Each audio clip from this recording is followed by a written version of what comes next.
I was doing all this talking and didn't realize my mic was muted. God damn it.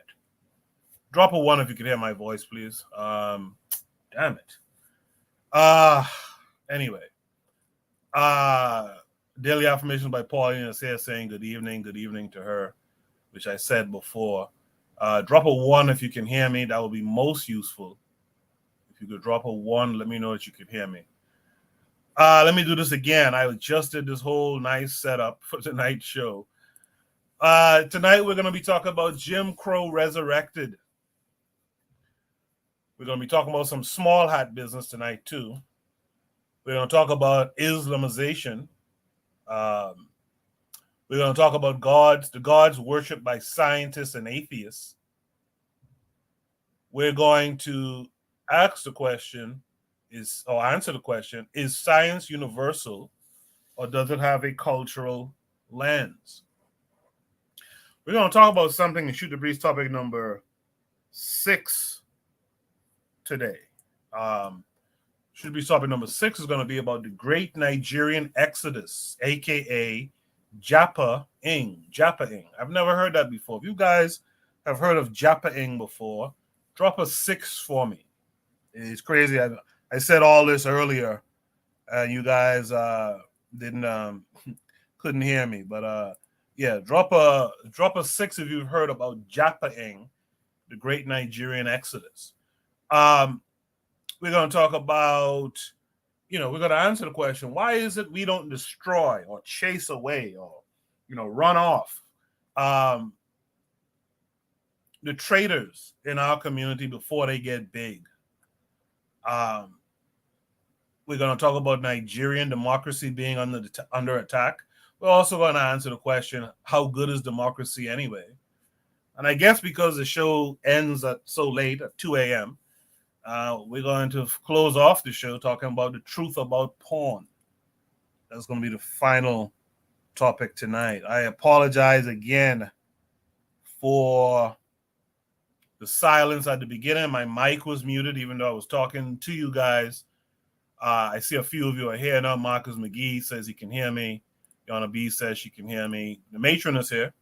Y'all say what's up to the matron. Daily affirmation by Pauline can hear me now. Trigger Happy has heard of Japa Ing, so I'm curious to learn more about that during the course of the show tonight. All right, so now that we got the sound straight, you guys can hear me. You now have heard the preview. Let's start the show officially. So what we're going to do, I'm going to start the show officially. On the other side, I'm going to drop Shoot the Breeze topic number 1.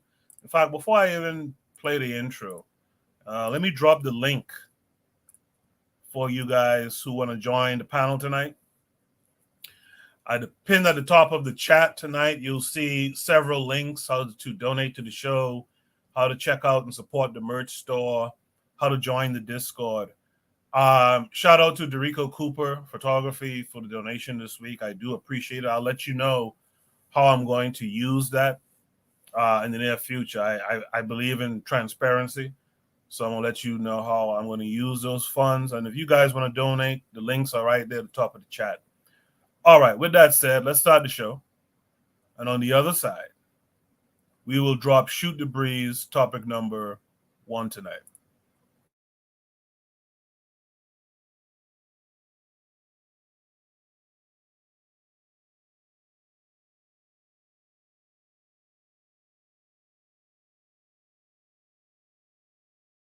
You are listening to the Bitter Medicine Podcast on KWAZ Radio.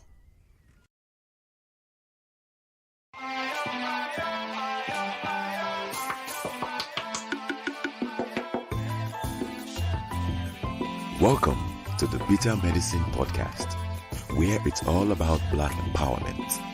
Our show focuses on Black news and entertainment, arts, science, economics, history, people, and strategies that uplift, empower, and motivate Africans within the diaspora. And now your host, whose favorite color is black, Goku.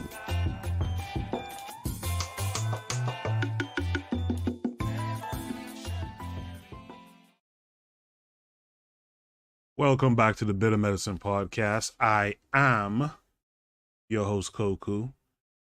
Just want to remind you guys before we get the show rolling that this show is part of a podcast network called KWAZ Radio. There are other shows on the network you are invited to tune into. This is D Webb with the Harsh Reality Podcast, asking you to tune in where we tackle the news of the day that affects our community, only on KWAZ Radio. Peace, family. This is Oni, inviting you to listen to the Pro-Black Perspective, where black problems are addressed with black solutions. Greetings, fam. Tune in to The Learning Curve with me, the Revolutionary Matron on KWAZ Radio. You are listening to the Bitter Medicine Podcast on KWAZ Radio.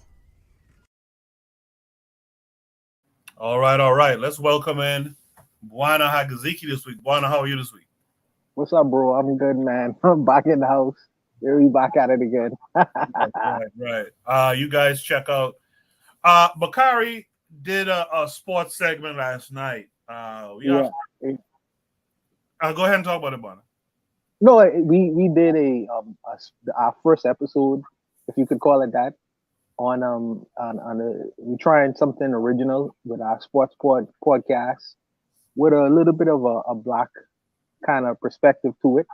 We really didn't get into what we were supposed to talk about last night because we really was to start off with the life of Jack Johnson, going through his life and really, putting our twist to it, our biases, our opinions to it in terms of what he would have done in his lifetime, the fact that he was a world-renowned figure at the sports, and we with the show we really want to touch on the different athletes. Different black athletes that really affected the world. So we're not going to limit it to just United States athletes. We're going to just talk about athletes from all around, black athletes from all around the world, and give our perspective on what they would have accomplished, the things that they would have done, and just really try to put that out into the world. So that's our aim and what we're trying to do with our Brother Bakari Sportcast. Right on. Okay, cool. I think y'all should do that on a separate channel, but that's just my thoughts.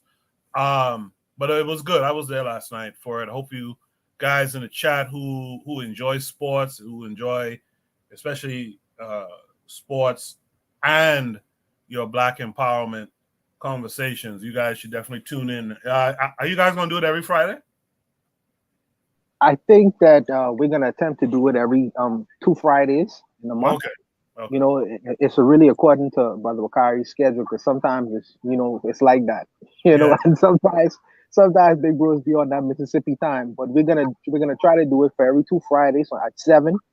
So hopefully anyone interested, I know the ladies may not be, but the ladies who are sports inclined, y'all come on, give y'all opinions, and let's do this on Fridays, okay, at 7. Yes, sir. I appreciate that, Bwana. Thanks for coming through today too. How was the event last week? Was it good? Yeah, it was a bridal shower, man. It was good. It was good. I didn't get too drunk, but it was good. It was good. All right. With that said, you guys have the link out there in the chat. Whoever wants to join the panel, you guys can feel free to. Shoot a Breeze topic number 1 tonight is going to be Jim Crow Resurrected. Jim Crow Resurrected, of course. This comes with a link that's going to take us, it seems, to TikTok. Let me share my screen so you guys could see it as well. So there it is. Let me start it from the beginning. It's only like a 20-second video. Let me start it from the beginning, and then we'll discuss it. Hold on one second.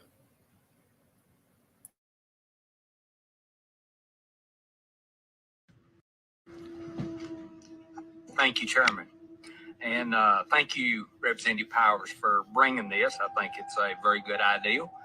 And I was just wondering about, could I put an amendment on that? It would include hanging by a tree also.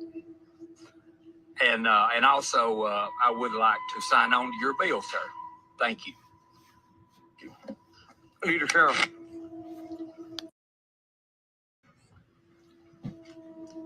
Thank you, Chairman. And thank you, Representative Powers, for bringing this. I think it's a very good idea. And I was just wondering about, could I put an amendment on that? It would include hanging by a tree also. And also, I would like to sign on to your bill, sir. Thank you. Leader Carroll.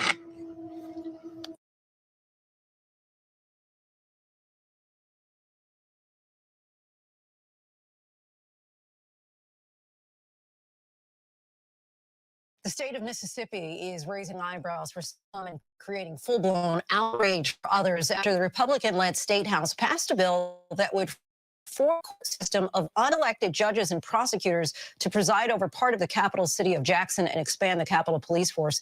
In short, instead of giving the city's majority black residents an opportunity to exercise their voting rights to elect judges and prosecutors, the power would fall to government officials. Joining us now is one of the biggest opponents of this legislation, Mississippi House Minority Leader Representative Robert L. Johnson III. Representative, thanks so much for joining us tonight. Thank you for having me. So I want to start by reading part of your joint statement about these bills. You say HB 1020 and SB 2889 are an insult and a distraction, taking power away from the citizens of our capital city while we waste critical hours sitting around and letting hospitals close and our people die. You go on to say these bills are what modern day Jim Crow looks like. Explain to us how this bill even got this far along in the process to begin with. Well, we have a supermajority-led House and Senate and a Republican governor. And as I describe them from time to time, they are kind of new to this process. And they don't have any respect for the rules, procedure, or the tradition of the legislature. And so we don't even, there are even opportunities to debate some of these issues. They've just decided that they're just going to run roughshod over the whole process and have what they want. All right, so just break it down for us in layman terms. If this were to pass, what would this mean for the black residents? Well, they would essentially have judges who would be appointed by a Supreme Court justice who was appointed by this very governor that is engineering this effort. They wouldn't have any say-so in that judgeship, those multiple judgeships. And so those people would answer to no one who lives in Hinds County. Not only would that judge not be elected, that judge could come from anywhere in the state. And so that the Constitution says all of our judges should be elected, shall be elected. And so this takes that right to vote, that right to exercise their constitutional power from the people in the city of Jackson. So all the cases, I mean, it would be the most important part of this. So all the cases that anybody brings against the state of Mississippi, and we bring them all the time. I'm a lawyer. If you sue the state of Mississippi, they have to come through the circuit or chancery court in Hinds County. There was a time when we were fighting for more money for public education. And one of the things that they wanted to challenge was the constitutionality of the referendum proposal. One of the white Republican legislators told his constituents, if we pass this referendum, then you'll have to answer to a black judge in Hinds County. That, there are these little phrases, these invites that they have that always point to race. Is there a chance that this bill will die in the Senate? There is a chance the bill will die in the Senate. Thankfully, because of the uproar, because of the push that many of us have had from lawyers to community activists to legislators, I think, and the national pressure from people like just the exposure from networks, from people like you, they are feeling the pressure. This does look like Jim Crow, like post-Reconstruction. This looks like everything that some of us who are old enough remember growing up through the Civil Rights Movement, the things that we fought to reverse. Representative, curious, I know your intention is to stop it, but let's just play devil's advocate here. Are you concerned that if this bill does become law, would it create a new template for a Republican fight for the years to come, similar to what's happened with critical race theory law, for example? Well, yes.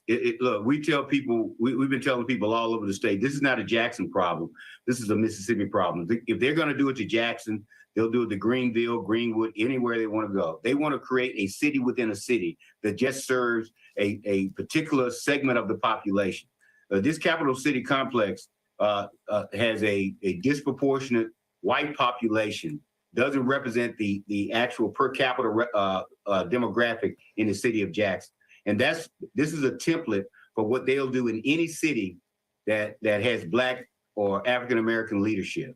And so, yes, the danger is that this is the route Republicans will continue to do in places where they lose political power. Mississippi Democratic Minority Leader Representative Robert Johnson III. Hey, we thank you so much for your time and your insight. Thank you for having me. Hi, everyone. George Stephanopoulos here. Thanks for checking out the ABC News YouTube channel. If you'd like to get more videos, show highlights, and watch live event coverage, click on the right over here to subscribe to our channel. And don't forget to download the ABC News app for breaking. I was hoping that video would end sooner than that, but he's running on about all this stuff. If you guys are still there, because you know how YouTube does this stream, just using ABC stuff, fair use. Let me know if you guys can still hear me out there in the chat. KW Don 7 said something interesting during the video. He said events make patterns. Patterns become an environment, and the environment becomes your way of life. Welcome to Jim Crow 2.0. Enjoy your stay. Janelle is here saying good evening to everyone. So you'll say what's up to Janelle. Okay, Marcus McGee says he's still there. So he hears me. So I guess they didn't stop the stream yet. With that said, Buana, what are your thoughts on this, man? Jim Crow 2.0. In the words of the famous Nina Simone, Mississippi goddamn. You know, it's like let me say this. In the first video, when the old man started talking about being hung from trees, he's old enough to remember that historically, that Mississippi have a tradition of hanging N-words by trees. So I don't know, that for me that was an affront, you know. And I think that the black guy who was in the legislative body, he should have commented on that comment. I don't think he should have sit there like a potted plant and not say nothing about that. Because when you start hanging people by trees, I mean, you are really just going back and reliving a time that I think I would have thought that Mississippi is trying to forget. But again, it's Mississippi. Yeah. But as far as this guy calling it modern day Jim Crow, I think that term I think that's a stretch, you know. And the reason why I say that is because this is not necessarily having anything to do with total disregard or going back in terms of state law and how it affects the regular citizens. This has to do with judicial appointments. So to put it a whole blanket on just the fact that the judges who are going to be elected now is going to be elected by a specific group of people, I wouldn't consider that to be a whole modern day Jim law thing. However, what I would say is that the fact that they are trying this, which these guys try every now and again, there will be constitutional challenges to this in terms of the federal government. The federal government, because I think that this situation, if it does pass in the Senate, it's gonna go. This case, when these guys file this claim against what Mississippi is trying to do, I think this is gonna go straight up to the Supreme Court, and I think that this bill will be challenged. And I don't think that they'll be able to. I don't think, but even though this is the United States of America, anything can happen. You know, but I don't think, you know, it's right now the Supreme Court right now has, I think, it's majority of conservative judges. So it might pass and it might stand. Who knows? You know, I think because Trump he stacked the Supreme Court with a bunch of Republican or right wing Supreme Court justices, and they have life terms. So it may stand. Who knows? Who really knows? But what I would say is that the people in Mississippi, I think the Mississippi has the largest numbers of black people in the United States. You all could correct me if I'm wrong, but they can't just sit down and just take this. If you're gonna say that these judges are gonna run unelected, then my tax dollars shouldn't be going to support this. If you're gonna section half of the city, where half of the people in that city are not allowed to participate politically or democratically, then I'm being represented. You know what I mean? I'm paying taxes within a city where I'm not being represented. And historically, what they say, no taxation without representation. So I think that the majority of the black folks in Mississippi need to get on the board. People like Brother Bakari, they need to get on the board and start getting together and making their voices heard in terms of what's happening in Mississippi. And I understand that Brother Bakari is not in the Mississippi right now, but he's a Mississippian. So all the people within Mississippi and outside of Mississippi need to get together, unify, and make their voices heard, because the past have a history of repeating itself sometimes. So you have to get these things cut off from the jump. So where you see these devils trying to revive their right-wing politics in Mississippi, you got to cut that off from the jump, because if you let it fester, it's gonna grow and grow and grow and become something of the past. So I would say cut it off from the jump, but I'll stop there. Yeah, I think I think the only thing I might slightly disagree with you with is that it's not Jim Crow. I think the way America works, right? In fact, maybe most places work this way too.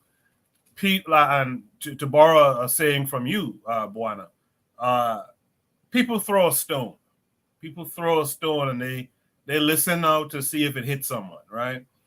And I think the reason why this guy was so emboldened to even say some shit like that is because he's aware of a certain group or a certain group sentiment in Mississippi where these guys are ready to start hanging folks again. I think he's aware of it, and he's throwing that stone to see if he could get a snowball effect, if this could gain some traction and turn into something greater. But it tells me what I expect to see. I'll be real honest with you. And this is where I agree with you 100%, where Mississippians in particular need to get on this and nip this shit in the bud quick, and go and get yourself armed up too, by the way. If you live in, go ahead, brother. Sorry for interrupting. No, go ahead. No, cool. If you a black man, a black adult male person, and if you live in Mississippi and you are not armed, you have to be out of your mind. Yeah, you're you have to be out of your mind, brother. You have to be out of your mind. And I don't care what Christian sentiments you might carry or religious sentiments you might carry, you gotta be out of your mind. Understanding the history of Mississippi, give me a break. Yeah, no, I was just agreeing with you. Yeah, you have to be out your mind to sit around while this here alone should have you going to get your 2A, right? But I suspect, because if you remember before the pandemic, there was this odd occurrences of these hangings of young black men and stuff, and they were saying it was suicides, but it never really tracked like suicides all over America. It was these little cases. They'll find a young black man hanging from a tree, and I suspect if they're not careful in Mississippi, they're gonna start seeing some lynchings going on, off the books type lynchings going on. I think this guy was representing a certain sentiment of a certain group of people down there who are ready to bring this shit back. And like you said, it'll go up to the Supreme Court. But remember, most of these folks in the Supreme Court are conservatives. Even the Negro on there is a conservative. He'll probably help bring it back if you give him a chance. So we have to be careful. I think we gotta get through to our people that, listen, don't sit by and allow these things to happen thinking that there are protections for your black ass. There are no protections. Don't assume that there are. Protection. You gotta get proactive. None. Yes, sir. No, I agree with that. I echo them sentiments. I would act accordingly. There is no protection coming. And if you believe that these people, because as you suggested earlier, there is a sentiment in America right now where people feel, especially with the rise of Trump and his fanaticism, with the right, there is a sentiment of we done all we could do, and we tired of this BLM. BLM is a nickname for the big black boogeyman. So they trot it out there, even though I mean, you might not even be a member or affiliated with BLM. They just, stamp tag you on that because they feel, well, we've done all we could do, and y'all still asking. Now the black folks in the states are asking for the money, and that perking up a whole lot of people's ears because they getting very afraid off of that sentiment. Say, oh, you live in America, ain't you? You know what I mean? So it's like, and the blacks in America have a legitimate claim, and even though I don't think well, they have a legitimate claim for reparations.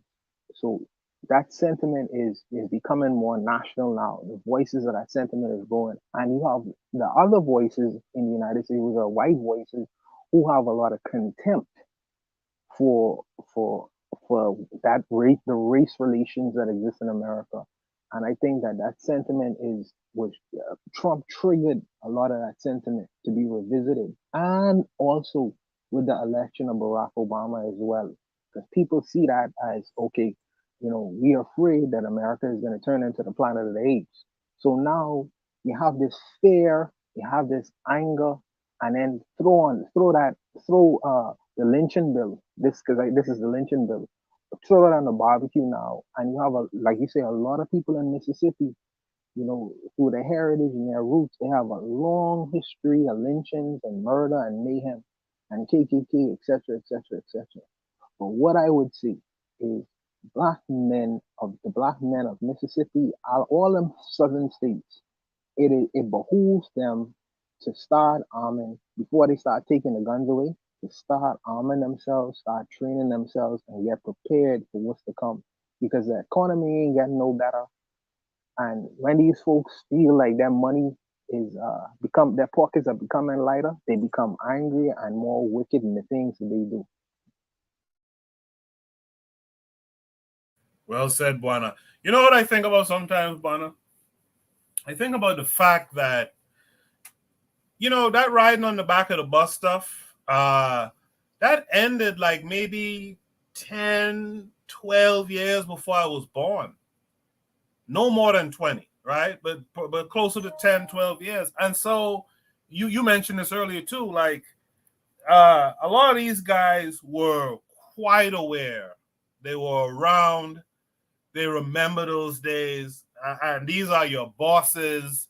These are your professors in college. They might have been kids or whatever, teenagers or whatever. But like these guys are alive still. And so you should not be surprised that they still have those sentiments of the South will rise again and all that old shit that they used to get down with, right?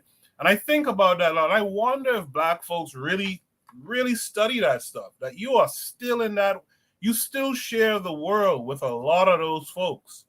You know what I mean? So this type of stuff that I'm seeing here isn't too surprising. And that old white guy, he probably hanged some N-words when he was a teenager with his friends. You know what I mean? He want to relive that day. He won't put the niggers back in their place. So like I say, man, you gotta cut this off at the jump because it's very dangerous. I'm telling you. I agree. In the chat, KW Don 7 says the cracker is gonna be the cracker, and Negroes still don't get it. I think that's a good way to end that prompt. Shout out to Coach Pete, who says, blessed uprising family. I appreciate you for being here, Coach Pete. Yeah, thanks for being here. So yeah, I think that was a good discussion. Thank you for that, Buana. Let's go to Shoot the Breeze topic number 2. Shoot the Breeze topic number 2 says simply thoughts. Let's see what it is that we're supposed to have thoughts about. Looks like it's taking us to Twitter. This tweet might have a video. Looks like it's a video.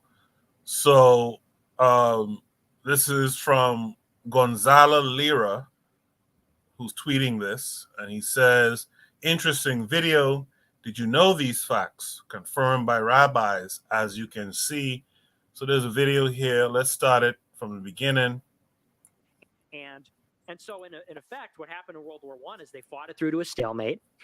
America enters the scene and decisively on the side of Great Britain and France and decisively wins the war. And then Germany is destroyed and punished for the whole thing. So they were destroyed for being a great country. They were destroyed for challenging the British. Hitler comes in and say it was a miraculous thing. Last reason I'm going to tell you. Who knows the first two laws that Hitler implemented? Hitler, Yimach Shemo V'Zichro, first two laws that Hitler implemented that not only put him in a different status than everybody else for the rest of history, but also made what's called until this day the biggest financial miracle in history. Who knows the first two laws? Germany was also open season. It was communists and anarchists fighting. They wanted to do the same thing in Germany that they did in Russia. Russia, for decades, was chaos because anarchists killed the Tsar. They killed Alex III, and then Nicholas II took power. Anarchists were bombing things. There was a communist revolution. They slaughtered the royal family. It was a disaster for years. They became a pariah state. It took them a decade to normalize relations with other countries. And so the communists and the leftists wanted to do the same thing to Germany that they had done to Russia. למה באמת היטלר ראה נגד היהודים? מה הוא רצה מהם? מה הפריעו לו? אבל הדברים כתובים כאן במיין קאמפף. זה הספר יצא רק לאחרונה, התירו לתרגם מיין קאמפף בעברית, זה היה אסור כל השנים. אבל יש לי תרגום קודם יותר שיד ושם תרגם קטעים, להם היה מותר. היטלר טוען בספר שלו שהיהודים הם קומוניסטים. הם עשו את המהפכה ברוסיה. הם הרגו שם 30 מיליון רוסים, את כל האינטליגנציה, בצורה אכזרית ונוראה. ואת זה הם רוצים לעשות לכל העולם. הארץ הבאה בתור זה גרמניה. הם הקימו את המפלגה הקומוניסטית והסוציאליסטית הגרמנית, וזה נכון.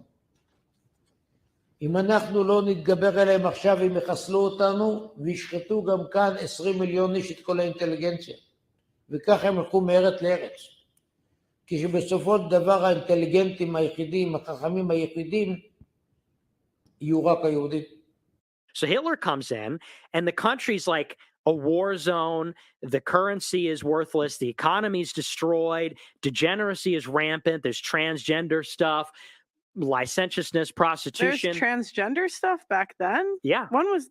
That's why they were burning books. Wow. Those were the books they were burning. Oh, I didn't... Wow. I'm just shocked there was transgender stuff back then. Yeah, it's Mansfield or Hirschfield. It had some really innocuous sounding name, but it's this Jewish guy who had this like research center, and they were the pioneers in transgenderism, in early transgender surgeries, homosexuality, all that stuff. Like it was all coming from Berlin. And it was horrible. And Hitler comes in, and that's what the book burnings were about. They were burning all these research books about transgender stuff because it was like morally repugnant. It's the same stuff that's going on today. Rule number 1, no more pornography, no more homosexuality, none of that garbage, not allowed.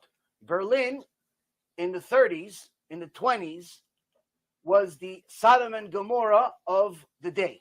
They were the Las Vegas of the day. They were the Sodom and Gomorrah of the day. Homosexuality, pornography, all the bestiality, all the garbage of the world, that was the capital of the world.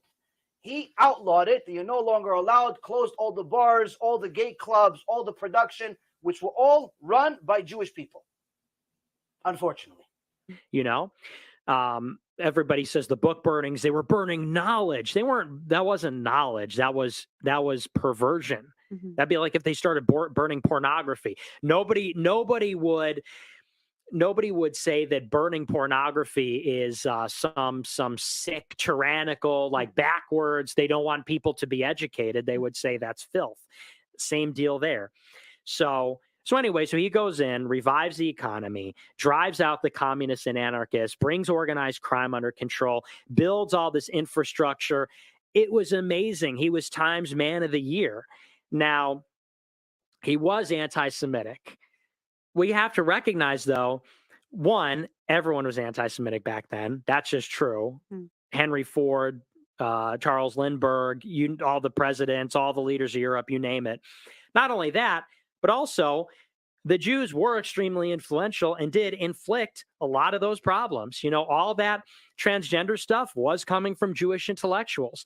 People blame what's happening in America today on the cultural Marxists. That's real. The cultural Marxists were all Jews that came from Berlin, that were driven out by Hitler. התמונה של פוליט ביורו הראשון, זה כמו הממשלה ברוסיה. מתוך 13 חברים, 6 יהודים. מי הקים את הקג"ב? לפני כן קראו לו NKWD. יהודים. אם כן הדברים טובים מפורש. הוא לא שנא את היהודים בגלל שיש להם פאות. הוא לא שנא אותם בגלל שהם שומרים מצוות. בגלל שהם קומוניסטים. So when people look at the legacy of postmodernism, cultural Marxism in America today, it all came from Columbia. It all came from these guys at Columbia who originally came from Frankfurt in Germany, and they got kicked out because they were Jewish communist radicals. So, and anyway, this is not like a defense of everything Hitler ever did, but when you strip away this, the whole point is that he was a visionary and he did good things too. That's what but nobody's ever heard that in media ever. את זה הוא כותב כאן, אתם מבינים עכשיו למה הוא לומדים לבית ספר? כי מי כותב את תוכניות הלימודים? אותם שמאלנים. בוודאי לא יכתבו שהיטלר רצה להרוג את היהודים בגלל שהם אבות השמאל העולמי ואבות המרקסיזם, קומוניזם, לניניזם. אבל את זה הוא כותב. הרסו את כל הערכים, הרעילו את כל הספרות והתיאטרון. מי זה אותם? יהודים שומרי תורה ומצוות הרעילו את התיאטרון הגרמני? מתוך 9 עיתונים גדולים בגרמניה, 7 של יהודים. So it's crazy to someone who didn't hear your whole explanation. Right, yeah. But when you're explaining it, like Blessing, he kind of makes sense. And it's like, but that's crazy because no one's ever heard this stuff before ever. And even when me and Blessing heard it for the first time, we're like, what? Yeah.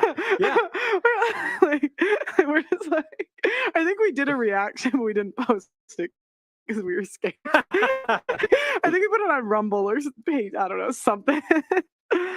Second rule. What's the second rule? Second rule was you're not allowed to charge interest.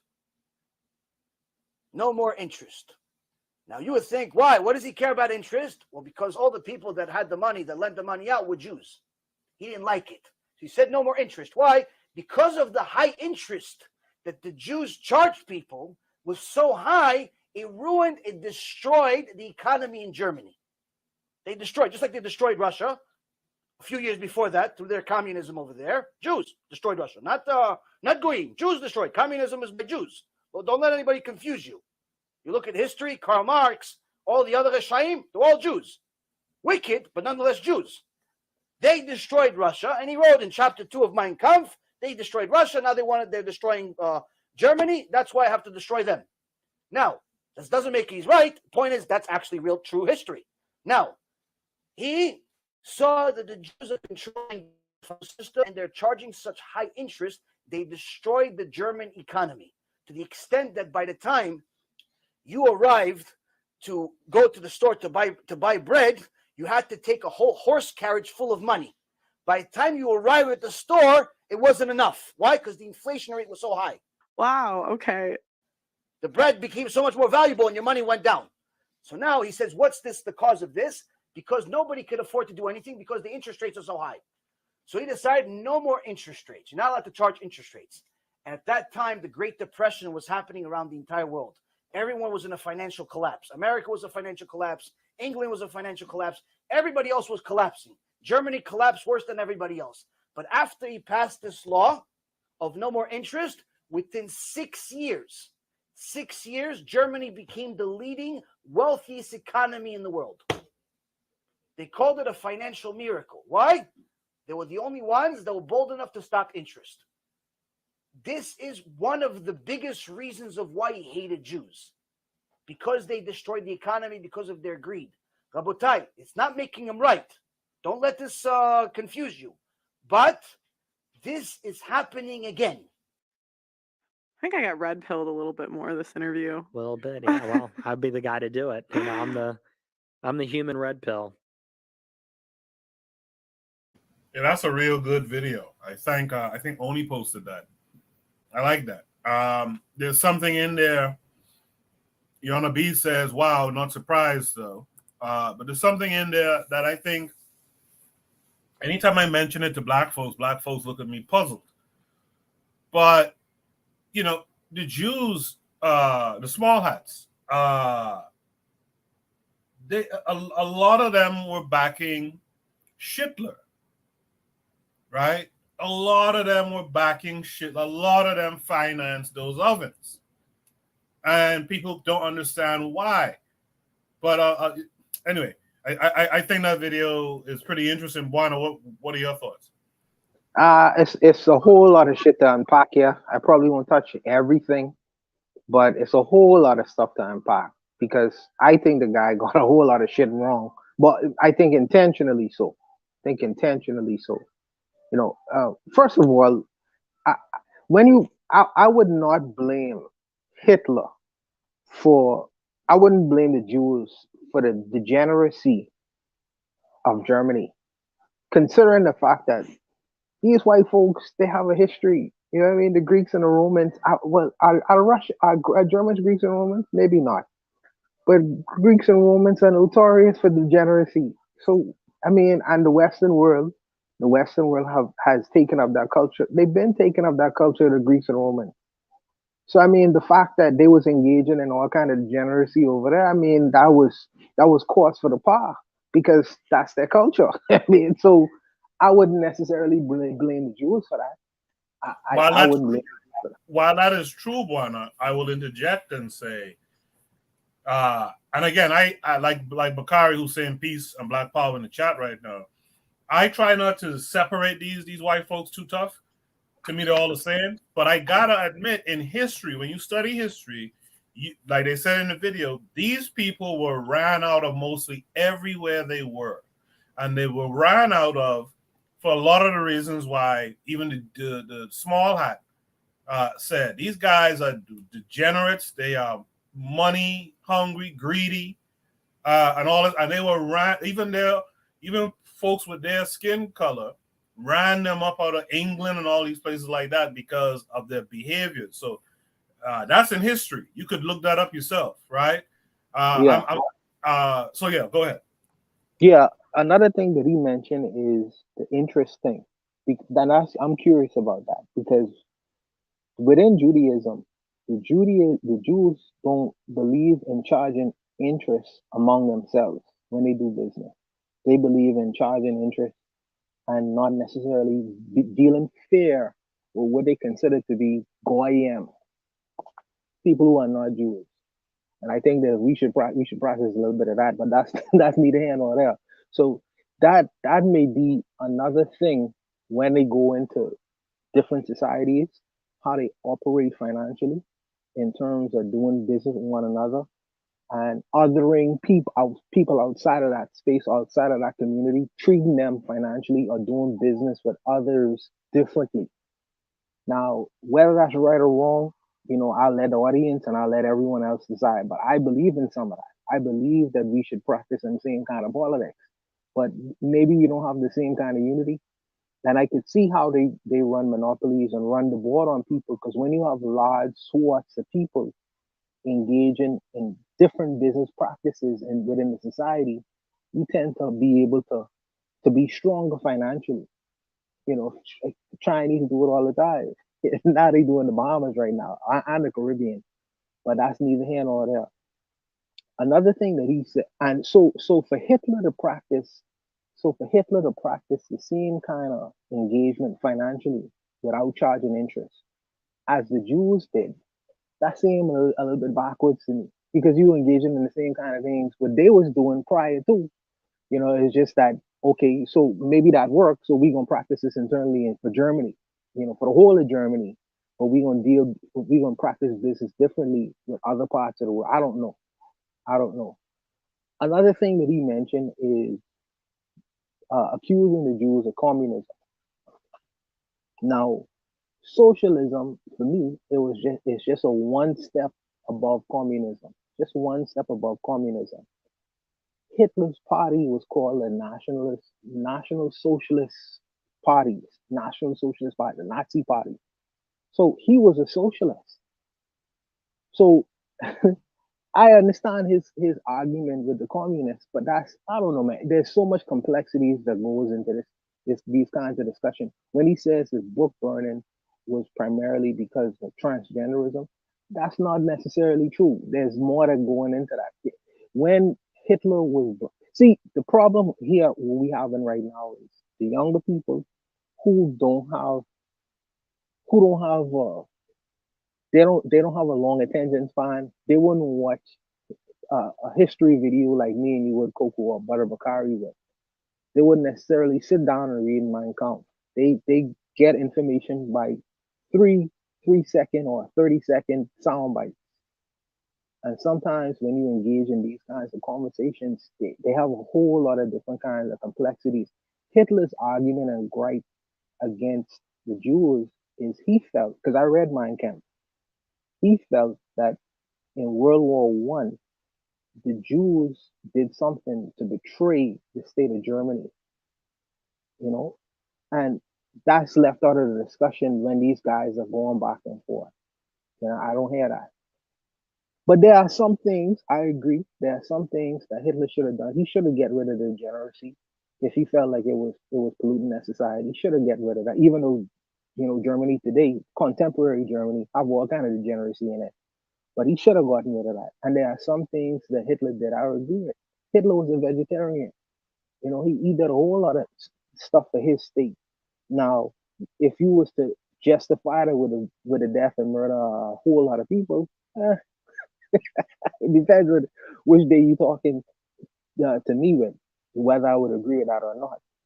But I think that we on this channel, we need to be careful with these kinds of discussion because I don't want this program to get banned because you know who running these kinds of programs. I'm trying to be very careful with the conversation in terms of this. I understand we could go heavy with it, but I won't be conservative and reserve in my thoughts on this video. No, you're right. Unfortunately, but that also speaks to a lot of what's being said in the video. Unfortunately, you have to be careful how you talk about these small hats. You understand? But I read Mein Kampf as well, and you're right. And I understood that guy Hitler's. I understood his anger because how it look, you have a population within your nation who doesn't have any allegiance to the nation, who thinks of themselves as the chosen people within your nation, who you can't commingle with them, right? If you wanted to marry one of their daughters, you couldn't do it. Meanwhile, like the guy said in the thing, because that was mentioned in Mein Kampf as well, you go to buy a loaf of bread and you have to wonder why the bread's so damn expensive, because these guys have an interest scheme going on where they are getting a cut of everything, and they get a cut of both sides, by the way. In any interaction that they're involved in, they get a cut of both sides. They'll tell you that today. Right here in Brooklyn, I'm around a lot of them in Brooklyn. They'll tell you that all day. Any deal that goes down, they get a piece from both sides. So it's a kind of a greedy group who's like selfish, and I'm just being real about it. Greedy or smart? Greedy or smart, Koku? Greedy or smart? Both. Because if you could get away with it, well, go ahead. But then that leads into the grifter problem that we have in Black society too, right? Where their greed is smart, but is a grift at the same time. So if I'm a leader of a nation and you have this group that's pulling themselves away, but yet you want to benefit from the nation, right? But you want to pull yourself away, and only your people could thrive within it. Now I have a problem with that. I appreciated that dude's nationalism. I think he went a little too far with the ovens and all that old shit. But he was backed by some of the same people that was going in the ovens. You know what I mean? Well, if what you say is true, that means FBA is right. because we as Gaviites, we as nationalists, we believe that we should practice internal business with one another. How we do business with other people, that's on the arm. But how we want to practice business with one another, we believe in collectivism in terms of money, in terms of business, buy, block, all that kind of business there. FBA say, man, listen, man, we need to integrate with the greater society. So if we follow that line of logic, that means the nationalists like me and you and Brother Bakari, we need to go. No, but the difference is we are Pan-African nationalists. You see what I'm saying? So we still believe in the sharing of resources, etc., amongst people of African descent around the world. You know what I mean? So I come to, like, just today, I was just in a Black American restaurant. I bought some food to bring home here before I do shoot the breeze. Like, I believe in spending my money with Black folks, not just Caribbean, not just African, but all of them, right? So that's the difference. So today, Koku, they believe in doing business with Jews inside of America and Jews in Israel and wherever Jews are. So do they. They believe in pan-Israelianism. Right. But what I'm saying is, I don't sit up and I don't sit up and claim other and remove myself and my dollars and etc. from the other African groups, subgroups out there. I claim all of it. You know what I mean? My biggest issue is I don't really pump my fist for the US. And that's where the FBA and I are at odds. They're pumping their fist, they're jingoists for the US. I'm not a jingoist for the US. Yes, but you making my point. Because just as you are nationalistic in terms of dealing with Black people from all around the world, they are as well. They don't pump them. And that was Hitler's gripe. That's Hitler's gripe. Because Hitler's gripe was, how is it that you want to be insular in our society, the society that we created, and you ain't helping, you ain't affecting, you ain't doing nothing to further our cause. You ain't pumping your fist for Germany, but you benefiting from Germany. You are what they consider a parasite to my society. Therefore, I need to expel you out of here, or I need to get rid of you and them others over there. That was his gripe. Yeah, and so that, to me, Buana, if I'm to be honest with you, that should be the white man's gripe with me. Because this is his nation. And it is his gripe with you. It is his gripe with you. Right. Not the African who was enslaved here and treated as a second-class citizen here, like I am a second-class citizen here as well. You shouldn't have that gripe with me. That's the issue I have. You shouldn't have that gripe with me. Your gripe should be my gripe, which is against this man who gets to determine our shared reality. I think that's the difference, Buana. Let me bring in Brother Bakari this week. Brother Bakari, how are you? I'm great, man. What's going on? Good. Good to see you here. Do you have any thoughts on this? The only thing I can say is, as y'all, I don't know. Okay, I try to censor myself on other people's channel, but the people you was talking about from Israel, is that how I got to say it? But anyway, they practice small lots. they practice pan-Europeanism too. That was one of them that called and said white folk. He didn't say God, he didn't say small hats. Because I'm gonna be honest, it's difficult for me because ain't nobody ever told to stop disrespecting black folks like this. So I'd be like, to hell with them. That's probably why I'm not in algorithm. But anyway, yeah, I feel you on that. I feel you on that, Bakari. But we're in a situation where these guys, like the video was saying, these guys have that ability. They run the media, et cetera, et cetera. But go ahead. But he said white folk get the hell away from black people, right? They practice pan-Europeanism. Hitler was a Jew. I tell people, look that up. If people looked at history, Hitler was an Austrian Jew. He wasn't even German. He was from Austria. He was an Austrian. I'm sorry. He was an Austrian small hat. My bad. But that was them fighting one another. Even when you look up and you find up the Lithuanian small hats, that's who was volunteering to put them in the ovens. It wasn't the other white people that was actually volunteering because they were screwing over some of their own people. I heard Bawana ask, was it greed or smart? I would say it's both. It's greed and smart. I'm going to be honest. Am I upset with them because they found their niche and want to block other people out of it? No, that's what we should want to do. But we give it away. That's what we should want to do. People still mad with this young lady, and I played her video the other day, mad with her for calling them outsiders because they was agreeing with Deion Sanders for saying they was agreeing that Jackson State Band should want to go help Colorado. No, that's nobody's fault that we choose to give our culture away. Everything we have, we give it away for pennies. So if someone found a niche and this is ours, so we gonna block it and we gonna control it to make sure if somebody else use it, we still get something out of it.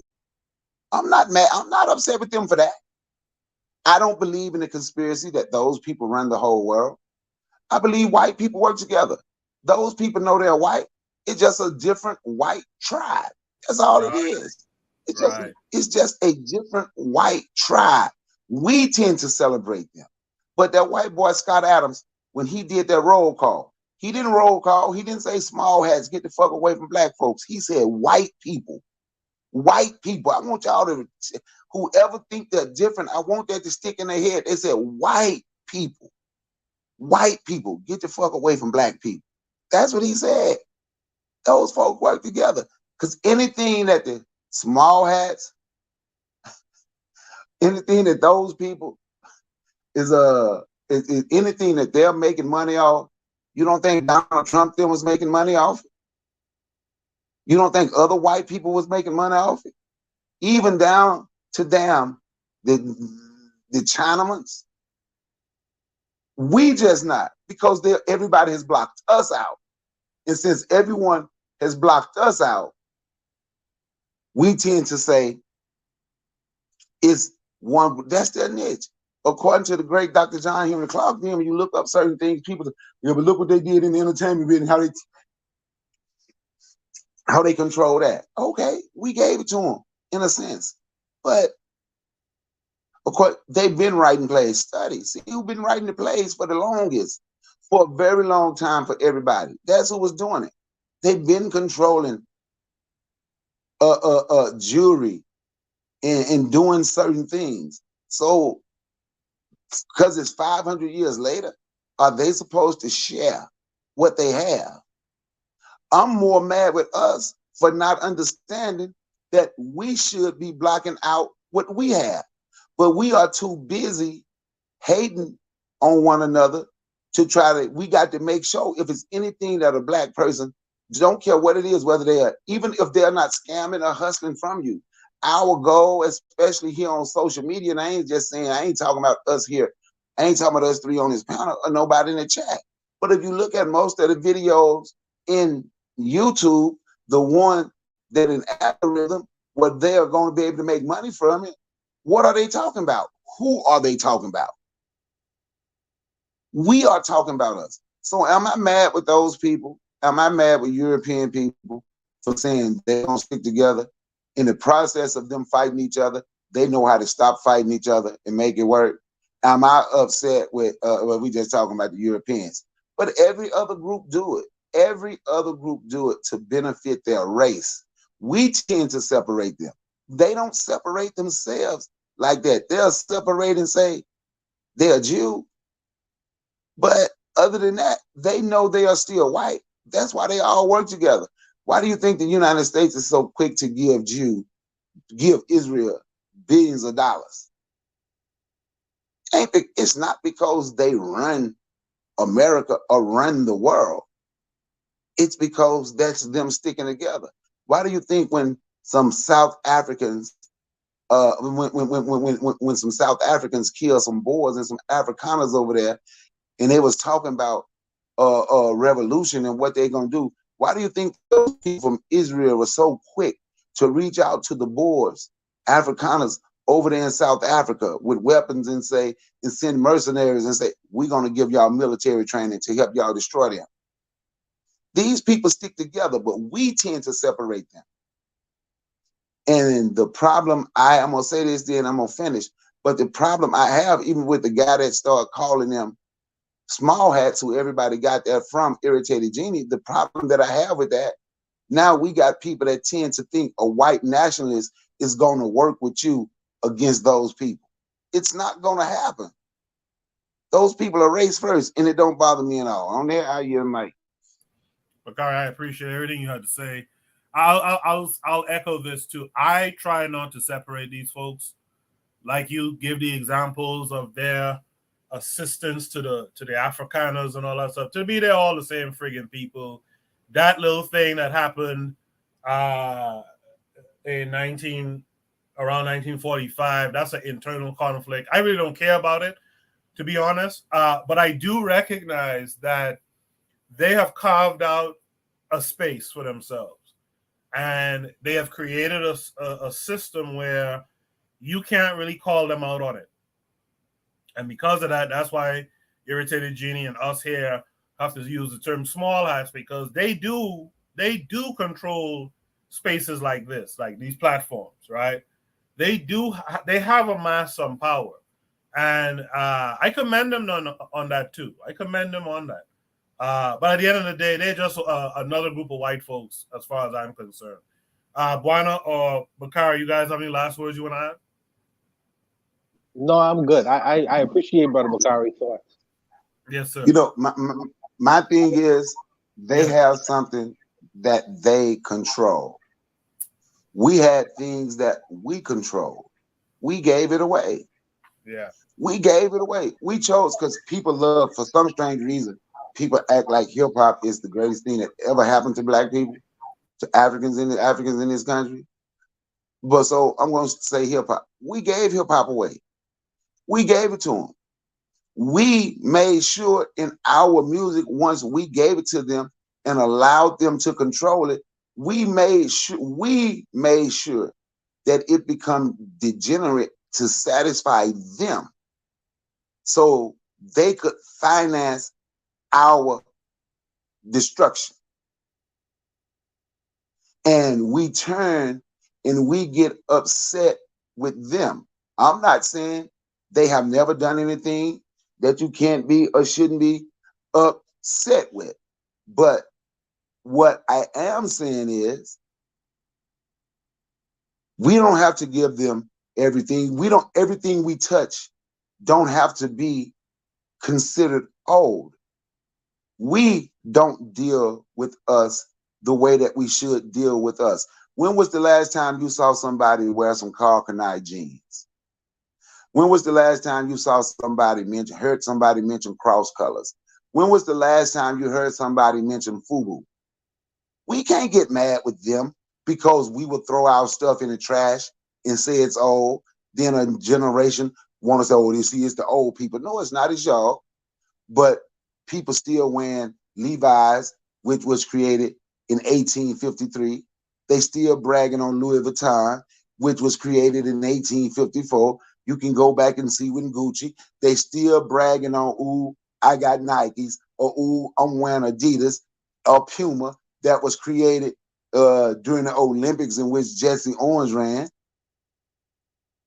We stopped dealing with us. So no, I'm just being honest. I am not mad with them for saying this is ours and I'm going to control it. Appreciate that, Bakari. In the chat, Marcus McGee says greed leads to imbalance. I agree with that 100%. Greed, especially when you're talking nationhood and whatnot. Marcus Garvey is the way is here with us tonight. She says good night. Good night to you, Marcus Garvey is the way. That was a good conversation, fellas. One last thing. We gave away the blues. You know what I mean? I think that was one of the first musical genres when these guys, the small hats, entered that industry, and they started signing these life-term contracts with our best blues artists coming out of Mississippi, the Mississippi Delta. So we started that tradition from back in the day. Yep. Yeah, they positioned themselves properly. They got the blues, and if you know your music lineage stuff, that the blues is what spawns all this R&B and all this other stuff that's come since. And they got their hands on jazz. People sleep on that jazz thing. Someone want to say something? Go ahead, and then I'll talk about jazz for a second. Okay, watch this. And one more thing, right? We complain about blackface and what happened, how they did blackface a long time ago. Y'all remember that movie Tropic of Thunder? Absolutely, yes. How many black people say they really like that movie? Robert Downey Jr. didn't portray black people bad. See, and that's what I'm talking about. It's not their fault. It's not their fault that we'll accept that shit. That we figure out a way to make that be okay.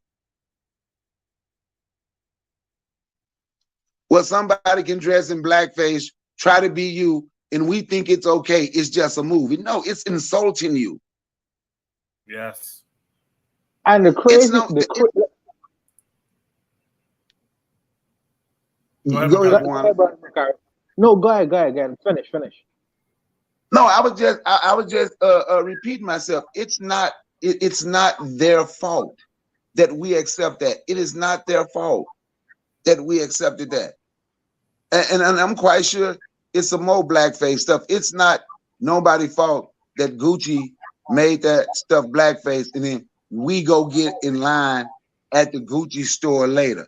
It's not H&M fault. I don't know who own it, where they can put a black kid on a shirt and call him a monkey, and we still go to H&M and shop.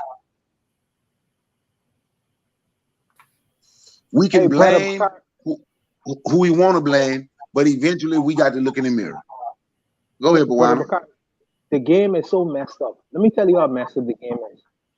The game is so messed up where we have groups saying that these Africans and Caribbeans coming to the United States and taking African American roles.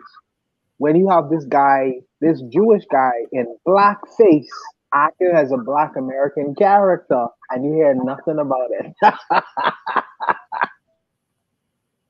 I just want to add. And they will get mad at you if you say something about it. Right. I just want to quickly add. I was talking about jazz earlier. You know, we let these people take that too.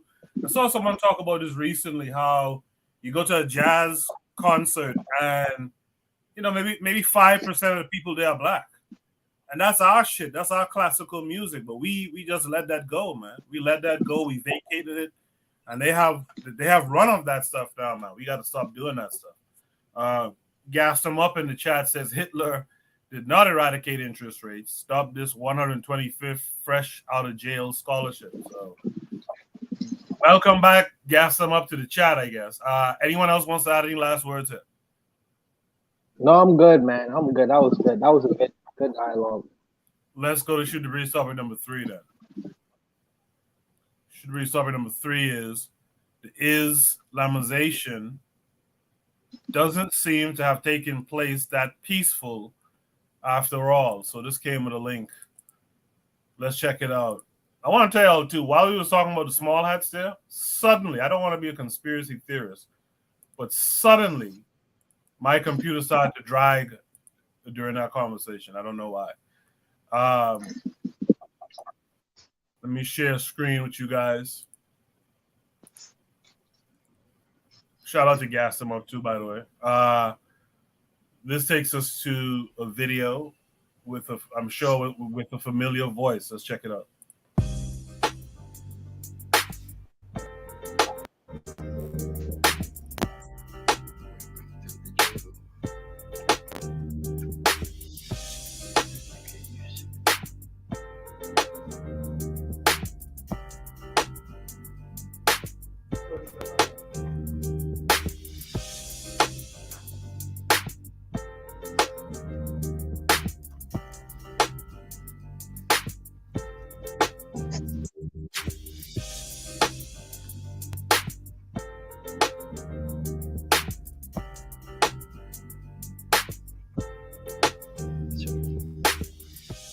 These are the caves where the elderly and the children were hidden when, how should I call it, when Islam arrived. So it wasn't that peaceful.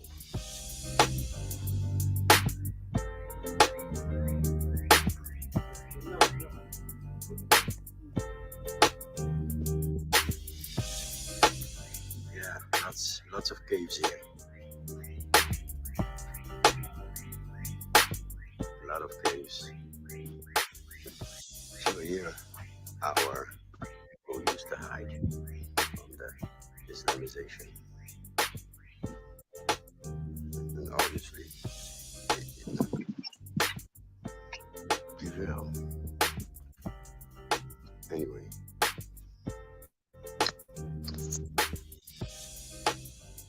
This is the zoo of Rotterdam, but in real life.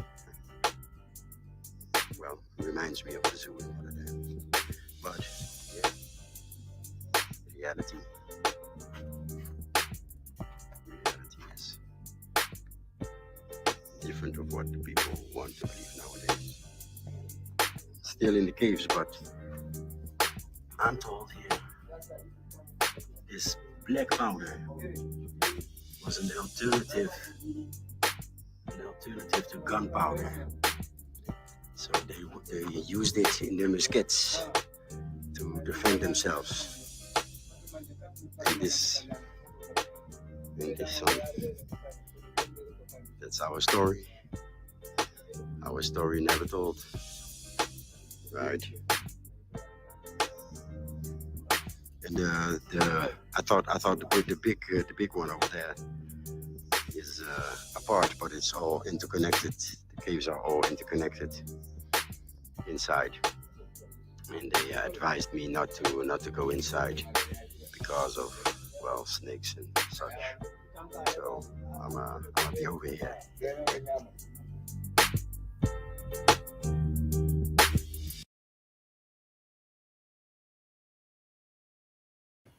Shout out to Jose, that that's JB, who's often on the panel here. Make sure to like that video. You can check it out on his channel, Jose J Bronze, Senegal,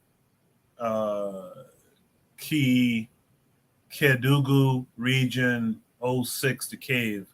You can check it out yourself. I think Tanzan had a comment on that video as well.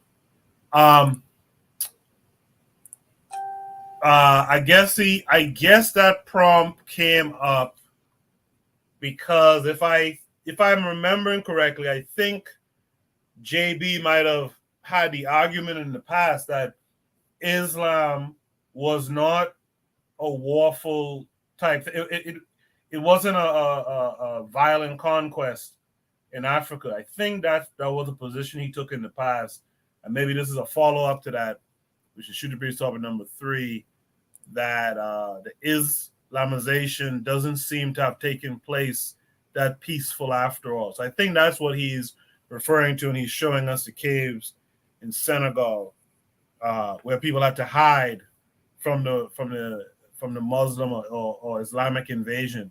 Gas says he's not back. He's just in the shadows. Well, I appreciate you being in the shadows around here.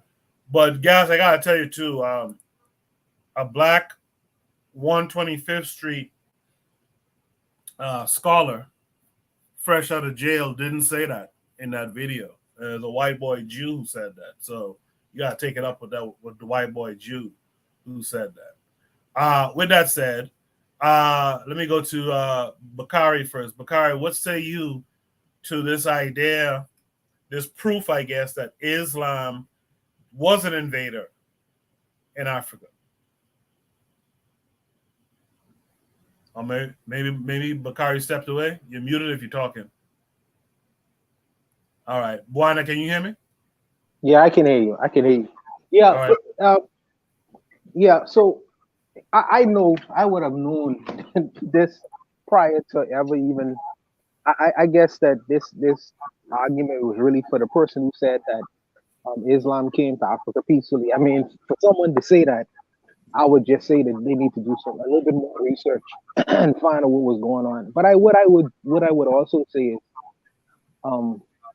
there has been advancements, there has been benefits to the so-called modern world and to the old world with the spread of Islam. So there's good and there's bad. If I'm being 100% fair, with the Moors going up to Spain, and in terms of education, in terms of just a myriad of different things, in innovation and inventions that the Islamic world has helped to really push forward. I would have known but I would have known that Islam wasn't brought to Africa or really anywhere in the world peacefully. They don't believe in turning the other cheek. Neither do the Christians, by the way.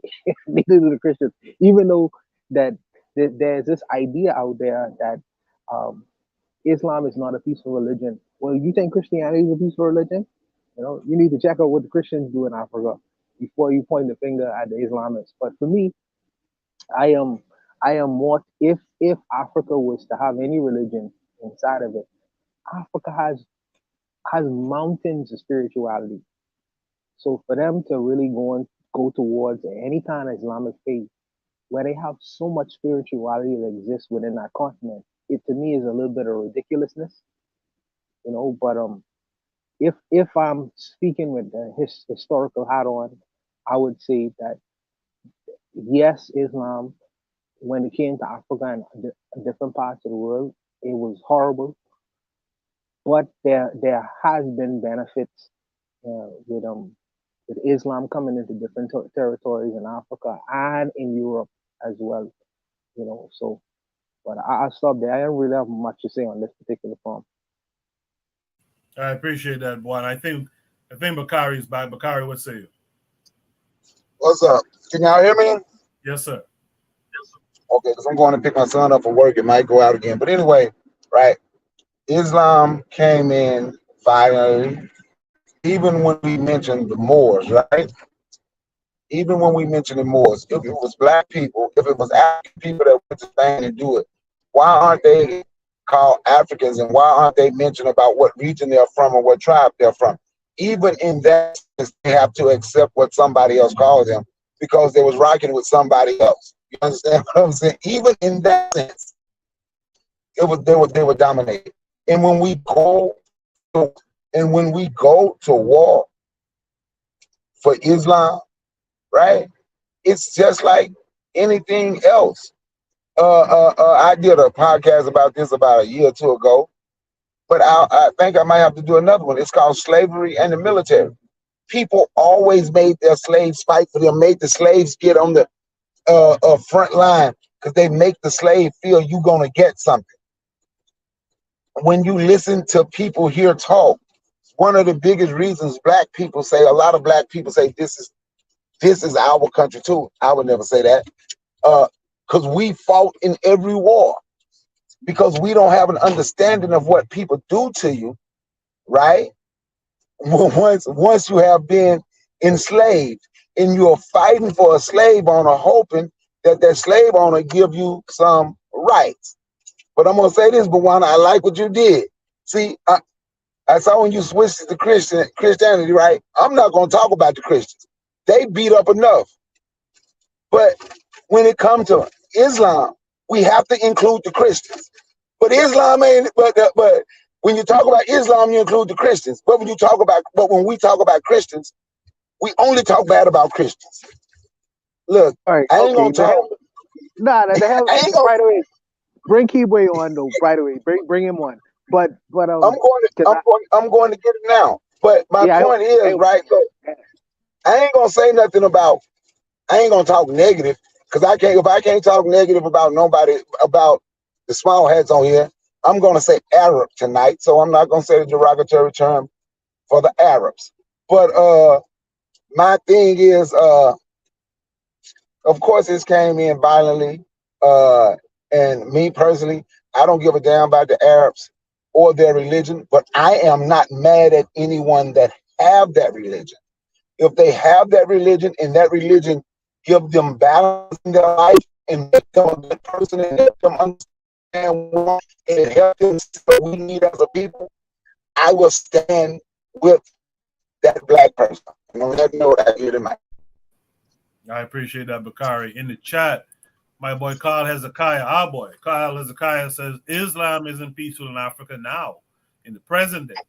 So to say it was initially so is insane. Yeah, I think I hope I'm not misrepresenting the brother Jose, but I think that's what Jose argued on Shoot the Breeze some time ago. And I think this is a follow-up to that. Provide triggers for evolution says, I think this is for Buana. Can you expand on the benefits of Islam in Africa? I'll get to you, Buana, in 1 second. Sister Raw is here. She says, greetings to all here on the panel and in the yard.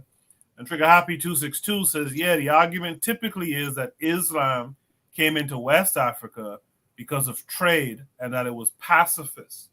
But Buana, do you want to expand for provide? Yeah. Maybe I have my little biases because when I was going through the rounds in terms of the whole spirituality research, I had groundings with my Islamic brother. So maybe I have little biases. So I am sorry, brother Bakari. I ain't gonna bang on the Christians no more. I'm gonna leave. I told you I'd leave them alone. But in terms of how is Islam beneficial, what I would say to that is in terms of schools, the madrasas that was developed in terms of reading and writing, in terms of you could say law, in terms of organization. There is a great book on it. Called not Ivan Van Sertima in Spain. There's another book. Can't remember right now. It escapes me, But I'll like I come back to things. I'll come back to that question and I'll put it in the comment section. I can't think of the book right now. Yeah, I think you're talking about that Timbuktu book, but I can't remember the full title right now. If there's no other last comments here, let's go to the next topic. Let me drop the link for those of you who are interested or willing to hop on the panel tonight, especially seeing that we're a bit short-handed tonight. It'll be nice for you guys to hop on. But it's also nice if you guys drop some comments in the chat. That allows us to expand on the conversation. Bakari, you want to add something?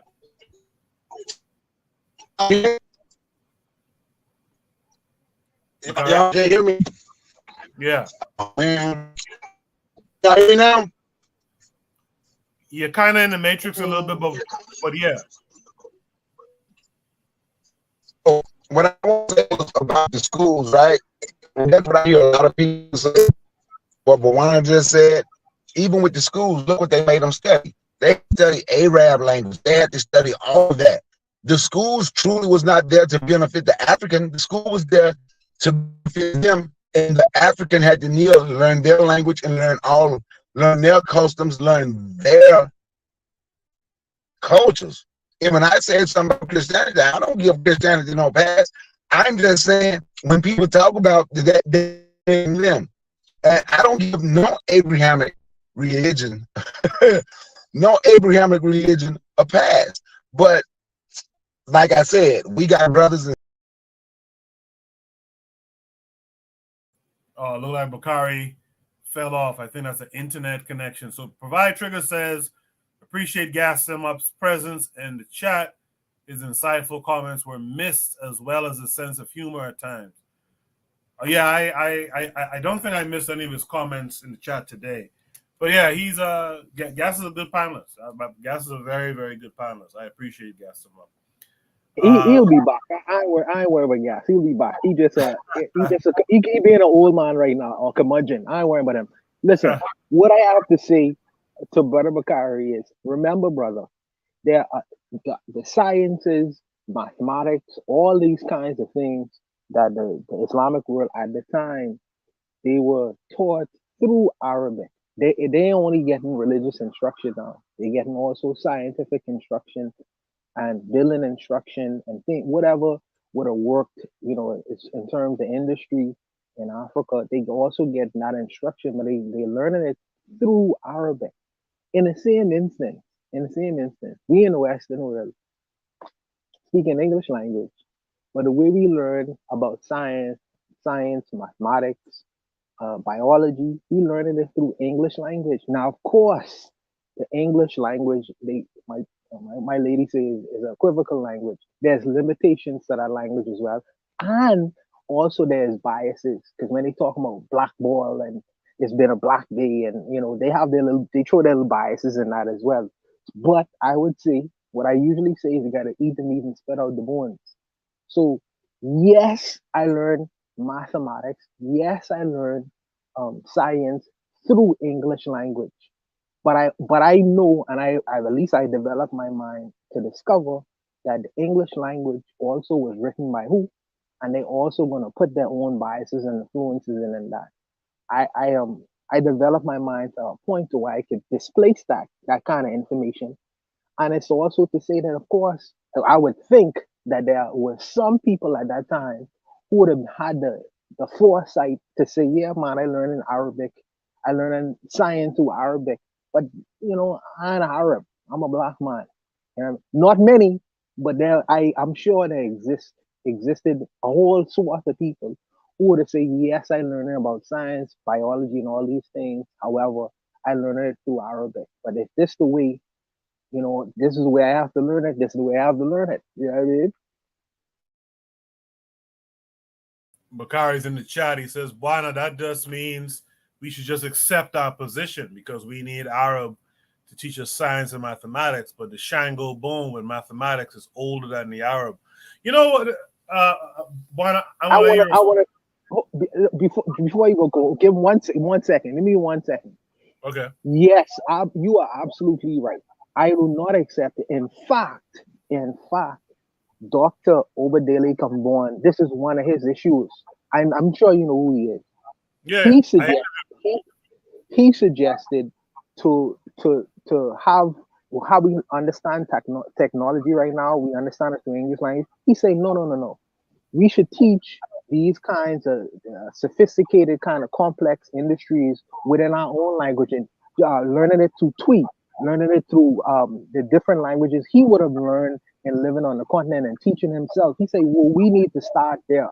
So I think that linguistics is very important, but many of us ain't linguistically inclined, but I think you got to start somewhere. But this was his particular issue.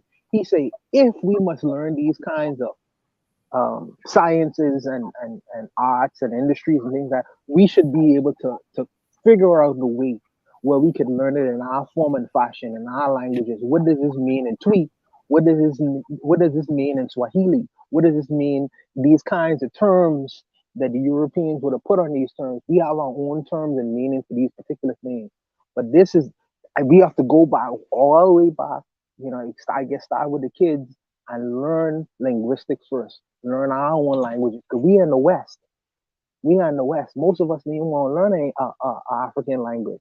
I mean, people is fighting me of calling me Moana Hagaziki. But I think that I agree with you. I think that there should be a starting point. We should not just accept it. And I think that we need to first start with linguistics first before we could put that in form and fashion into science, technology, biology, etc., etc. So I do agree with that particular point.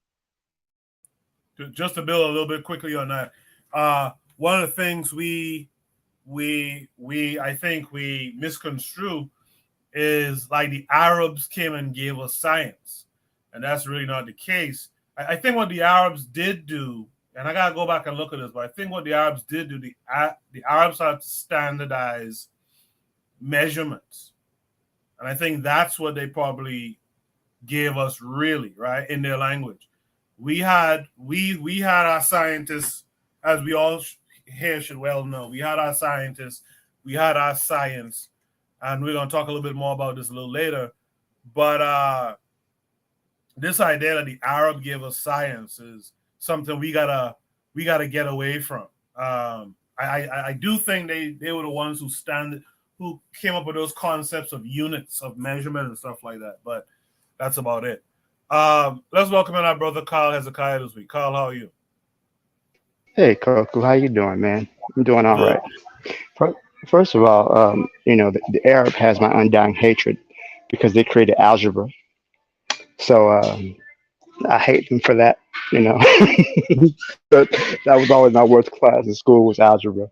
But I also understand that the Arabs preserved a lot of classical literature from ancient Rome. So when the Romans, when Europe was going through their dark ages, much of the information that survived through the Arabs. So when Europe entered their so-called Renaissance period, they had to go to the Arab text because they had destroyed all their stuff. So the Arabs get a lot of credit for that, keeping the lights on, so to speak, keeping that knowledge that was supposedly a throw from Rome and Greece, which is always stolen from our ancestors already. So they just took our stuff and they preserved it and then got the credit for it. So that's one thing that people say. They brought a certain level of technology to Spain when the Moors conquered Spain. They introduced reading and writing and bathing, which I kind of feel like the Moors wasted their time because they don't like to bathe too much. So, but yeah, I could see where the Moors really wasted their time. But yeah, overall, I can see where. But I mean, they just kind of took over what we already had and just kind of put their own little spin on it. But compared to Europe at the time, they were much more advanced and they were much more tolerant. At least in some cases, especially with like Jews, for example, Jewish people could go to Muslim countries and have a level of safety. But when it came to Africa, it was terrible. Many times they would castrate the boys because they wanted eunuchs, and they would leave them there. If you didn't die, they would take you, but they would castrate the boys, take the women off for sexual slavery in the harems and in the Ottoman Empire. So it's a mess. I really hate the historical revisionism that we do many times when we talk about Arabs, because they were just as brutal and violent as Christians, and to this day they still are. Many of these, terrorist groups are in Nigeria and in Mali or Boko Haram. They're Muslim terrorist groups who are trying to enforce Sharia law in Africa. So yeah, I look at it, all these, as Dr. John Henry Cutler called them, monotheistic murder cults. They need to be, expunged from our group psyche. That's my thoughts on it. I appreciate that, Carl. Forecasters out there say what's up, Amani. But Bakari will come back in about 30 minutes when he has good service. If there's no other last thoughts here, let's go to Shoot the Breeze topic number 4 tonight. Shoot the Breeze topic number 4 is the gods worshipped by scientists and atheists. This came, of course, with a link. Let's check it out.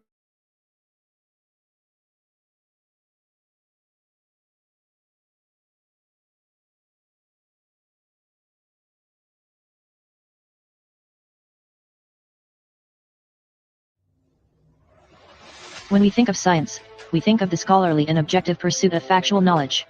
However, many scientific concepts had their inception in, and still contain the vestiges of, mythology, mysticism, metaphysics, and occult ideologies. Even the Royal Society, a learned academy for science which serves as a scientific advisor to the British government, and funds research fellowships and scientific companies, began as the Invisible College of the Rosicrucian Occult Metaphysical Fraternity. The word worship means the act of reverencing or showing respect and love to a god by performing rites such as providing offerings to the god, or by praying and calling on the god's name. The following is a list of gods and characters from mythology which are currently worshipped by modern scientists and scholars. Number 10. Thesis. In Greek mythology, Thesis was a primordial goddess of creation, and is thought to be the child of the primordial deity KWAZ. It is believed that Thesis helped create the world Gaia. Thesis is sometimes identified with Physis. In modern scholarship and science, thesis is the name used for the presentation of an author's research, findings, or proposition to be discussed or proven. All scientists and scholars are required to submit a formal written thesis in support of candidature for an academic degree from a university or professional qualification. Thesis's alternate identity physis is the origin of the scientific word physics. Number 9. Thea. In Greek mythology, Thea was the Titan goddess of light, vision, and divine perspective. In modern science, Thea's name is the origin of the word theory, an idea or set of ideas that are intended to explain facts or events. In modern mathematics, Thea's name is also the origin of the word theorem, a formula or statement that can be proven from other formulas or statements. All modern scientists and mathematicians routinely worship and call on Thea by using the words theory and theorem. Number 8. Kronos. In Greek mythology, Kronos was the leader and the youngest of the first generation of Titans, and was the personified god of time. Kronos helped to form the ordered universe of earth, sea, and sky. The name Kronos is the origin of the word chronology, which is used by modern historians and scholars to denote the order in which a series of events happened. Kronos is worshipped in the field of chronology, the science and study of measuring time, and in the field of archaeology, the scientific study of the past, which comes from the muse of origins in Greek mythology named Arche. Number 7. Helios. In Greek mythology, Helios was the personified god of the sun. The name Helios is worshipped in modern science as the origin of the word helium, the second chemical element on the periodic table. The name Helios is the origin of the word heliocentric used in astronomy to relate to the sun as the center of the solar system. Helios is also the origin of the astronomical terms aphelion, referring to the point farthest from a sun, and perihelion, referring to the point closest to a sun. Number 6. Psyche. In Greek mythology, Psyche was the name of a character who overcame obstacles to win the love and marriage of the Greek god of desire named Cupid. In modern science, psyche is a word used to refer to the mentality of a person, and psyche is the origin of the word psychology, the scientific study of the mind and behavior. Number 5. Gaia. In Greek mythology, Gaia was the personified primordial goddess of the earth. In Greek mythology, Gaia was considered the great mother of all, creator and giver of birth to the earth, the universe, the heavenly gods, and the Titans. In the Roman pantheon, the equivalent to Gaia was named Terra. The name of Gaia is worshipped in modern science and mathematics as the origin of the words geometry, geology, and geography. Number 4. Asteria. In Greek mythology, Asteria was the goddess of falling stars, nocturnal oracles, and the daughter of the Titans Codus and Phoebe. Modern scientists worship the name of Asteria in the words astronaut, astrophysics, and astrology. Within the field of astrology, the study of the stars and celestial bodies, there are countless references to gods from Greek and Roman mythology, including the names of constellations, and the names of the planets Mercury, Venus, Mars, Jupiter, Saturn, Uranus, and Neptune. Number 3. Nemesis. In Greek mythology, Nemesis, also called the goddess of Ramnus, was the goddess of divine retribution against those who succumb to hubris and arrogance. Nemesis is worshipped by modern mathematicians because the name Nemesis is related to the Greek word mnemein, meaning to give what is due, which is the etymological origin of the words number in arithmetic. Number 2. Hydros. In Greek mythology, Hydros was one of the first primordial gods to emerge along with Thesis as a child of chaos. Modern scientists worship the name of Hydros in the word hydrogen, the first chemical element on the periodic table. The name of Hydros is also the origin of the scientific terms hydraulics, hydrothermal, hydrotherapy, hydrodynamic, hydropower, hydrolysis, hydroponics, and hydroelectric. And number 1. Electra. In Greek mythology, Electra was the daughter of King Agamemnon, and the princess of Argos. Electra plotted with her brother to kill her mother and stepfather as revenge for the murder of their father Agamemnon. Electra's name appears in the scientific field of psychology as Electra complex, the psychological competition of a girl child with her mother for the attention and affection of her father. The name Electra shares etymological origins with the scientific word electron, the fundamental subatomic negative charge carrying particle. The name Electra is worshipped in the scientific terms electrolysis, electricity, and electronics, which dominate and define the modern world. Paying an electric bill is like paying a tithe, or monetary offering, to Electra. With recognition that the god Jesus came from the African Egyptian god Horus, and that much of Greek philosophy was influenced by African Egyptian culture, then African Egyptian gods can be worshipped by replacing the names of the Greek mythological characters used as scientific, mathematic, and scholastic terms with the names of African Egyptian gods. We can replace all scientific and scholastic uses of Thesis, the Greek goddess child of chaos, with the name of the African Egyptian goddess of order named Ma'at. We can replace all scientific, mathematic, and scholastic references to Thea, the Greek goddess of divine perspective, with the name of the African Egyptian goddess Wajet, the Eye of Horus, or divine perspective. We can replace all scientific and scholastic references to Kronos, the Greek god of time, with the name of the African Egyptian god of time named Jahudi. We can replace all scientific references to Helios, the Greek god of the sun, with the name of the African Egyptian god of the sun named Re. We can replace all scientific references to the Greek mythological character of Psyche, with the name of the African Egyptian concept of the soul and personality called the Ba bird. We can replace all scientific and mathematic references to the Greek goddess of the earth named Gaia, with the name of the African Egyptian god of the earth named Geb. We can replace all scientific references to the Greek god of the stars named Asteria, with the name of the African Egyptian goddess of the starry sky named Nut. We can replace all scientific and mathematic references to the Greek goddess Nemesis, with the name of the African Egyptian goddess of mathematics named Seshat. We can replace all scientific references to the Greek god of water named Hydros, with the name of the African Egyptian god of water named Nun. And we can replace all scientific references to the Greek mythological character of Electra, with the name of the African Egyptian subatomic god of creation named Ptah.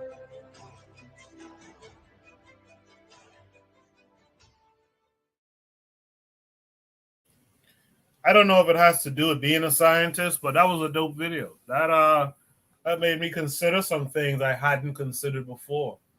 I'm gonna put that video up on the Discord. I appreciate that from Trigger Happy 262. That video is called Top 10 Gods Worshipped by Scientists and Atheists. I think that was a good one. I'll put that on the Discord. By the way, on the Discord, because I feel like I've been neglecting that for a little bit now. I have so much different things to take care of. On the Discord, we have channels for like Black documentaries and science channels and stuff like that. I'm going to put this in the science channel. You guys can also add Black documentaries and stuff on the Discord. I still think it's a good spot where folks can go and find information. If you have books on PDF that you want to send my way, I could post them up on the Discord as well. With that said, Carl, should be topic number 4, the gods worshipped by scientists and atheists. What say you to what you saw? Never go full Hotep. Never go full Hotep. This is full Hotep, man. We going 100 miles an hour in the Hotep, man. Oh, man. It was interesting, but I mean, full Hotep. I don't think you never go full Hotep, man. This is I feel like okay, how can I put this? I don't think we worship these gods. You know, these terms, they come from the Greek because so much of Western culture is rooted in Greek and Roman mythology and whatnot. I don't think you're worshiping these deities just by simply saying, you know, I had to write a thesis. You know, there's so much of the etymology that comes from different gods. So, I mean, by their logic, okay, so if it's Thursday, does that mean I worship Thor? Because the word Thursday comes from Thor's day, you know? So this is just the world that we live in, unfortunately. I don't think that you're worshiping or showing reverence to these ancient deities by using the names. I think that's kind of, I don't know, it's kind of a stretch to me. I feel like it's kind of a stretch. I don't think that's, I don't see where that's happening.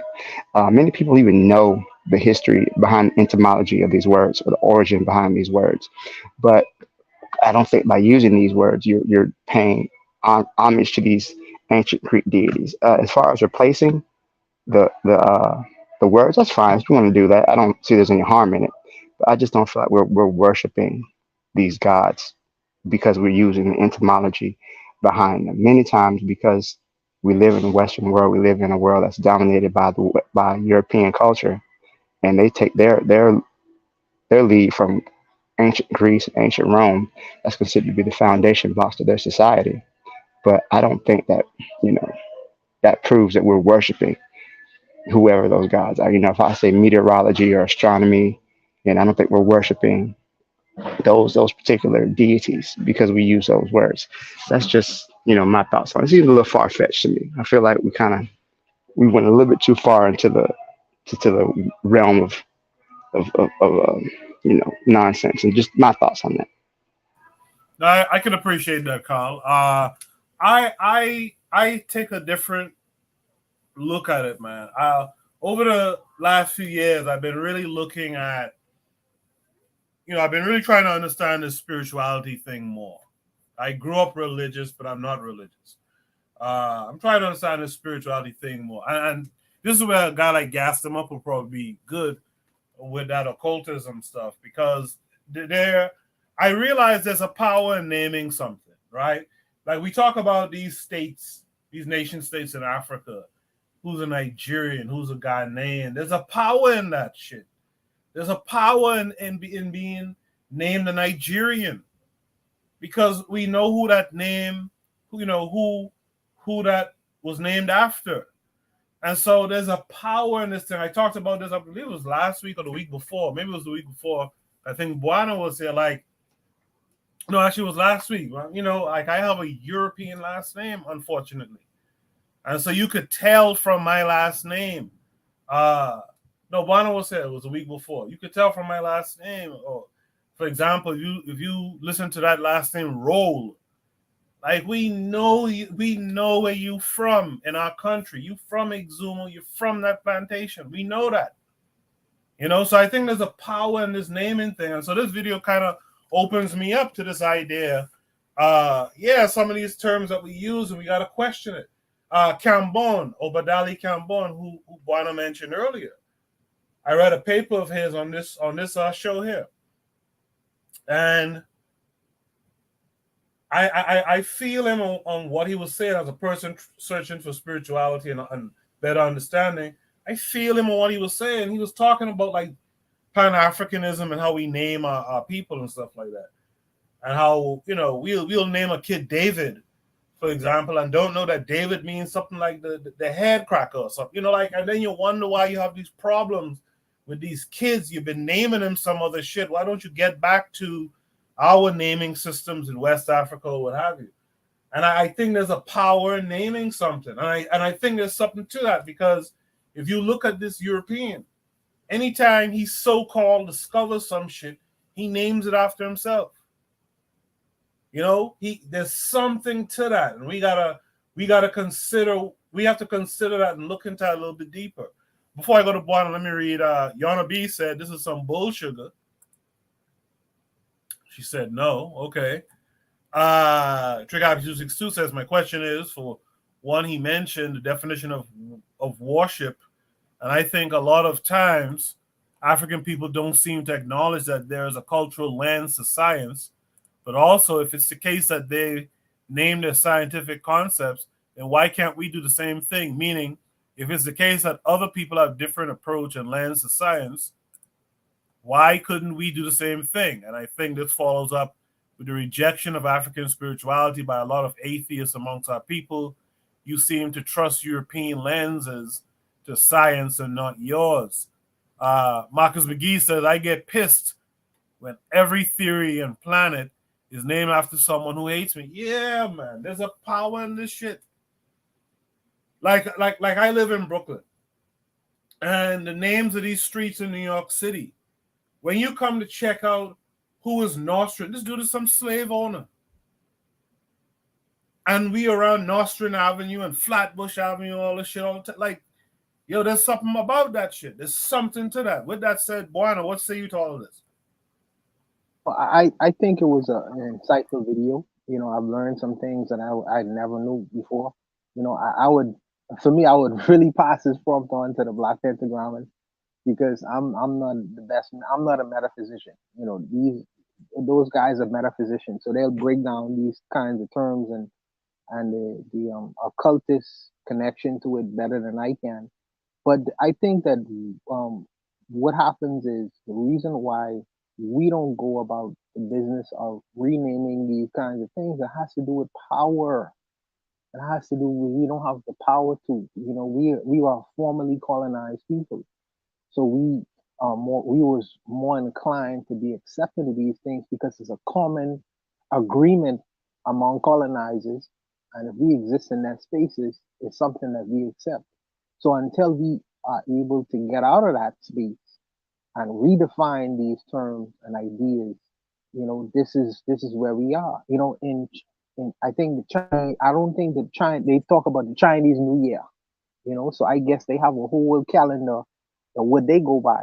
The Arabs, we live in 2023. They have a whole system set up with the year that they currently live in and existed. Because they have the power to redefine that. I think that the only black group, who has redefined terms in terms of time, in terms of reality, is the Ethiopian, because their Christmas is completely different from our Christmas. Their time is a little bit different from what we consider to be time. So they was able to garner that by when they say that they are only, I guess, black nation that wasn't colonized them, and I think Liberia and one of them other countries. I think that our issue is in terms of power, and we can't necessarily define what our reality is at this time. I personally believe that I will change. I'm confident in that. I have to be confident in that. But currently, we don't exist in that space. So I think that that's my issue. But I don't have an issue with the prompt at all. I think that it was insightful. I've learned some things. But what am I going to do with it? I wish I could redefine what a theory is by calling it through an African lens. But when I get out in the so-called modern world, I have to play with the terms that was given to me to advance myself. So that'll be the barrier that I'll come up against, even if I was to define it with my own African lens. But I'll stop there. But Buana, let me ask you a quick question. I'm sure Carl wants to add something. From where we are now to where we want to be in the future with power, what do we do in the meantime? Now, you said you're not really sure what you would do with it, but in general, as far as what Trigger Happy is talking about, right? What do we do? Do we just sit down and wait till power arrives, or shouldn't we be proactive? Especially in places where we have the ability, especially in places where we have the ability to define the reality. What should we do? I personally believe, and I go take it back to Marcus Garvey, even though his name seems to be unpopular all of a sudden. I think that we should be a government in waiting, and a government in waiting, or people who defines themselves as a government in waiting, would do all the things that a structured government or operate in a way that a structured government should operate. Therefore, what I mean by that, we should have our own scientists, we should have our own mathematicians, we should have our own doctors, we should all these fields of industry, that we currently have access to. We should operate in a way to where we perfect it, but operate as if we were a government in waiting. Therefore, if we were given when we decide, let me put it like that, when we decide to take our opportunity to operate as an official government, there will be no shortfalls. For example, in African societies, when the colonial governments left, the big deficit was in a whole society where you have 1 million people, you only have 2 doctors. On a society where you have 5 million people, you only have 2 scientists. Why? Because they was not prepared for what if these people decide to leave, and we take I believe, the right to be self-determining. What would happen? So I believe as we prepare, we should be a government and we can operate as such. So all of us, since we've been exposed to all this information, should perfect whatever field of industry we are in. So when we decide to take that opportunity, we will be able to. We wouldn't need to miss a beat. We would function as though we were a government. So there would be no shortfalls. So that's what I believe that we should currently be doing within the interim period until we get there. But that's my views on that. No, I can appreciate that response, Bonner. Kyle, you want to add something? Yeah, let me just add, in reading the chat, trigger. It was I made the term hotep, so let me apologize for that because we should not use hotep in a derogatory way. So I want to apologize for that first of all. I remember how Dr. Huey P. Newton described power as the ability to define phenomenon and to have it act in a desired manner. So with that said, the ability to define uh, phenomenon in nature and society is how you define power, the ability to say what a thing is and have it act in that way. And I think that's something that has been lost by African people over the centuries, is that we don't define things. We get defined. So in retrospect, looking at this video, I guess that's an attempt to take back the power to define reality and to have it act in the manner that we decide, as opposed to have another person decide. So I got some things to think about. Oh yes, and in terms of the conversation, in terms of Charles Darwin, I agree with when Trigger Happy says that we did investigate, and in fact, this is a conversation brought up by um what's his my Haitian brethren.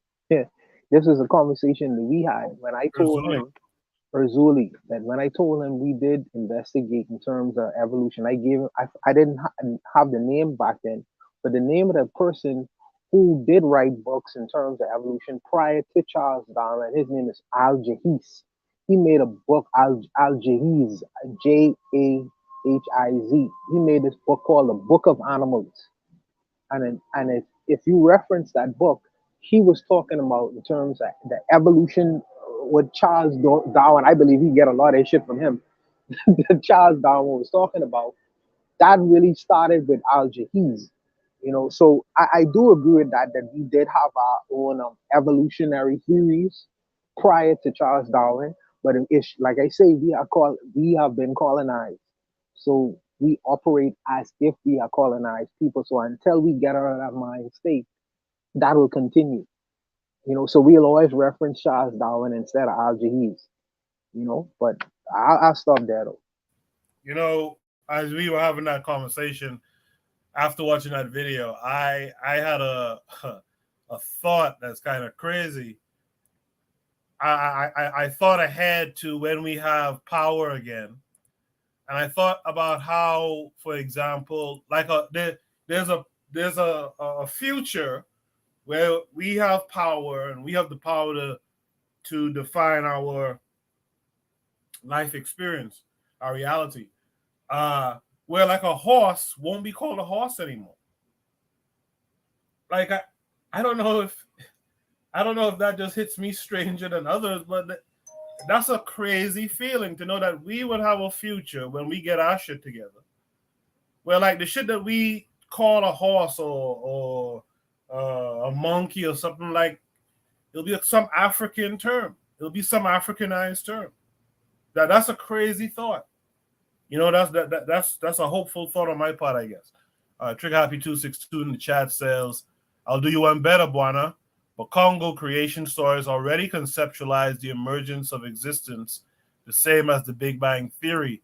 He says, and it all makes sense. We can't say we're the oldest people in the world, but are submitting to the lens of the youngest people in the world in terms of science. We discovered a lot of things before them. I think that's a good, excellent last point here. If there's nothing else to add, let me go to Shoot the Breeze topic number 5. Shoot the Breeze topic number 5 kind of follows in the same vein. Should be topic number 5 says, is science universal or does it have a cultural lens? How can we understand African science if we don't want to understand and institutionalize African spirituality? I look forward to this topic. Let's check out the video. The periodic table.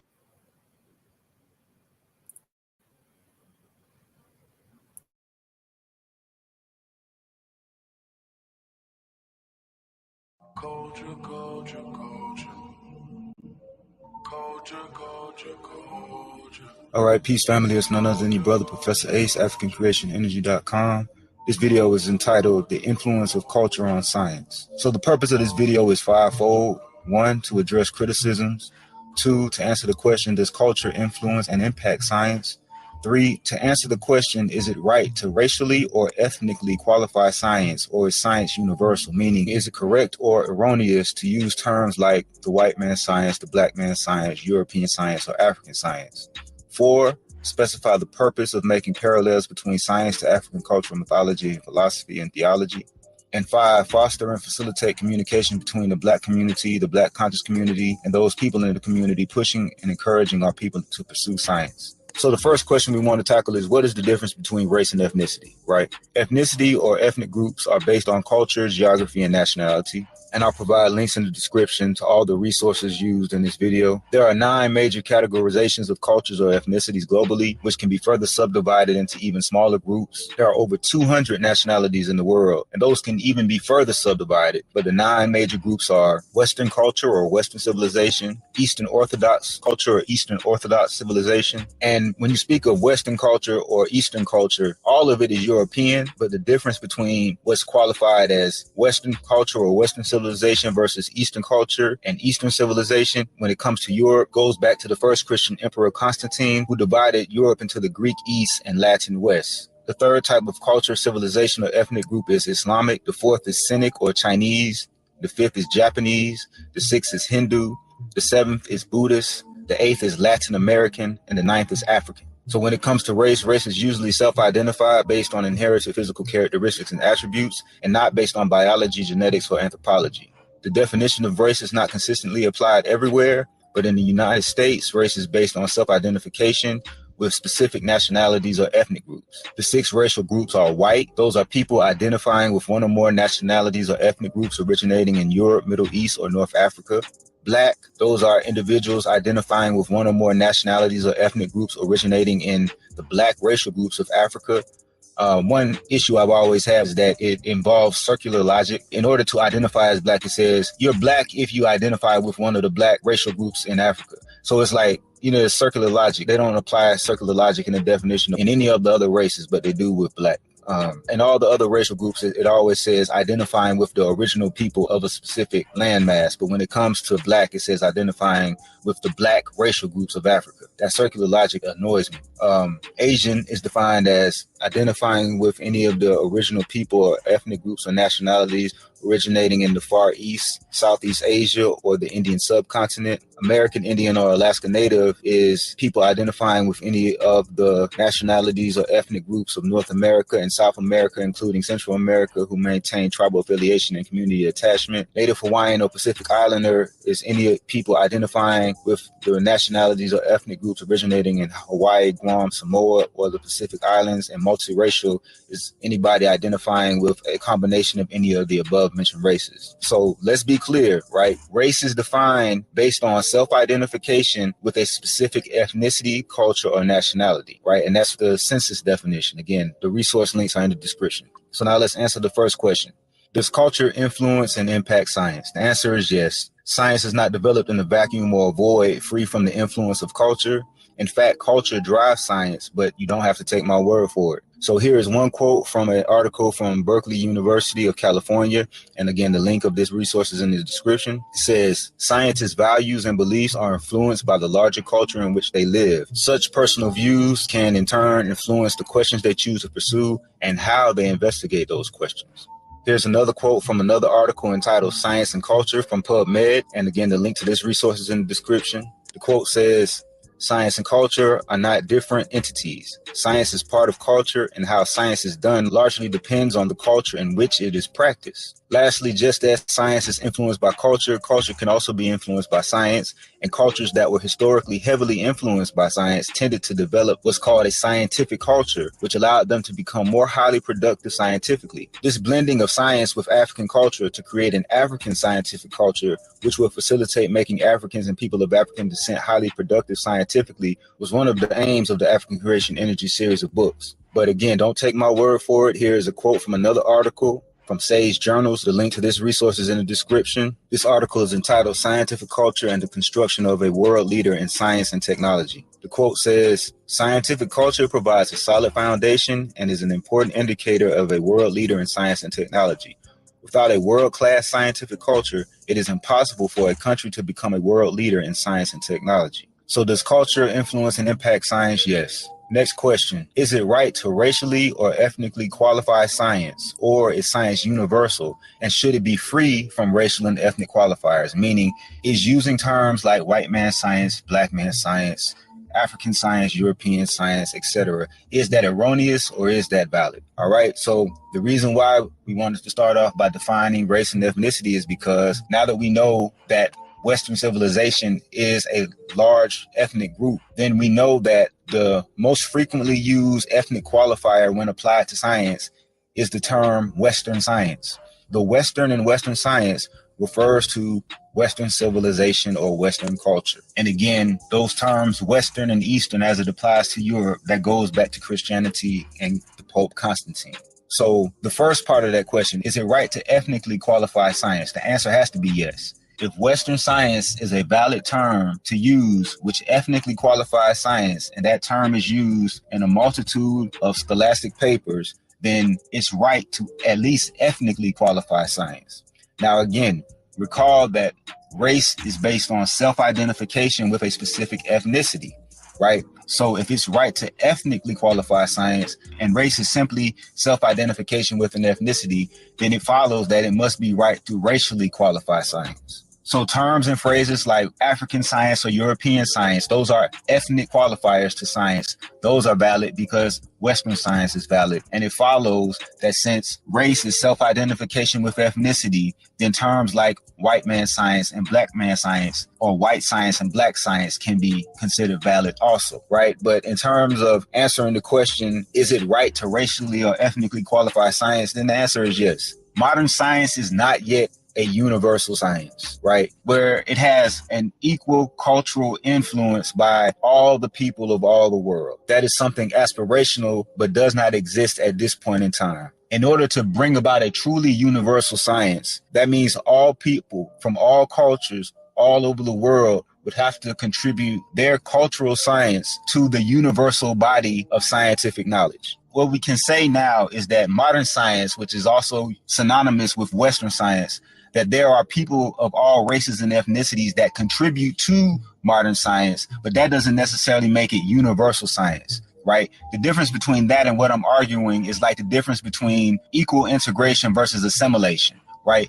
Assimilation is basically we set up a culture and then we might get people from all ethnicities and all races all over the world to participate in our culture, but they have to abandon their culture, abandon their ethnicities and assimilate into the dominant culture of the society, right? That's assimilation. However, equal integration would mean that you would have a culture that has equal influence from all the ethnicities and all the races of all the people who are participating within that culture. And that would be universal science, right? So right now, Western science or modern science, we have an assimilation of all ethnicities and all racial groups from all over the world into the existing Western scientific structure, but we don't have an equal integration of the cultural sciences from all those people, from all ethnicities and all races all over the world, right? And this brings us to the purpose of creating parallels between cultural mythologies and philosophies to science, right? So what is the purpose of creating parallels between a cultural mythology, philosophy, and theology to science, right? There are two main reasons, right? So I already did a video talking about why it's valid. Why is it valid to create parallels? And the simple answer to that is because the precedent has already been established within modern science, right? When you read the origins of modern science or the origin of Western science, they say that they drew parallels between their modern scientific concepts to the mythologies, philosophies, and theology of the ancient Greeks. So that's why it's valid.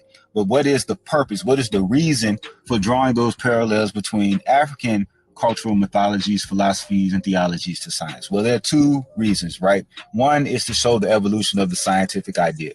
If Western science traces its origins to the Greeks, and the Greeks trace the origins of their science to the ancient Egyptians, then the simple question is, can we identify the concepts in ancient Egyptian mythology, philosophy, or theology, or science, which served as the evolutionary foundation of certain topics in modern science?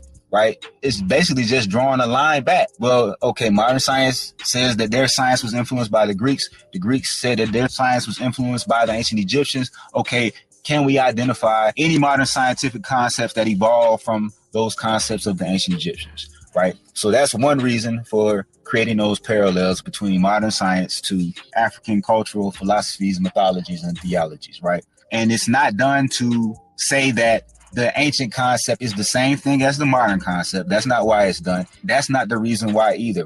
One is to show how the idea evolved over time, and two is for the enculturalization, or to culturalize scientific concepts for a specific culture, right? When we make parallels between modern science using specific cultural mythologies, philosophy, theologies, or specific cultural symbols, it's basically enculturalizes scientific concepts using the symbols, metaphors, and language of a specific culture, right? So hopefully this video helps to bridge the gap for people who come across this video and who use the term white man science, right? Rather than using that term, just start saying Western science instead, right? For people who aspire to promote science to the Black community or the Black conscious community, if someone uses the term white man science, then you just translate in your head, well, what I think, or even ask the person, well, do you mean Western science, right? Instead of using the term white man science, why not use the term Western science? Because that is the ethnic qualifier that is applied to science in scholastic papers, right? And hopefully that will open the dialogue to be more productive and to help get over the barriers that keep us out of STEM. All right, so that's all for now. Peace.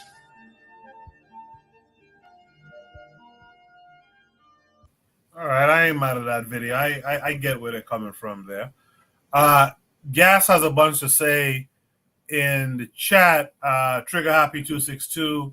You should respond to Gas. I think that's an interesting conversation that can be had in the chat. Provide triggers. You mentioned you like Gas's commentary, so you should be involved in that as well. Let's get some side convos going in the chat as well. Carl, is science universal, or does it have a cultural lens? How can we understand African science if we don't want to understand and institutionalize African spirituality? Well, I think it definitely has a cultural lens to it. No problem. So yeah, I think that's true. It definitely has a cultural lens. And let me say this too, where you can see that in different scientific fields, like psychology, for example. There used to be a mental disorders, for another thing. There used to be a point where, runaway slaves had a mental disorder. They had drapetomania. That was a classified mental disorder. There was nothing scientific about it, but in the European psyche, these people are running away. Something must be wrong with them. They're not human. So there is an error with that. So I think that's definitely a cultural issue right in of itself, that that's how science has a cultural lens to it.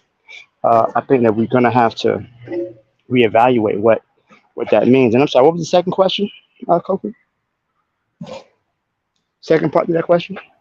Sorry. So the second thing is, how can we understand African science if we don't want to understand and institutionalize African spirituality? Like, how come we're not getting back to this African spirituality more? I would say because we don't see value in it. I think that many of us have been so acculturated, so long within the European society that we don't really see the value in our own things. So I definitely think that's part of the reason behind it. All right, that's just my thoughts on that. All right, Carl. There's some background noise coming through, Carl, when you're talking, so just be mindful of that. Buana, what say you? Yeah, so I might be out of my league with this kind of discussion, but where I'll start is I understand Trigger Happy's gripe in terms of not displacing African spirituality. I think African spirituality has a place, but you will never see a whole blanket of, because people are different. You know what I mean? The people who are invested in African spirituality should invest in African spirituality.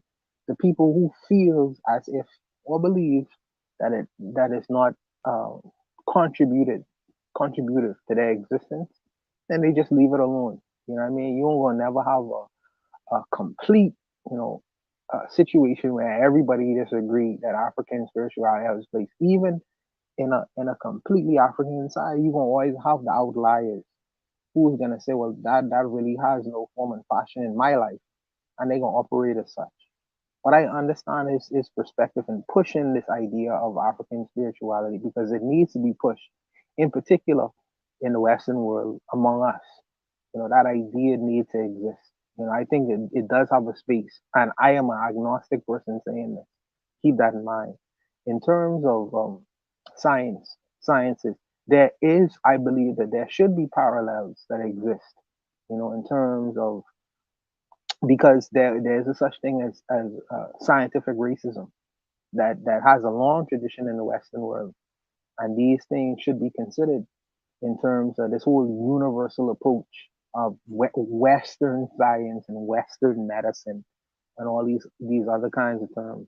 I think that when one of Gas' arguments is that diasporic Africans love to standardize um, science in terms of the Western because we live in the Western world. And I get his point because when in terms of looking at Africa and having this universalist perspective of standardizing African science and African medicine, how an Asoko man would heal a broken wound would probably be completely different than how a Zulu in South Africa would heal a broken wound.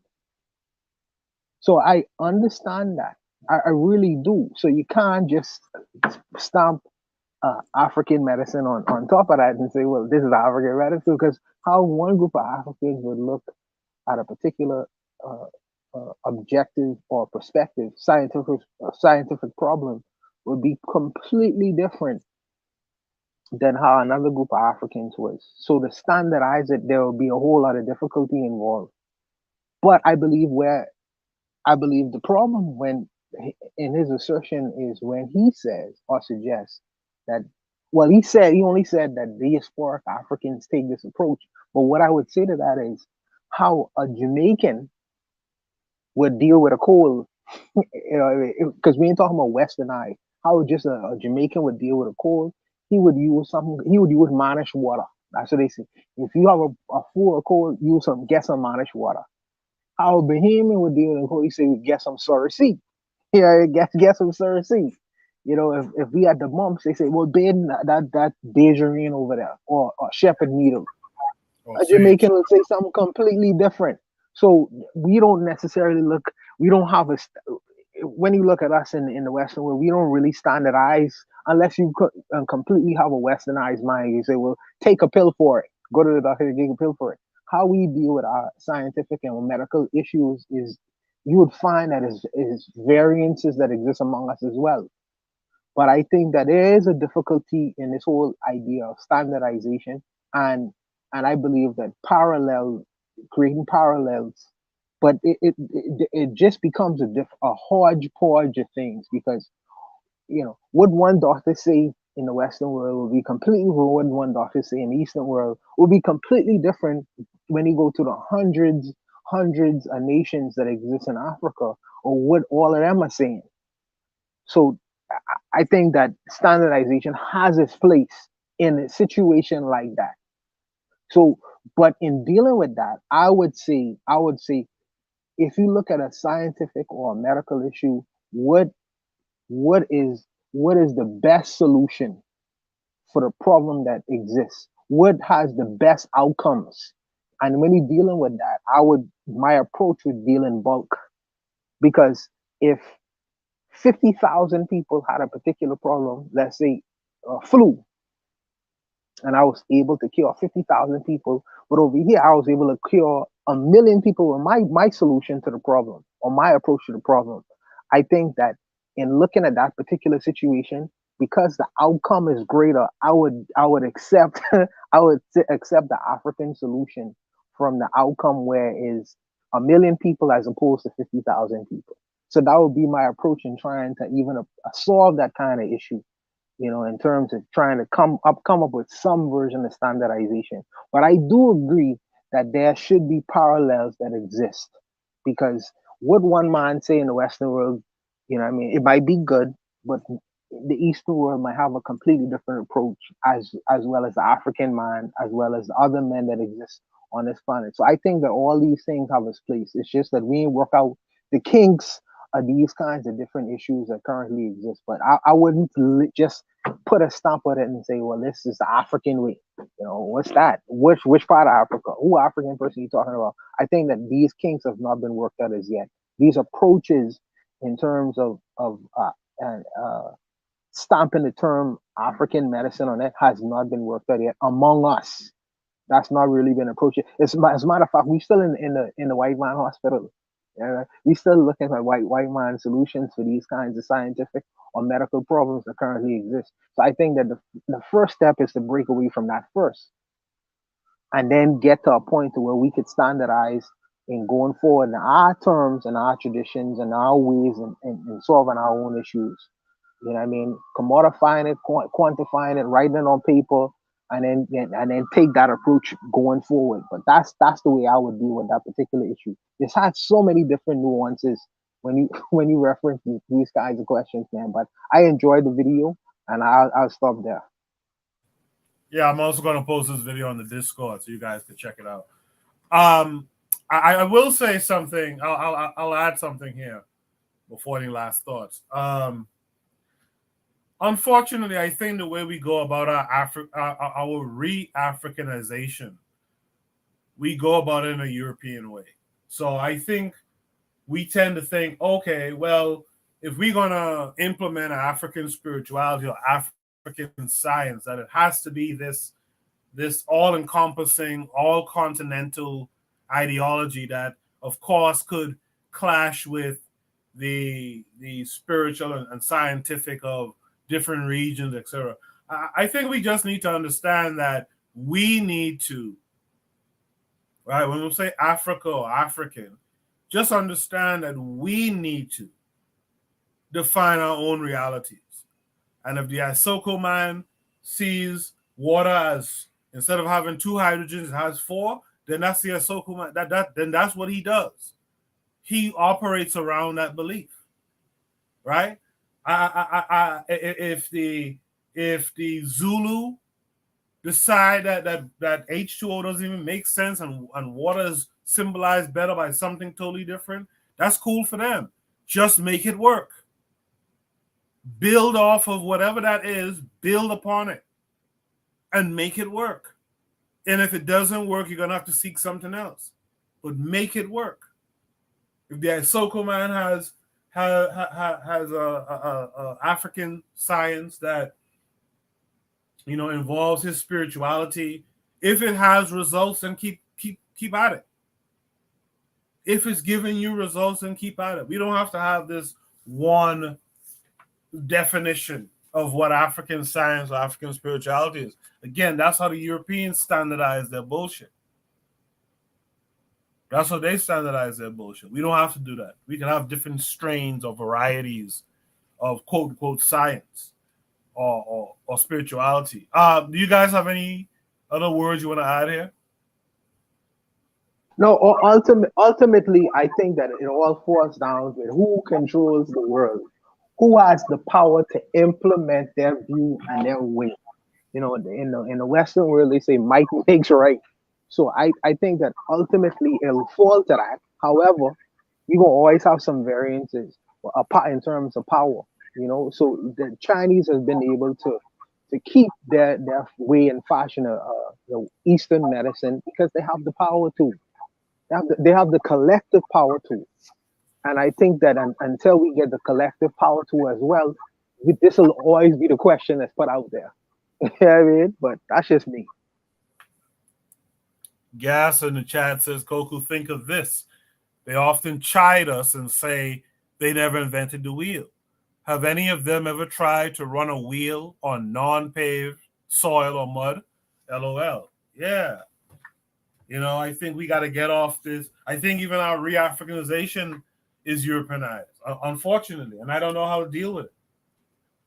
It's something I ponder all the time. I don't know exactly how to deal with it because we think we have to match what they do with an African view of it. It's quite a quandary we're in. It's quite a quandary we're in. No last words on this topic. All right, let me post what Shoot the Breeze topic number 6 is going to be. We're doing excellent time tonight. We'll be done at 2 a.m. for sure.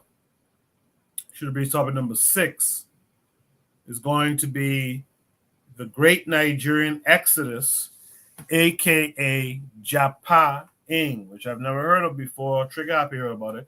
By the way, Trigger Happy, thanks for those 2 great topics just now.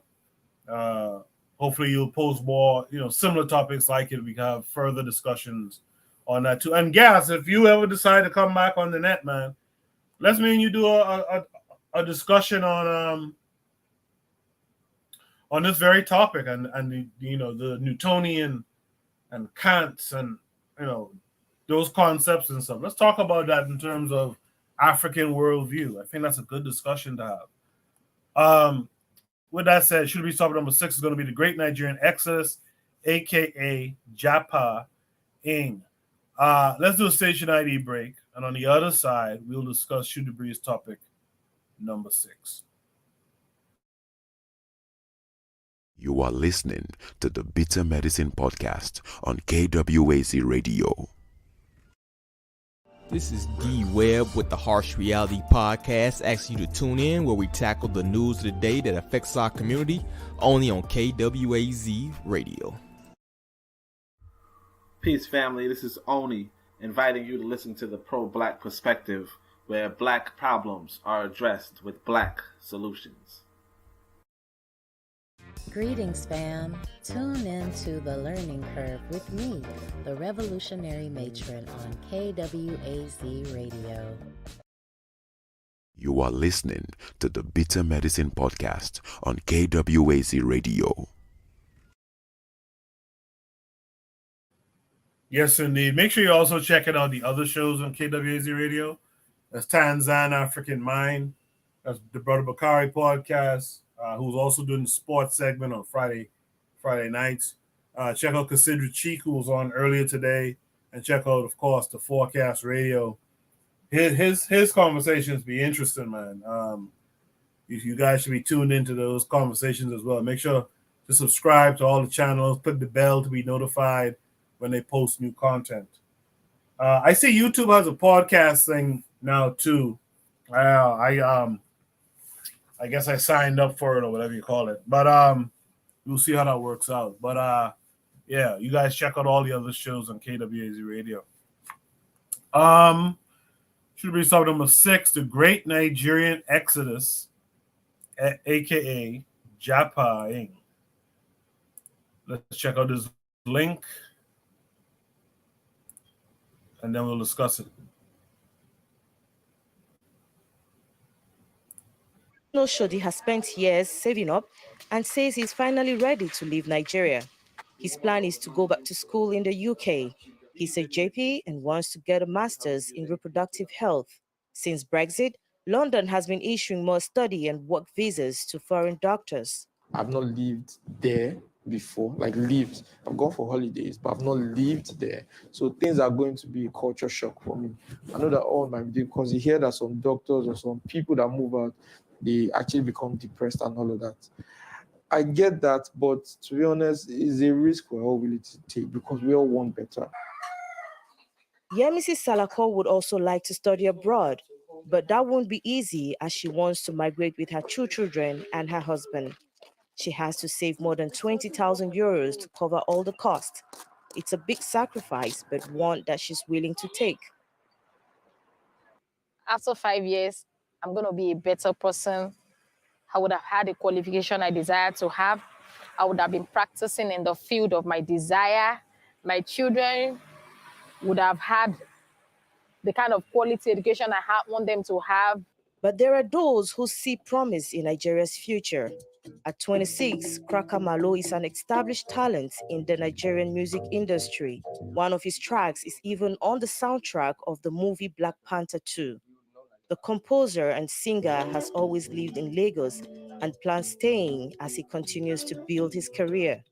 I mean, Nigeria is a beautiful place with like a whole lot of like opportunities. The vibe, the energy, the people, it's home to me. So I love being home. I love, I love the energy, honestly, yes. The Nigerian middle class is torn between two options with no guarantee of success. Stay in Nigeria and try to change the harsh living conditions, or search for greener pastures and better structured system far from home.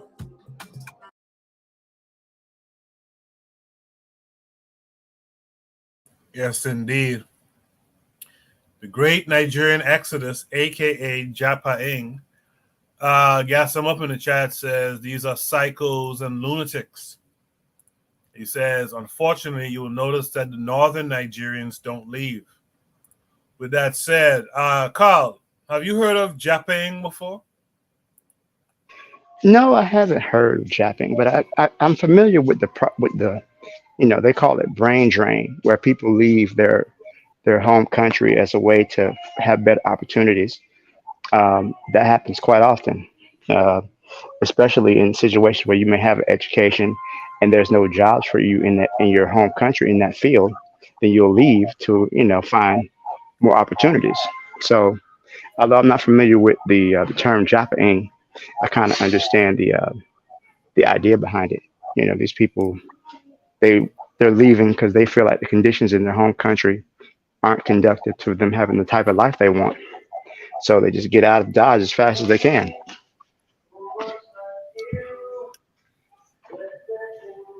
So yeah, I'm All familiar right, with the with Carl. the with the idea of it. Okay. Buana, the great Nigerian exodus, aka Japaing. Yeah, for me, I understand that these brothers trying to chase opportunity. This guy is a doctor in Korea, and unfortunately, he didn't get the UK experience yet. And when he driving taxi up and down in the UK trying to pay rent, he'll really get that UK experience. Because before he could operate as a doctor in the UK, he has to qualify. And I'm gonna tell you the hoops he gonna have to jump to. Good night for him. But I am hopeful that he is able to achieve whatever goal he has in mind for that other lady. Oh goodness, and she has two kids too. It's not going to be an easy experience for her living in London. Everybody, all the Africans gonna go to London. So I wish them well. I wish them well. I listen, man. If I had to live in a place where the current cuts 8 hours a day, and my uh, plumbing system ain't the best, and the conditions that I have to exist in the so-called society, people don't really give a shit. My government don't really give a shit. I gonna look at different places in the world where I could exist at least like a human being. So I don't criticize anyone who looking for greener pastures, but it's just often than not, when we do travel outside to the so-called modern or Western world, sometimes we believe that the grass is greener on the other side, and sometimes that's not always the case for all of us. That's not always the case. Sometimes you do better growing where you planted. What I would suggest, though, what I would say though, is that if you do live in a modern world, you go if you could get qualify, become a citizen of another country, in the so-called modern world, use modern media, use what you have in your hand. You know what I mean? So anyone who pays you, they could pay you in American dollars or British dollars, and you could still exist in your home country if you choose to. You don't always have to run now, since you're living in a different with technology. You're living in a different kind of experience. People will pay you off of the internet, for your services, whatever that you provide. People will be willing to pay you, and hopefully they'll be paying you in American dollars or euros rather than naira. So that may improve their situation if they exist there. But for this doctor to think that, oh, I've never lived this, he's gonna experience a culture shock out of this world. I can tell you that firsthand. But and because it's not easy as people believe. But I wish him well. I wouldn't call him a psychopath like guys. I would call him a crazy psychoist. But I wish them well. I wish them well, man. I'll stop there. I appreciate that, Buana. Yeah, Gas says Japa is the Yoruba word that roughly means to escape. So Japaing is escaping. Okay. I appreciate that, Gas. He goes on to say they are basically pseudo FBA who are frustrated that Nigeria does not allow them to consume like the Fresh Prince of Lagos. The cab driver is the Nigerian career of choice for former PhDs. And he laughs, which is funny. I've met like 3 Nigerian cab drivers who were in fact doctors back in Nigeria, which is crazy. Gas says they often exaggerate how Nigeria is. Again, you don't see northern Nigerians running away, right? The funny thing is, and this may be crazy, but I'm thinking that you probably getting paid better as a cab driver in New York City than a doctor in Nigeria. That's crazy. That's insane. But if brothers, I'm gonna take them kind of chances. Maybe they may have heard from some other Nigerians who gets made it in the West to say, hey man, you could do this here, and make triple your salary. So I mean, these guys are gonna take these chances.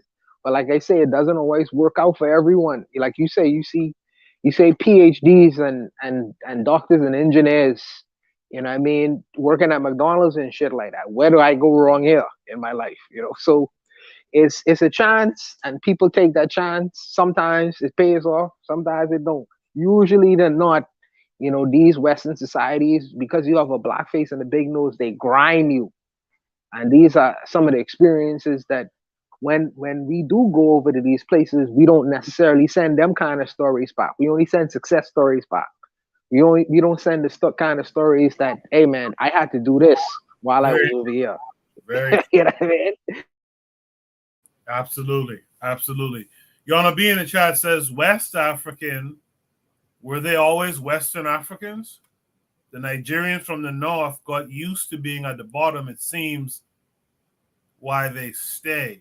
Yana B, explain that one a little bit more for us. Or does anyone want to tackle that on the panel?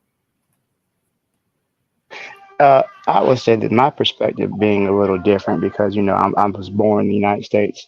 I lived my whole life here.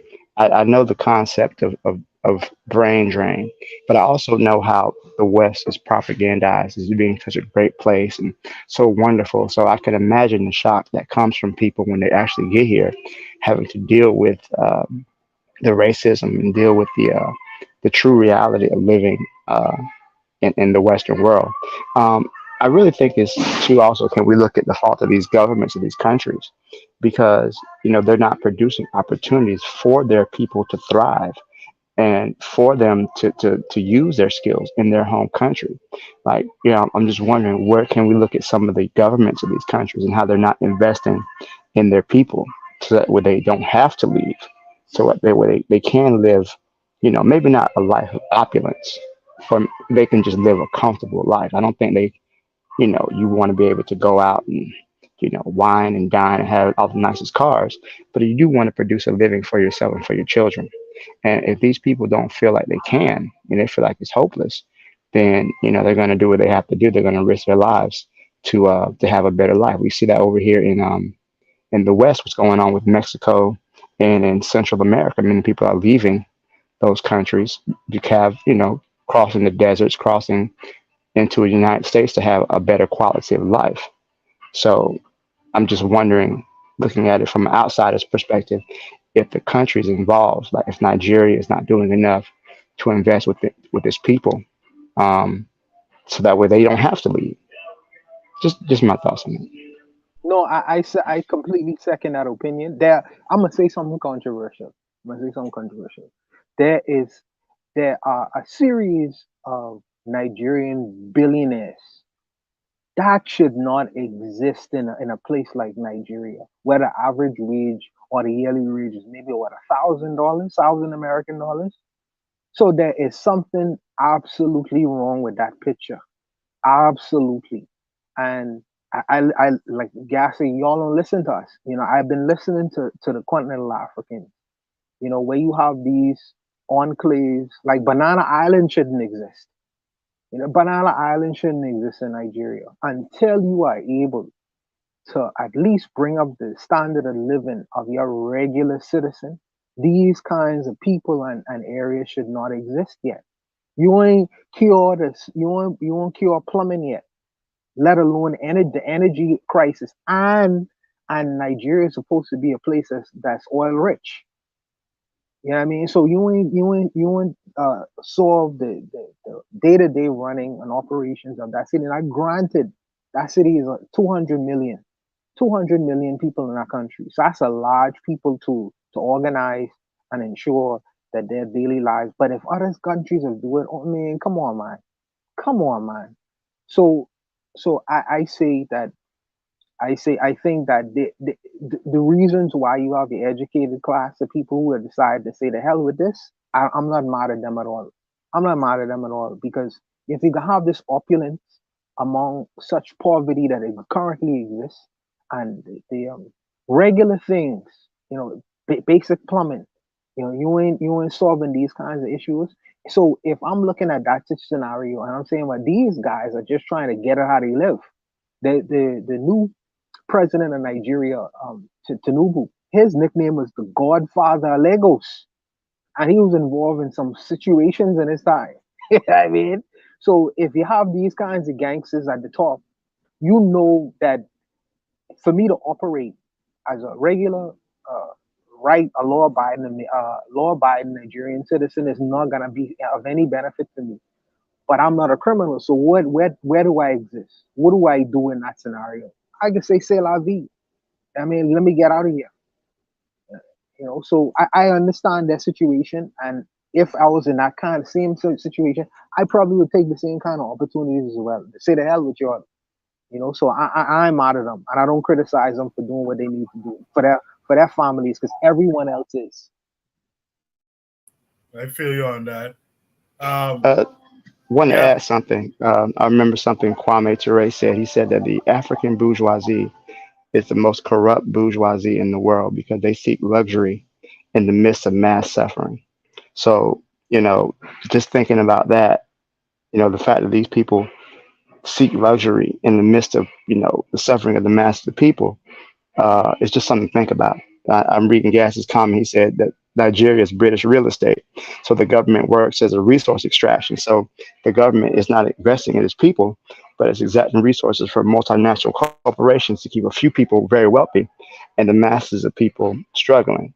So I kind of have a better understanding of, the Japa end of the society. I think Gas has an interesting comment here. He says Italy has the same mafia structure. The difference is Nigerian so-called leaders have no idea of service to the community, and that could make me go into a whole capitalism thing. But this is why I say you have to have some conscience in these dealings, man. You can't be hoarding the resources, the value in the country, the riches, and meanwhile there's people that just, abject poverty or what have you, sufferation. There should be a threshold to this thing, or some upper limit that you can't exceed. It's a violation, man. Like Barnes said, you guys are the muckamucks in your country. You all have these little offshoot islands and all kind of shit, these exclusive little spots to be. No, man, how can that be a thing, and you haven't dealt with the average citizen of your nation, man, and improve their circumstances?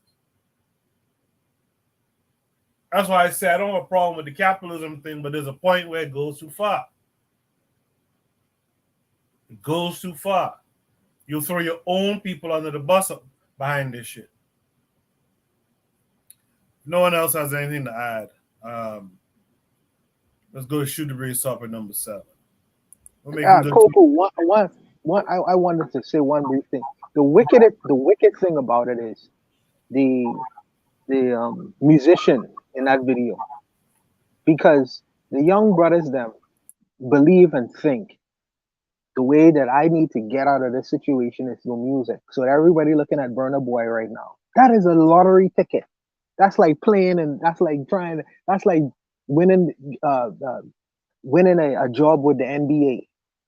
99 and what's gonna happen is many, not all, but many Nigerian young men are gonna see that as they believe that that's the way to get out of that situation. And I mean, for every Burna Boy, it's probably a million Troy of Lagos, somebody you never heard before. So now they could spend their youthful years trying to win that lottery ticket when that's not an option. That's not a real option, and you know what I mean? But this is the choices that these young brothers are left with. I am surprised that that these leaders, these so-called muckamuck people, important people, are able to freely walk around their society without feeling like I ain't gonna get a gun in my face and I'm gonna try to relieve you of all your resources. I'm surprised, man. You know, but I understand that they have a lot of military and probably small private armies around them to ensure that don't happen.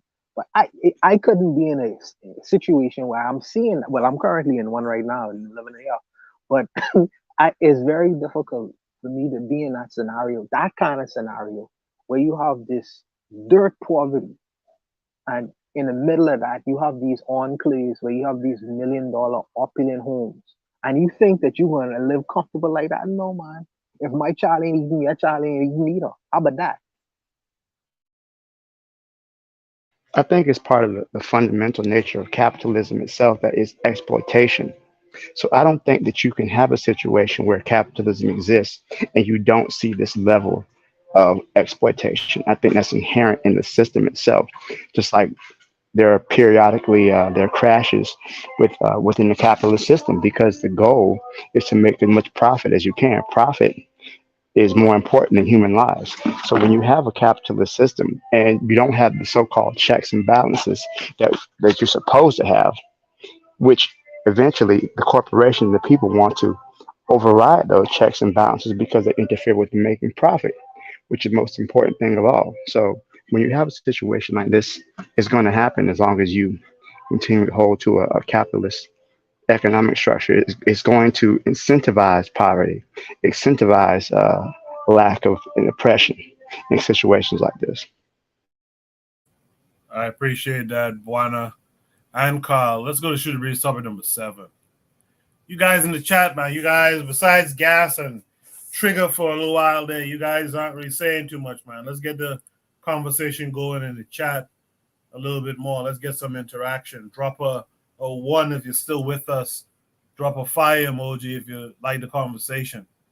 Shoot the Breeze topic number 7 is, why don't we destroy or chase out the traitors before they get big? Of course, this came with a link.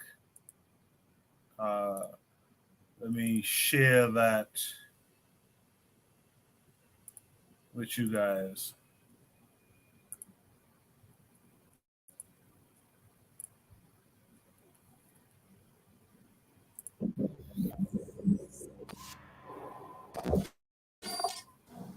No, and that's why them people don't like. They ain't gonna never.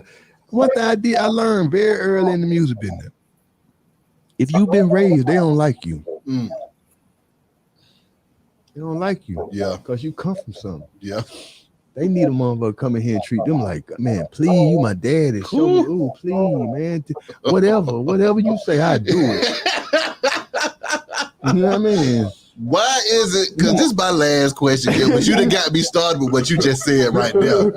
Why is it that when you ain't saying those magic words, I'll do whatever, you can't get nowhere in this goddamn music industry? If you come in there with your 10 toes down as a man and say, hey man, this is what I want, this is what I can offer, can't nobody hear that.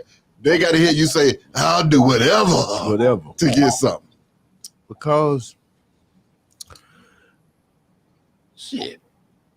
Because man, It's the devil's playground when God ain't involved. This the devil's playground when God ain't involved. This is the biggest witch. This is sorcery. This is witchcraft. Music is witchcraft. Yeah. Because you can change a whole world by putting out the right song. Yeah. So you got to understand the power of music. So if I'm an oppressor or if I'm a person like, God damn, man, okay, we're going to have to open the world up. We're going to have to pay these niggas more. Man, oh, well, shit. We got to pay them to self-destruct. We can't pay them to goddamn be wealthy. See, I'm gonna overpay the ignorance, and I'm gonna underpay the intelligent. I'm gonna turn the intelligent mad and bitter. I'll make an ignorant nigga everything. Nigga! No, you just snapped. You just came in this thing and snapped. That's all I need to know right there. That was my personal question I had. I'm like, dude, what the fuck? And then see, it's just like right now. I could walk past all them execs, man. I don't care where you at, man. I don't care Craig Cowman. I don't care who you is, man. I can walk in there and walk out of there with my balls in my drawer, man. Kel, Sylvia Rome, I've been signed bound. Yeah. L.A. Red, I've been signed bound. Atlantic, Sylvia Rome, Julie Greenwald, Kaiser. Yeah. Been in all their offices, and I walked out of there with my balls in my drawer, man. Come on, man. Because if they own your balls, you're gonna be in the mental hospital. Woo! See? My God. Gonna be in the mental hospital. Cause think about it. They paid niggas to be gangsters. Yeah. They'll never pay you to be smart. You want to be a gangster? Oh, here you go. Take it $1 million. out. Nigga. Yeah. Come in there with some brains. Oh.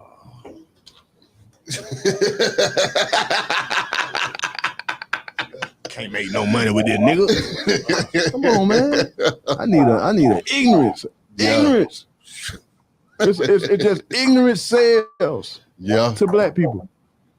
We sell trauma. But how is y'all able to do the opposite and sell real stuff? Because we read. But how was y'all able to cut through the industry, or did it get to a point where they had to stop y'all and say, all right, no more of this stuff? What do you mean? They stopped the record label. They disbanded LaFace. Yeah. They disbanded the label. We got a gold record out, #1 record, and woke up the next morning and said, hey man, LaFace, they just sold that for $145 million, man. Y'all gotta figure it out. Wait, in the middle of the record? Where LA at? Oh, he went to school. He went back to school. He went to Harvard. In the middle of the record. See? Yeah. So you got to think about it. LaFace, a giant in intelligence, the best of Atlanta. Yeah. Destroyed overnight. Next thing you know, he pop up, he was Pink. So you went from the blackest to now your artist right beside you is, we coming to New York, we taking New York over with Pink. You know what I mean? So it's like, you gotta think about it, bro. Like, it's like counter pro, man. Every time we get somewhere and start getting strong, just like that Death Row shit was incredible. Yeah. If he had the mindset to say, hey, stop with the bullshit. Yeah. Stop with the bullshit. We ain't just made 400 million. We got more money than Puffy, everybody. Stop with the bullshit. Nobody said that. See, that's the problem with our community, man. We don't stop bullies in their tracks. See, my daddy era, you couldn't be a bully like that. They kill you. Yeah. Kill you in the South. You couldn't show up on a nigga block. Hey, nigga, we gonna kill you. Yeah. You trouble. You know what I mean? Yeah. You ain't around here trying to kill us. You around here doing that? We're gonna kill you. We're gonna take you out in the bum. We're gonna let 8 hogs eat you. Exactly. You know what I mean? Yeah. And I don't think where the leaders, when she started getting out of hand, nobody said nothing, man. Nobody said nothing, man. Nobody say, hold on, man. Let's all get in the room. Hey, man, we making too much money. We right here fighting about some bullshit. Yeah. But we making millions of dollars. But we fighting about some street shit.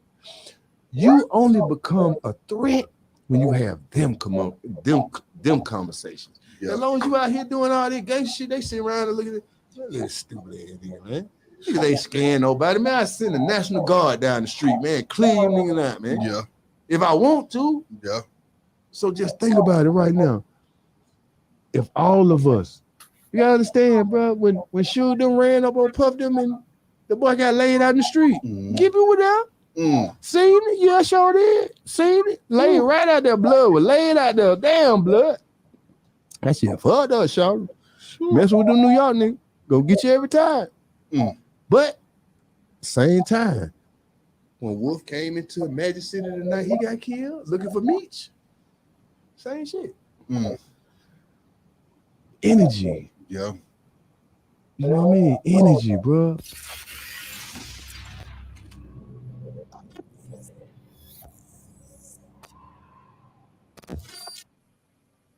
That's an interesting conversation. I don't know if my mic was open the whole time. I hope it didn't cause a bad effect. Makari asked who that was. I think that was Big Gip being interviewed. Buana, let's switch up a little bit. Buana, what did you get from that just now? Here's the thing. I believe that first of all, any person who's been in the rap industry understand that has a cap. Most rappers, they have maybe a 5-year time period of where they become, and I'm not the best person to be talking about this, but I think that they usually have a 5-year span where they become popular. They get national play, and then they be replaced with other rappers. I think that these older rappers, younger rappers, have the foresight now because they probably studied the industry enough to know that it's not about it's all about your last hit, and these things are very temporary. So you should always have a long time plan. Your profession can't only be rapper, bro.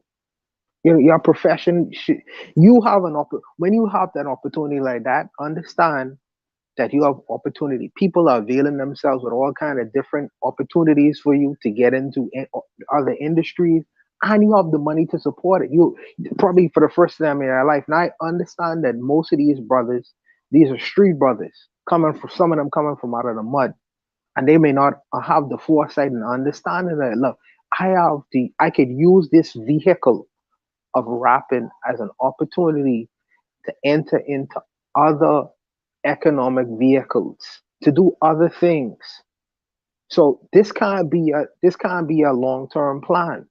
So sometimes when I get these kinds of stories of what coulda, shoulda happened, and this is an African story. It's like we was once here, now we down here. And I think that this is the fact that you are a nationally a renowned person or personality. It only means that you have an opportunity to put yourself or position yourself for other kinds of opportunities. This is not a long-term career plan. Even in basketball, these guys are paid millions and multi-millions of dollars, but you also have bills and lifestyles that you have to fund. And understand that your body won't be able to last 30, 20 years, jumping and running up and down the court and then having to compete with the younger guys who coming up behind you. So you should always have a long-term plan. So much so that when I get out of this industry financially, I could just go into this. I have an opportunity here. Or I could even start my own record label. So if LaFace all of a sudden props up and says, I want to go to Harvard. I sold this company for $1 million. Well, I have my own company here. Distribution, well, let me go talk to Master P over here. You know what I mean? It shouldn't be, I feel like sometimes when we become a thing, in particular Black people, we become all encompassing. You know what I mean? It's like when we go into Christianity, we don't use that Christianity to do something else. We become the best Christian. John Henry Clark said we used to out Muslim the Muslims and we out Christian the Christians. And sometimes when we become a rap, we become all encompassing of this thing. Whereas all these other people are just using this vehicle to do other things. I think Leo Cohen is into real estate. You know what I mean? These people use these opportunities to do other things with it. But I understand that financially, I think that we need to step up our game to know that after rap comes a myriad of different kinds of things. So the fact that I'm in this industry and I have all these opportunities, I should just only position myself for where this thing runs its life course, which is probably 5 years. I could go here. And there are some rappers who have done it, but it's just so many older rappers with these side stories or what if, or we should have, could have, and I just really just tired of hearing it sometimes, man, because we living at a time right now where you don't have to have these kinds of stories no longer. You choose to, but I'll stop there. I appreciate that, Buana. Carl, what say you? Well, okay. My question is the question: why don't we destroy or chase out our traders? I mean, I've often had that question myself, because traders is not exclusive to Africans. We know we have traders. Every group of people has traders within them, but I feel like we don't do enough to deal with the traders in our society. Like there was a show I was looking at, some HBO show. It was some World War II documentary. They were talking about, how the Americans came to the Netherlands during World War II, and the Dutch people that collaborated with the Nazis, the men got shot, the women got their hair shaved. But too many times with our people, they'll betray us and they'll walk around the community like everything is okay, with no fear of their lives. Like I think about Eldridge Cleaver, who was in the Black Panther Party, and how he betrayed them, how he betrayed the Panthers. He went on to become a Republican, and he campaigned for Ronald Reagan, and he betrayed the whole movement, and nothing ever happened to him.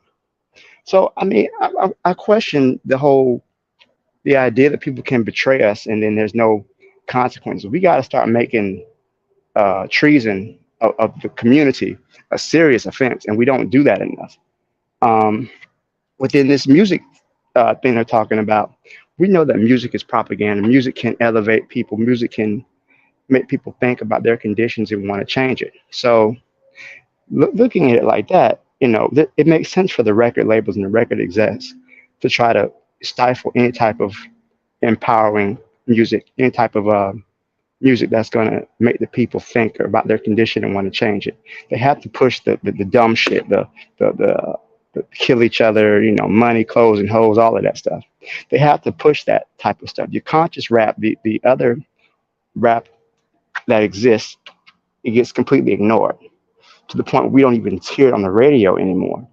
So it makes sense from their perspective for them to try to oppose that type of intellectual music. And because they know it can be a vehicle for change. So you're gonna see, even if they're making money, they're still gonna kill it. He mentioned Death Row Records. Tupac, his mother was a Panther. His stepfather, Mutulu Shakur, was a Panther. He recently got released from prison because he was, locked up for being a Panther. So, but once he got big, he started to become the typical gangster rap. So that type of music is what sells because they push it, though. I think that other type of music would sell just as well, but then we would have to have a level of control over our music, and we do got to deal with those people who betray the movement, to betray our struggle, just so they can make a couple of extra dollars. So that's just my thoughts on that. In the chat, TriggerHappy262 says the survival of traders is all about the values of the community and how rigorous they are in rooting out those who have taken on the values of other people. I agree with that 100%. Let's welcome back Brother Bakari. Bakari, what say you?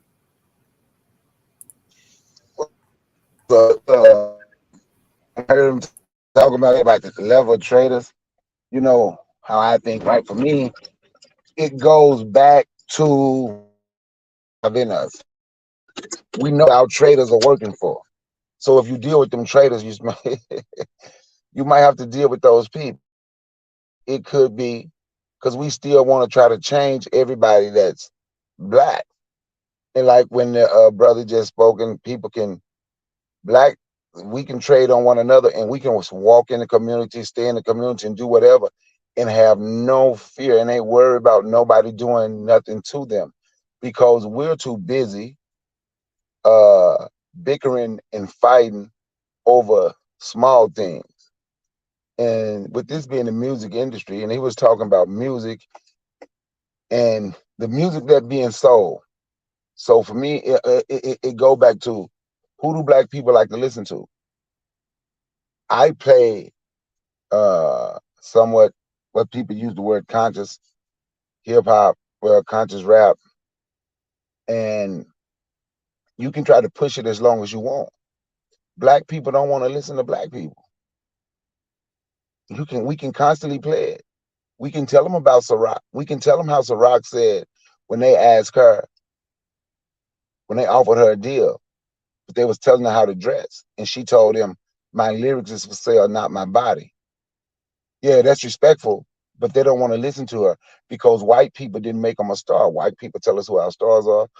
The white people tell us who our leaders are, and white people tell us who should be celebrated in our community.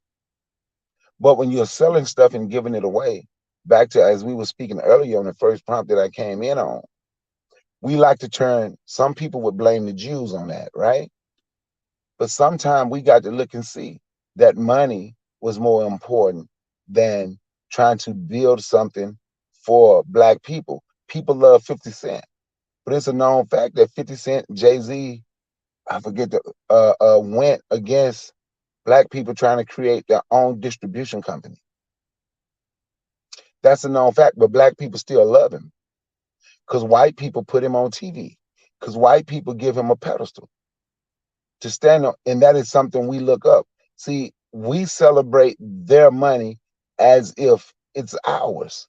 Listen to the people that love Floyd Mayweather Jr. Watch they talk about how much money he made, the kind of car he got, and he just bought an $18 million watch. The only reason I know that because somebody was popping up, "Ooh, look at this watch Floyd Mayweather just bought." He got that money. We're celebrating their money while their money is not doing anything for us. We are happy. We almost happy in suffering. We're almost just like we're happy suffering. That's that's why it's so hard for us to say we're going to put our money together. So now you got the people that's celebrating the leader of the so-called group that called themselves Foundation of Black Americans. He celebrated, but what has he done? What has he done other than hustle? We celebrate whoever they put on the top. So if we're celebrating whoever they put on the top, and we know their traders are working, the people that's trading, that's going against us, is working for them, we ain't gonna touch them because whatever they say is right. That's mine. That's mine. That's mine. Thought on it. I get the mic. I appreciate that, Bakari. Yeah, we do some dumb stuff sometimes. It's like we don't understand. We understand it, but we just don't do anything about it, man. Anyone else wants to add any last thoughts to No, this? I know. I agree. I think we do celebrate our traders. People talk about Alpo, Alpo. If you hear me, I say Alpo, Alpo, Alpo. I'm like, man, let's do it. It's hilarious, but what I do, and because I understand that is the game. We I feel like sometimes we are a walking contradiction. But I work with people who are willing to work with me. In terms of this idea of what we about. It don't have see because I sometimes we usually go for large numbers, but there's power in quality. I choose quality cats who I can roll with, who I know at the end of the day we have similar ideas, similar beliefs in trying to conquer this world that we exist in, and we have to roll with that. You know what I mean? Sometimes you have to roll with the passionate few. If and that's what's necessary. We have to find we are living in an age where we have to deal with cliques because we understand the masses among us. Although we may want all of us to win together, I feel like we are living at a time where we have to be the example setters, even if we have to work in small numbers. And it is what it is. Because I would rather go with a quality of people who are in small numbers rather than dealing with a mass amount of people who are ignorant and traitorous and treacherous and ignorant and uninformed and don't mind being that way. So if that's what it takes to get to where we need to go and to prove the example rather than the alternative, I'll go roll with the small numbers. So that's how I handle and resolve that issue. I feel you on that. I agree. I Anyone want to else? say something. Let me say something really quickly. Um, I'm sure many people may have heard the term quizzling. Quizzling, it's a term that was the name of the president of Norway during World War II. He collaborated with the Nazis and helped the Nazis take over his country. So after the war, he was executed for his treason. But with black people, because he probably got money, they probably be putting him on T-shirts because we have a form of we worship celebrity, we worship wealth to the point to where it's everything that matters. So even when you have people who betray the community, it's well known. Like I didn't know that about Jay-Z and 50 Cent. I didn't know they had stifled uh, a black distribution network. But yet, you know, we don't ever call them out on it because they benefited because they got theirs. They don't mind getting theirs and betraying the rest of us. We have to really question and analyze where all this celebrity worship comes from because it is really holding us back as a group. Thank you for that, Carl. Let me say something right quick. I did a show. Let me say something right quick. Carl, I did a show the other day. Go check it out. It's called Celebrity Worship Syndrome. And according to some scientists, it's considered a mental disorder. I will check it out as soon as I get home. Appreciate that, Bakari and Carl. If there's nothing else to add, make sure you guys are tuning into Bakari's channel, Forecast, Tanzan, Consider Cheek, Oni, Hashari Podcast, The Matron, and of course myself. Make sure you guys are tuned in to everyone. Let's go to Shoot a Breeze topic number 8 tonight. Again, we're making real good time. I think we'll be done early tonight. Shout out to Azuli and Oni and them. I guess if they're not here, they must be busy. Or shout out to them all the same. Shout out to Tanzan and Marcus Garvey is the way as well. Shoot a Breeze topic number 8 is Nigerian democracy under attack. This takes us to, I believe, a tweet. Yep, takes us to Twitter.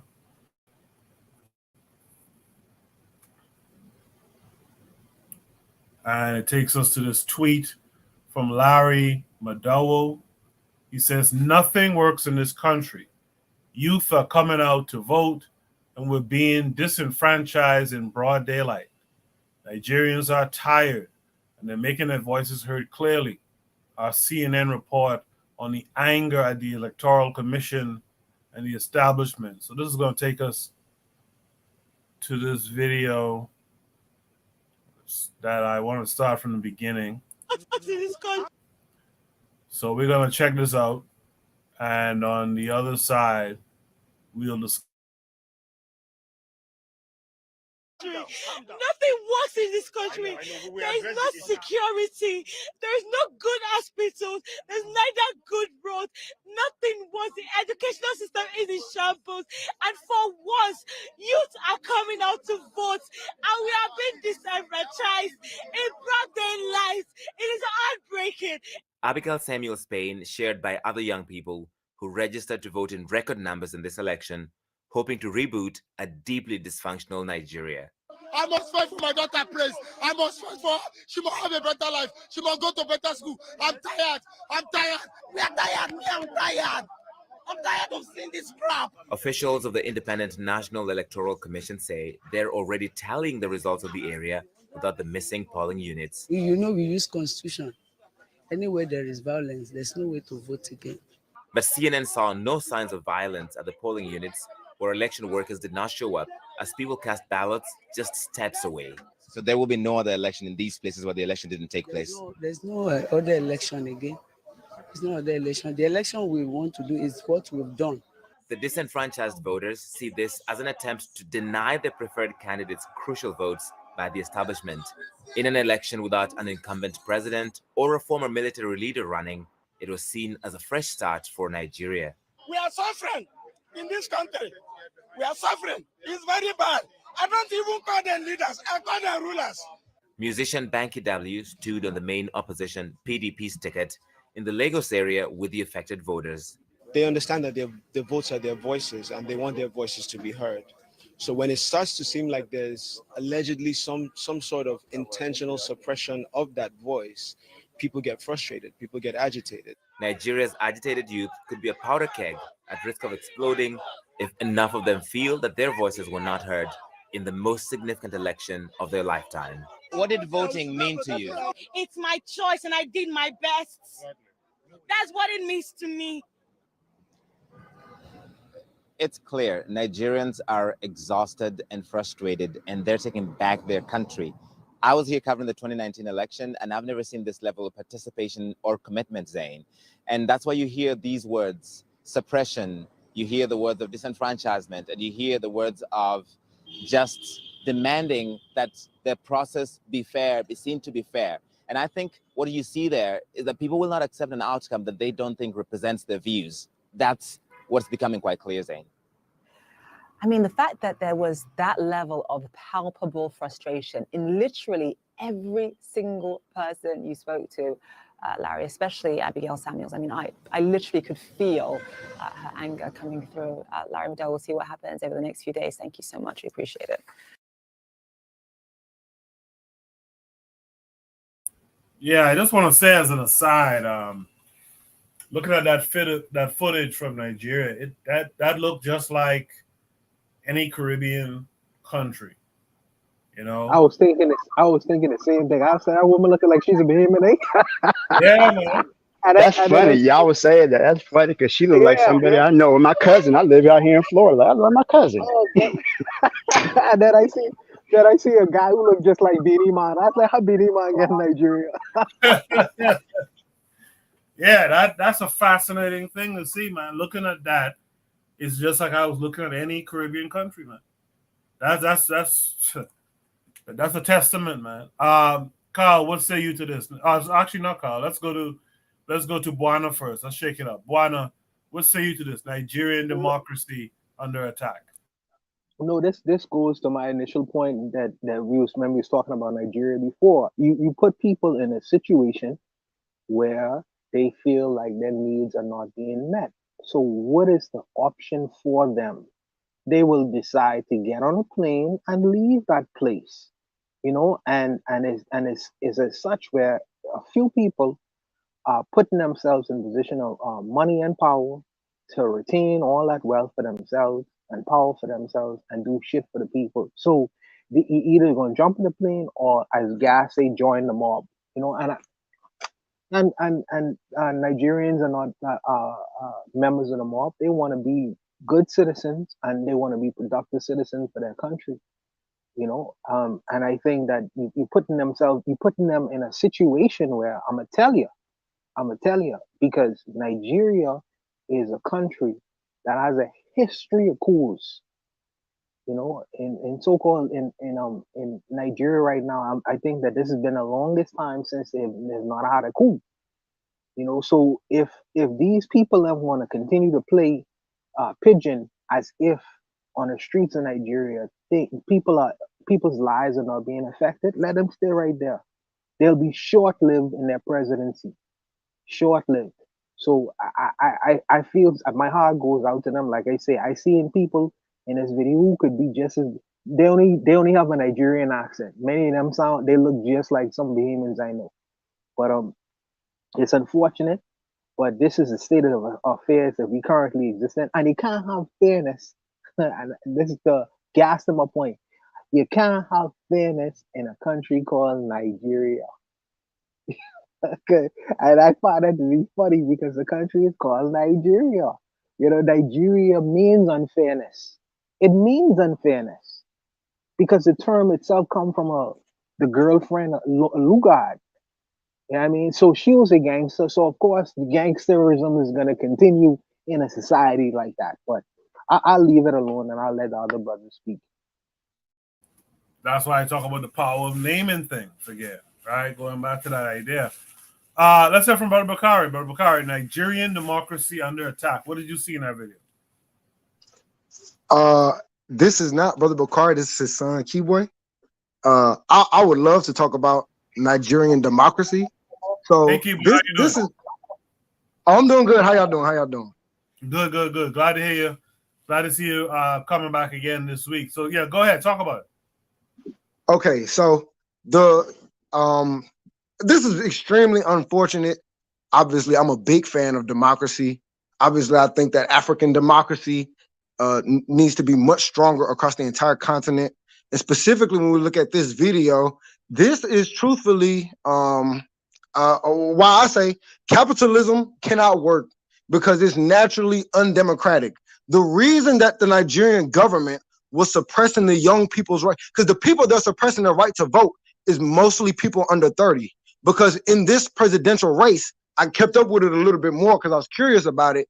Peter Obi ran as a third party, the Labour Party, and young people supported him a lot more because, similar to in the United States, they don't like the two major political parties. And Peter Obi's platform is basically that of a social democracy. So he wanted to move the country towards like more economic empowerment for the people. He wanted to move it towards like strengthening education, making healthcare more accessible. He wanted to strengthen it towards economic development, not just for the rich, but for everybody, because Nigeria has huge wealth disparity issues.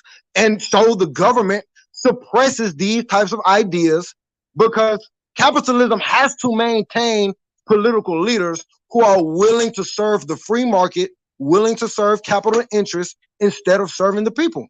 And this is extremely unfortunate because, I mean, it's not what the people want. I mean, they don't want in Nigeria, there's a huge corruption issue. The person that was elected, Bola Tinubu, has plenty of historical accusations of corruption. The people don't want him, similar to like Joe Biden. They think he's old and kind of slow, incapable of doing the job. They want Peter Obi. They want a more progressive platform. They want more healthcare. They want more education. But capital interests will not allow them to have it. And they know that democracy is the way that they get it. So they attack democracy. And it's extremely unfortunate that democracy, political and economic, is under attack all over the globe. Nigeria is not exempt from that because they're black. I appreciate that, Kibwe. I won't push back with Kibwe for a minute. Carl, if you will indulge me for a second, just a second. Take your time, brother. Take your time. Yeah, I know I'm completely hands off with Kibwe because that's a brother Bakari Prince, you know what I mean? But I will push back just a little bit, you know. Kibwe, don't why you could say capitalism don't work when capitalism feeds you every day and it help you to go to that beautiful HBC you currently attending, bro. I mean, how you can say it don't work, man? So I guess slavery worked because, you know, they ate. I guess slavery fed them. I guess Jim Crow worked because Booker T. Washington founded Tuskegee University during that time. Saying that because we live in a system now means that it works is kind of it's just bad logic because it completely ignores all of the consequences of that system. You can look at capitalism and say, oh, we've had so much economic development, but then we could look at capitalism and say, look at the continuation of slavery through the prison industrial complex. Look at the massive wealth disparity that exists not just in America, but across the globe. The top 10 people, the top 10 richest people in the world have more money than the bottom half. And there's 8 billion people in the world. So 10 people, the 10 richest, have more money than the 4 billion poorest. We can look and say, we can look at what they're doing to our brothers and sisters in the Congo, in West Africa, in the name of capitalism. We can look at Nigeria right now.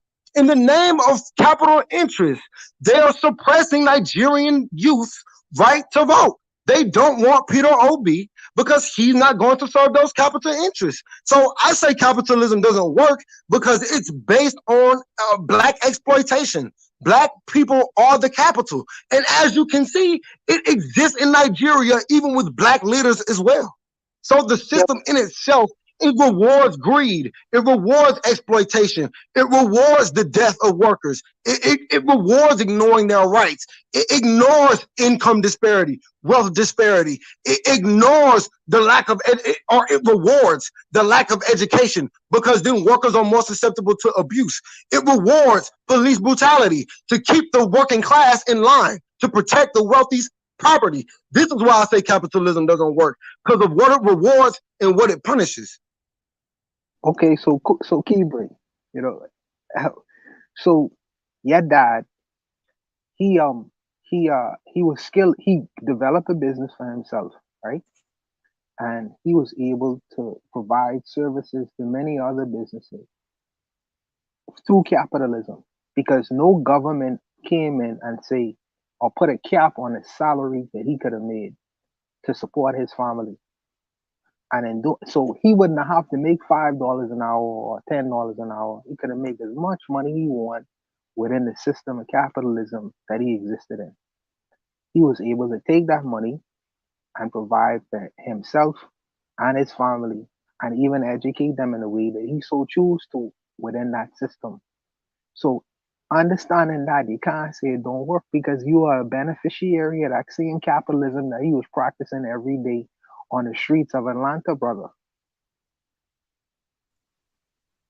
I mean, was Frederick Douglass a beneficiary of slavery because he survived? Like, according to him, he was. Yeah, like this argument is very bad, because okay, so look at this. The people in the Congo, they're beneficiaries of capitalism because they get paid $1 a day.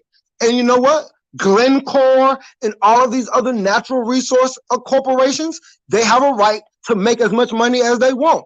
Jeff Bezos, when he leases labor from prison, he can do that because he has the right to make as much money as he wants. In Nigeria, when the capital interests of the bourgeois get involved with politics, they can pay the police to suppress young people's right to vote because they have as much money as they want, and the free market dictates that they can't. You only want to talk about the so-called benefits, which could exist under a socialist system, but you want to ignore all of the injustice, all of the human suffering that exists under this system that would not under a socialist system. Okay, so you sound just like your daddy, by the way. But so okay, so you mentioned Bezos and people like that who are, you call them exploiting, right? So if I develop a business that is valuable, or customers see, or customers or people who I provide that service for is willing to pay a certain amount of money for the services I provide for them, would it be fair for some government official to come in and say, no, you can't accept the service that your dad providing for these people for that amount of money? We're going to cap it to this. Would that be fair? Because if I want to charge, let's say I create a pill, and with that pill, I charge $500 on that pill. And you come in as a government official and say, no, you can't charge $500 because there are poor people that exist in the world who could use this to help themselves. You must charge only $50 per pill. Would that be you? Would you consider that to be fair, considering the fact that there are sick people? Why not? No, I wouldn't consider that to be fair. I would consider. I would. Let me answer. No. I wouldn't think it's fair, because I think the government should step in and guarantee healthcare as a human right. So no, I don't think charging $50 for medicine you need to survive would be fair. Based on these arguments that you're making, when the government charges poor single black mothers $500 for their diabetes medicine, when the government charges homeless people who've been exposed to the elements for weeks and months at a time and charges them for health care, you're saying that is fair? So first of all, I Is ain't that talking. fair? No. Is that fair? If a child is Yes, dying on the streets, if a yes, it's child right. is dying, and the mama Yes, take them to the hospital, and the hospital say it costs $10,000 to save your baby's life, get out of here. Is that fair? no, but let me answer you. Let me answer you.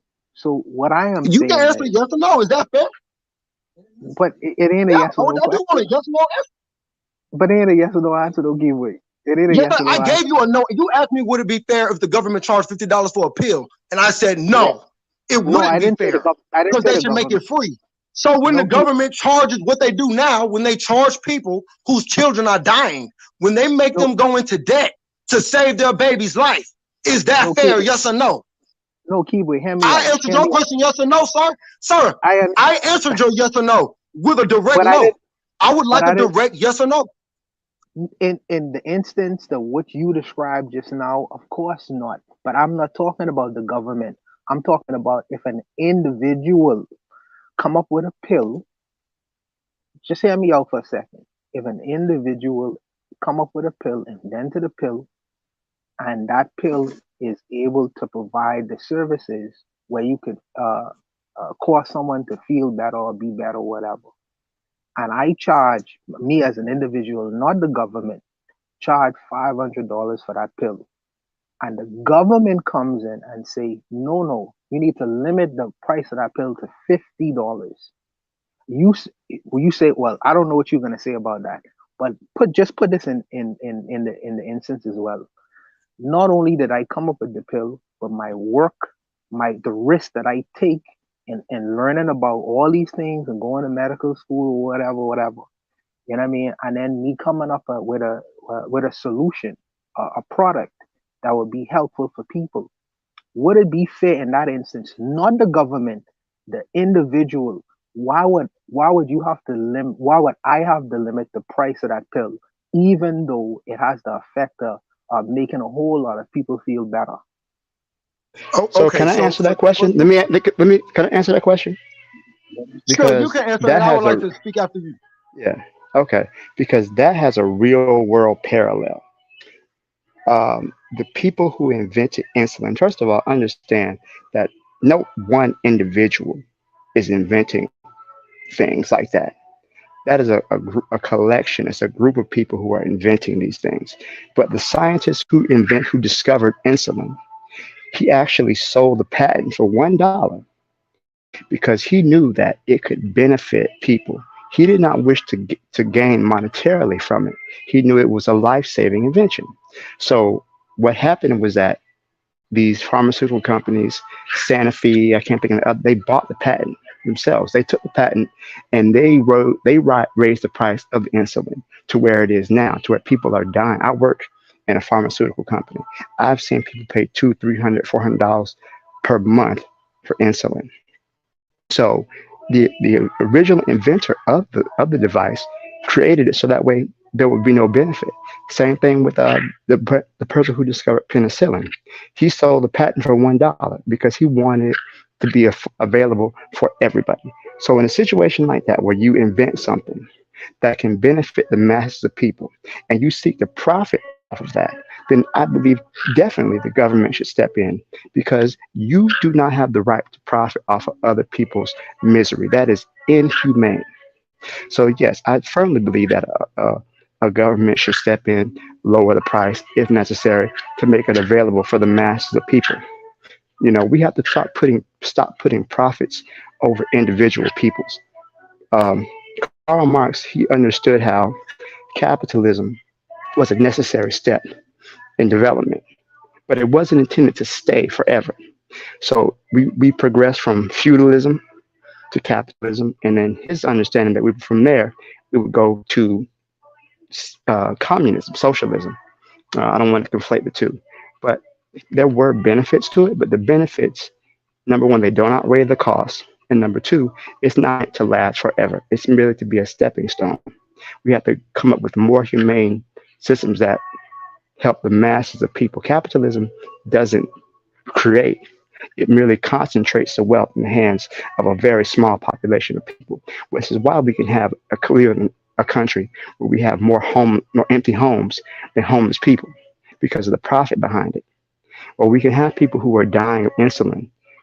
They need diabetes when insulin was originally meant to be free because the profit motive supersedes everything. So looking at it like that, yeah, I wouldn't have a problem with doing that. I think that's necessary. We need to do that more often, if you ask me.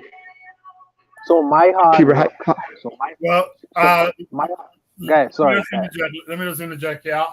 I feel you on that, Carl. I do. I think the issue of profits over people, I think there's an issue in that. Profits over people. I don't mind I don't mind you making money off your creations, off your IP.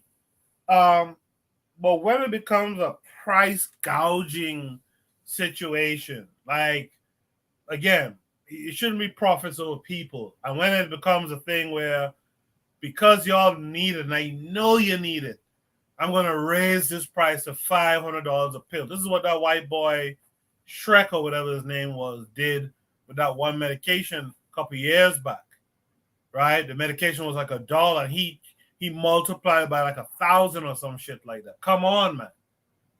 I don't mind you making your money. You bought the patent or whatever. It was a medication I was going for $1. You bought the patent. Kudos. I get it. I get you want to make a profit, but $1,000 fucking dollars from $1. Come on, man. And us black folks, we can't support that savage type of bullshit. Make your fair earnings, but don't gouge the people. Don't gouge the people. I think that y'all kill innovation. First of all, I think that y'all opinions kill innovation. Number one, because if a person who has the capacity to do that, first of all, if you say that the government should step in, well, you purchase the pills from me. Then you purchase the pills from me at a price that I would like you to purchase it at. Maybe we can talk about it. We can exchange. We can negotiate with the price, what was considered a fair market price. We'll negotiate that. But I do not believe that you supposed to swoop in and tell me what the price of my innovation should be. I think that's wholly unfair. And you could see with this harder discussion of the fact that people are going to suffer. You could extend that to any industry. And say what the poor effects may be, whether if I don't sell my product at the price that you decide, these people are not only they're gonna starve, or these people may die. You could extend it to all manner. They won't be educated properly if you don't sell these books at the price that I want you to set it at. You could extend that to all manner of things. And I believe that the innovators of the world, they're gonna stop innovating. They say, well, where's the profit in that? Where's the benefit of that? On my hard work in creating something that is valuable, where somebody would want to purchase it, and the innovators will stop innovating. No, I think that's wrong. I think we're not saying that you can't profit off of it, but the price gouging idea, the idea that you're going to charge, the idea that you're going to turn a $1 medication to be $1,000. You just arbitrarily raise this shit 1,000%. That's a problem. Depends on how bad you want. Depends on how bad you want that $1 bill. Hey, check this out, right? How about if the government purchases from them and the government give it away to the people? Right now, I don't believe in Marxism at all. And I'm being honest, I'm not a socialist. That's what me and my son gonna always differ. I told everybody I don't believe no white person ever created nothing that gonna benefit black people completely. I believe you can take something from it. I'm a firm believer in following black people. But in this case, talking about that pill, the government could the government have the ability to give the person that created the pill money, and then the government could give the pill and give the medication out to the people that need it. But see, then it's going to come down to who's in charge of that government. Because while black people is concerned about all humans, everybody else is smart enough to be concerned about their people. So that's the problem I have with black socialists. They concerned about everything. they concerned about everybody when everybody else is only concerned about them. So let's say hypothetically we were in a socialist society now and Joe Biden is in charge. White folks and everybody else is still going to get medication before black people do.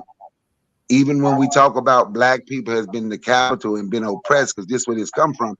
When you look at any socialist society that black people has ever lived under, they were always at the bottom of that society. I understand black people don't want to be under this rule, under this government over here, but I believe in what His Excellency the Honorable Marcus Mosiah Garvey did, the greatest leader ever walked the face of the earth. We gonna use this capitalism and we gonna build our own. And when people say we can't use our capitalism to start building, that means they're ignoring exactly. That means they're ignoring everything that the UNIA did and what the UNIA was creating. So when it comes to but when it comes to what we were talking about and everything, and with all these, there's just the pills, right? I believe black people should have free health care. I'm not one of those people. I'm not part of the Rainbow Coalition. I'm not concerned. I don't have this humanitarian effort for everybody. I have a black effort for black people. That is it. We are at the bottom. We trying to feed the world and can't even feed our damn selves. We are trying to make sure everybody else is healthy, but we got more diabetes than everybody. We trying to make sure everybody else is okay economically, but we're at the bottom economically.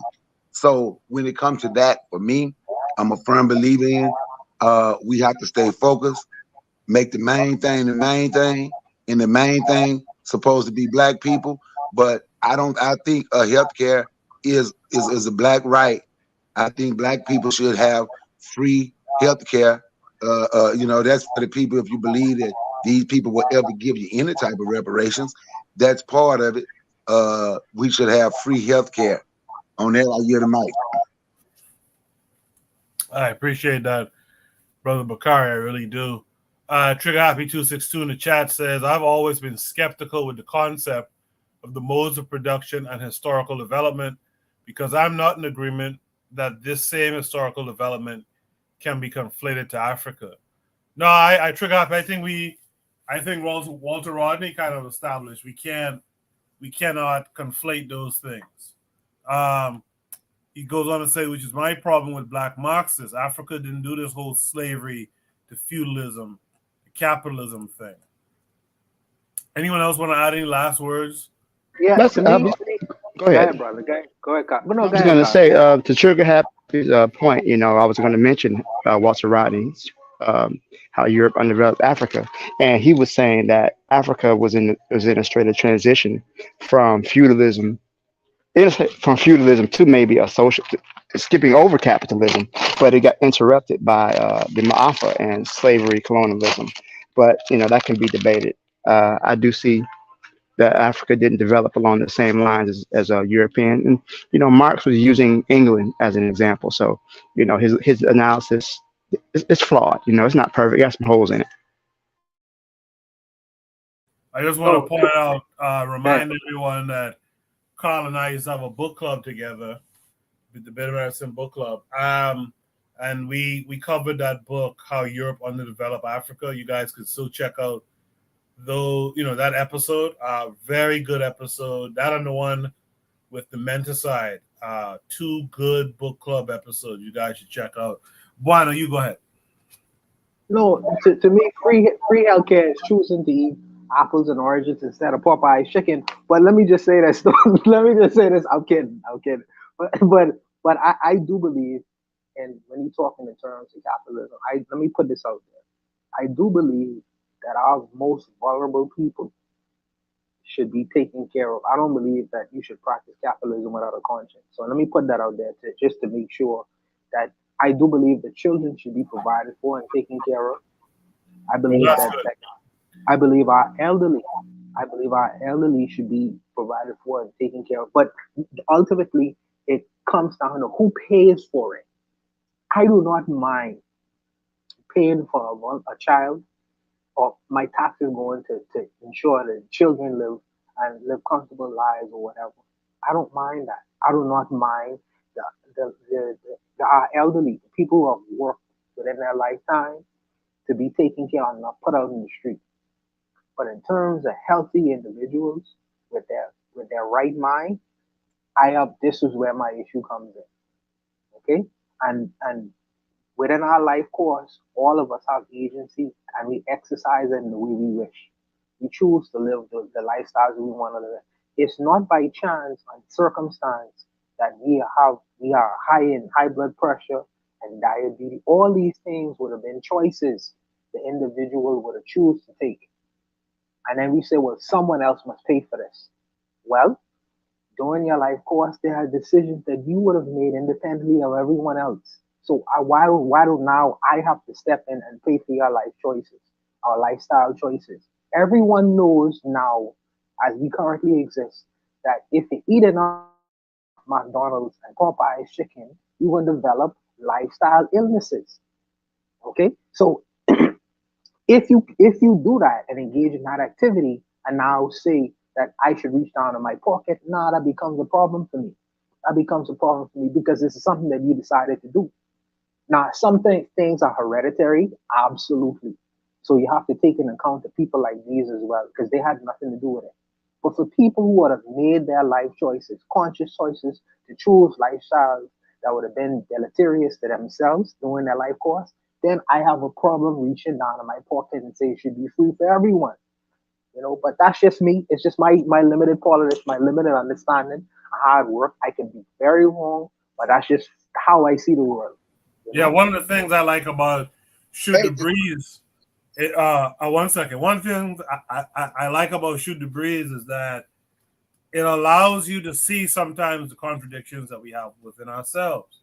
So when we talk about re-Africanization or getting back, Sankofa, getting back to who we were and bringing it forward, we were a people that were about that Ubuntu concept that I am because how's it go again? I am because you are. We are. Oh, we are, right? Yeah, I am because we are. And so when you have that concept, that fundamental concept, I am because we are, I think it becomes more difficult to be unconscionable capitalist, in my opinion. Real Black Gentleman says, yes, I am because we are. Trigabi 262 says, also think that size of Africa as opposed to more compact cushioning of European cultures allows for one continent to push towards that linear development versus Africa. Yeah, but Bakari, I know you wanted to add something just now. Go ahead. Yeah, what I wanted to say is what Bawana said, have capitalism with a conscience. Now he said who would pay for the government pay for the medication, but I absolutely agree with him that we shouldn't have to create some and give to people for lifestyle choices. If a man want to go lay down with a man and take his chances on getting AIDS, that's his damn business. That's should nobody. That's not that is not like cancer.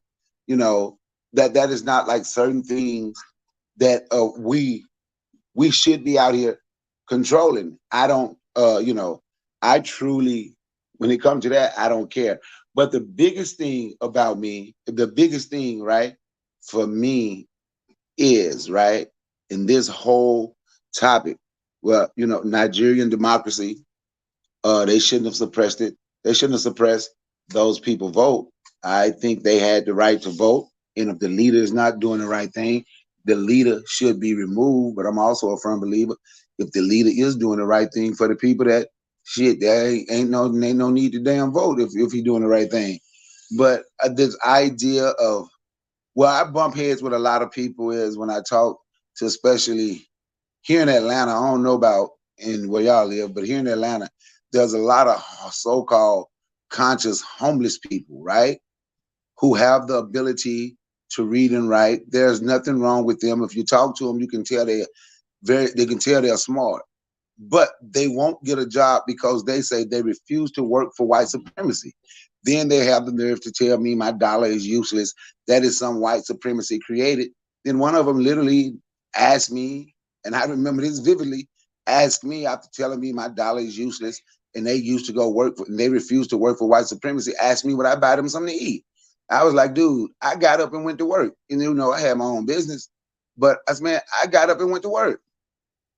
And I just used my money to buy me something to eat. And you told me it's useless, but you want me to take my useless money and buy you something to eat. I bit my burger, my fry, and took a sip of my soda and walked off and told him no. Because people, see, we get so caught up in, I believe we fight ourselves. I say it all the time. We think we're fighting the system, but we fight ourselves. We get so caught up in white supremacy, and that's a term I really don't use, but for the sake of this conversation, we get so caught up in saying you're going to fight white supremacy where you end up fighting yourself. Why should it be my responsibility to take care of people who have the ability to do something and they don't want to benefit anything to the society? But I should make sure my tax dollars go to make sure they have somewhere to live, make sure they have somewhere to stay, and they can just sleep all day, wake up, go stand on the corner and tell you crazy for doing anything, and they are the smart ones because they're not working for white supremacy. And another problem I have with it, right, when I hear people talking on this socialist kick, whenever I talk about the UNIA, or I talk about small black businesses coming together, these people on this so-called Marxist socialist kick, they tend to forget that I'm clearly talking about black people coming together, creating businesses together, not rich black people, and they clearly not no billionaires, people that was born with a platinum spoon in their mouth, and they clearly forget about you saying what we can do and how we should create businesses for ourselves and our community and control our community, and they run straight to whoever owns Tesla and Twitter and any other than the white guy who they say them bought all the land in the country. They forget about what I'm saying about what black people should do and run to them and say, see, because see, capitalism, and we've been the capital, see, okay, yeah, I got you. Well, we were the capital, I got you. But this is the system we live in. So this is what I tell people. If you ain't willing to fight to change the system, ain't no need to talk about it. If you ain't willing to use the system right now to create what you truly want, there's no need to talk about it. And that's my take on that, because guess what? This capitalist system that we living under, nobody gave it to them. They didn't ask, can I change your system to capitalism and make y'all my slave?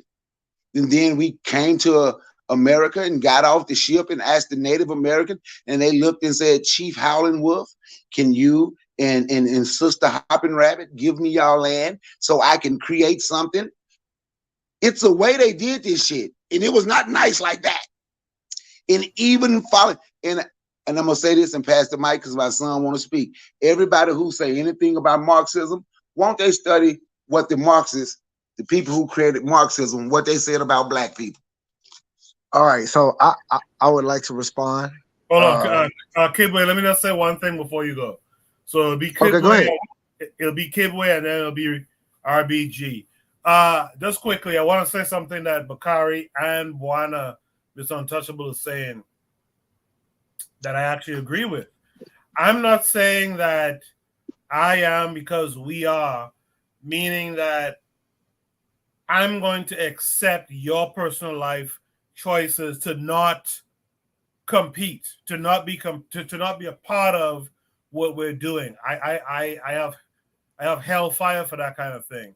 I believe if you decide not to contribute, not to compete, not to be a part of what we're doing, then we should lead you out to the forest of no return. We should lead you out there. You're not a part of us anymore. If you're not competing, if you're not contributing to the collective, you're out of here.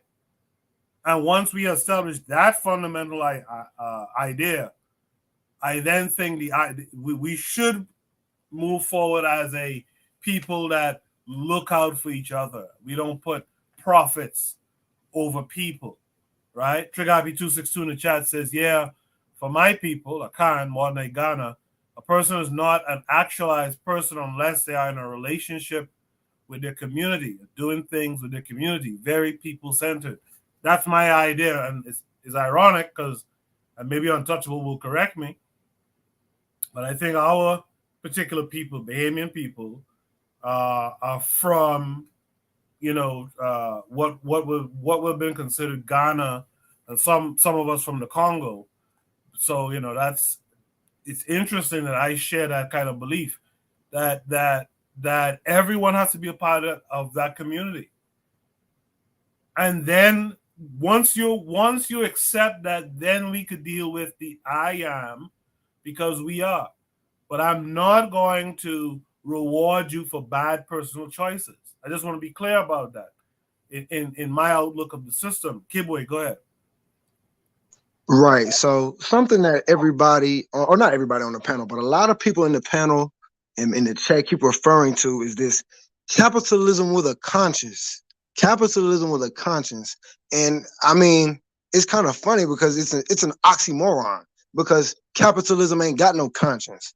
When we and I want to make this clear.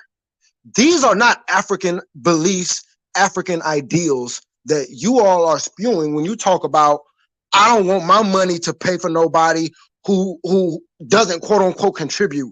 I don't want my money to pay for nobody who got HIV from sleeping with a man. I'm not paying no taxes to these people who do these things I don't like. These are not African ideals. These are the same things that the people who own Twitter, Tesla, who own all the farmland, these are the same things that they say. The African principles are that we are a community, that we all, what did you just say? I am because we are. The African principles is that healthcare is a human right. And when the government takes taxes to pay for universal health care, it's not, oh, you taking my money and giving it to somebody who I don't like. It's, I'm going to contribute to this larger project of ensuring all of our people have access to health care. It's not, oh, you taking my money and giving it to some bum who don't want to work. Is this really how we're going to talk about our own people? Are we really going to sit here and look for reasons to deny our people human rights like health care, housing, a free college education, child care? We're going to deny these things to black.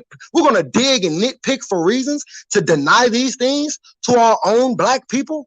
These are not the principles of our ancestors, truthfully. So this is why I say capitalism don't got no conscience. You cannot be a pro-black capitalist. These are not pro-black. These are not pro-black ideals. And I'm going to tie it back to the topic. What's going on in Nigeria is a prime example. They black. They are black, and they're doing this to their own black people, because all of the people talking about consciousness with a capitalism or capitalism with a conscience, if they were the millionaires and billionaires in Nigeria, they will be saying, we can't let these people vote for Kibwe. They're going to take our businesses. They're going to make us pay more in taxes. They're going to try to remove our power and spread it amongst everybody evenly. We can't let them young folks vote for Kibwe.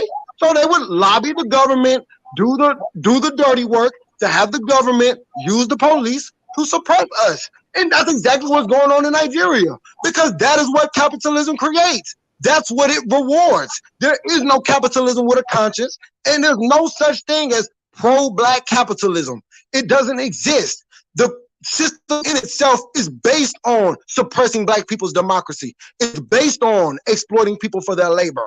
So it just doesn't exist. Kibwe, I appreciate everything that you're saying. I do. I do think, though, that we have to be forward thinking, and we have to consider how are we going to have power and nations and sustain it if we don't have a system that says, hey, if you remove yourself from the system and you're not a contributor to I guess the brain trust of us going forward and progressing and building, there has to be something different. I don't know what it is personally, but there has to be something in place that deals with that, or else we're gonna have a threshold, right? We're gonna surpass a threshold of people who are not contributing that leads us right back to the problem that we've had for the last 400 or 500 years. I think there's something we have to implement that says, hey, you cannot remove yourself, and just because you're us, we're not going to reward you for the fact that you just removed yourself from contributing to the progress, right, of our society. Don't you think there needs to be something there? Again, I don't have the answer, but what do you say to that? Well, I want to challenge this idea of not contributing. I mean, a lot of the people who you claim are not contributing, what you really mean is they're not pursuing capital. They're not pursuing money. And once again, this is not an African principle. No, our ancestors didn't believe artists. Our ancestors, let me finish.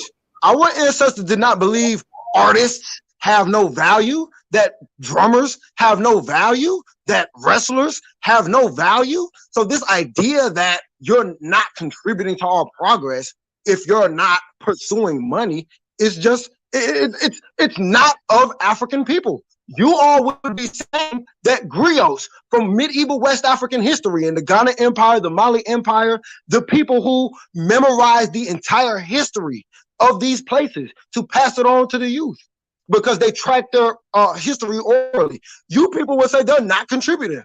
They're just memorizing these stories all day and telling them to kids when they ask questions. That's not moving us forward. This is a capitalist, a European colonialist idea of not contributing. Wait. No, I got to stop you there, because that's just not true. I actually believe in those people. I actually sit up here on this show, the same Shoot the Breeze back 2 years ago or so when we started this, right? I actually sit up here and I talk about we need the artisans. We need the artisans to be out here making, the filmography that gives that good propaganda to our people. We need the welders. We need these people. I'm talking about, like, right now in Black society, we have a group of people who are in gangs and all this kind of shit, who are really not contributing to the forwarding or the progress of the people. I'm talking about those people. I'm not talking about the artisans. I actually consider myself an artisan, even though I do a scientific job. I consider myself an artisan, and I actually think they are the people to really push this meter forward, to really get our people out of this problem. To be real honest with you, I don't really believe in the scientists per se. I believe in the artisans, right? So, no, I have to disagree with you there. I don't look down on those people. I think they are some of the most important people that we need. But there are people. We do have people, and we will have people, if you don't hold them accountable, who will absolutely do nothing. Let me tell you, Kibwe, I'm from, if you don't know, I'm from the Bahamas, just like Bwana Hagaziki. We're from the same island too, right? And Bwana should be able to tell you, if he can't, I will. There's people in my neighborhood. I'm from an area called the Grove. There's people who are sitting down, young men, who are sitting down with their arms crossed, and all they're looking up one way and down the other way of a street. They're sitting on a corner on a block, absolutely contributing nothing to the forwarding of that society. I grow up around that. You know what I mean? And that's the people I have the problem with. You cannot, there's no free ride.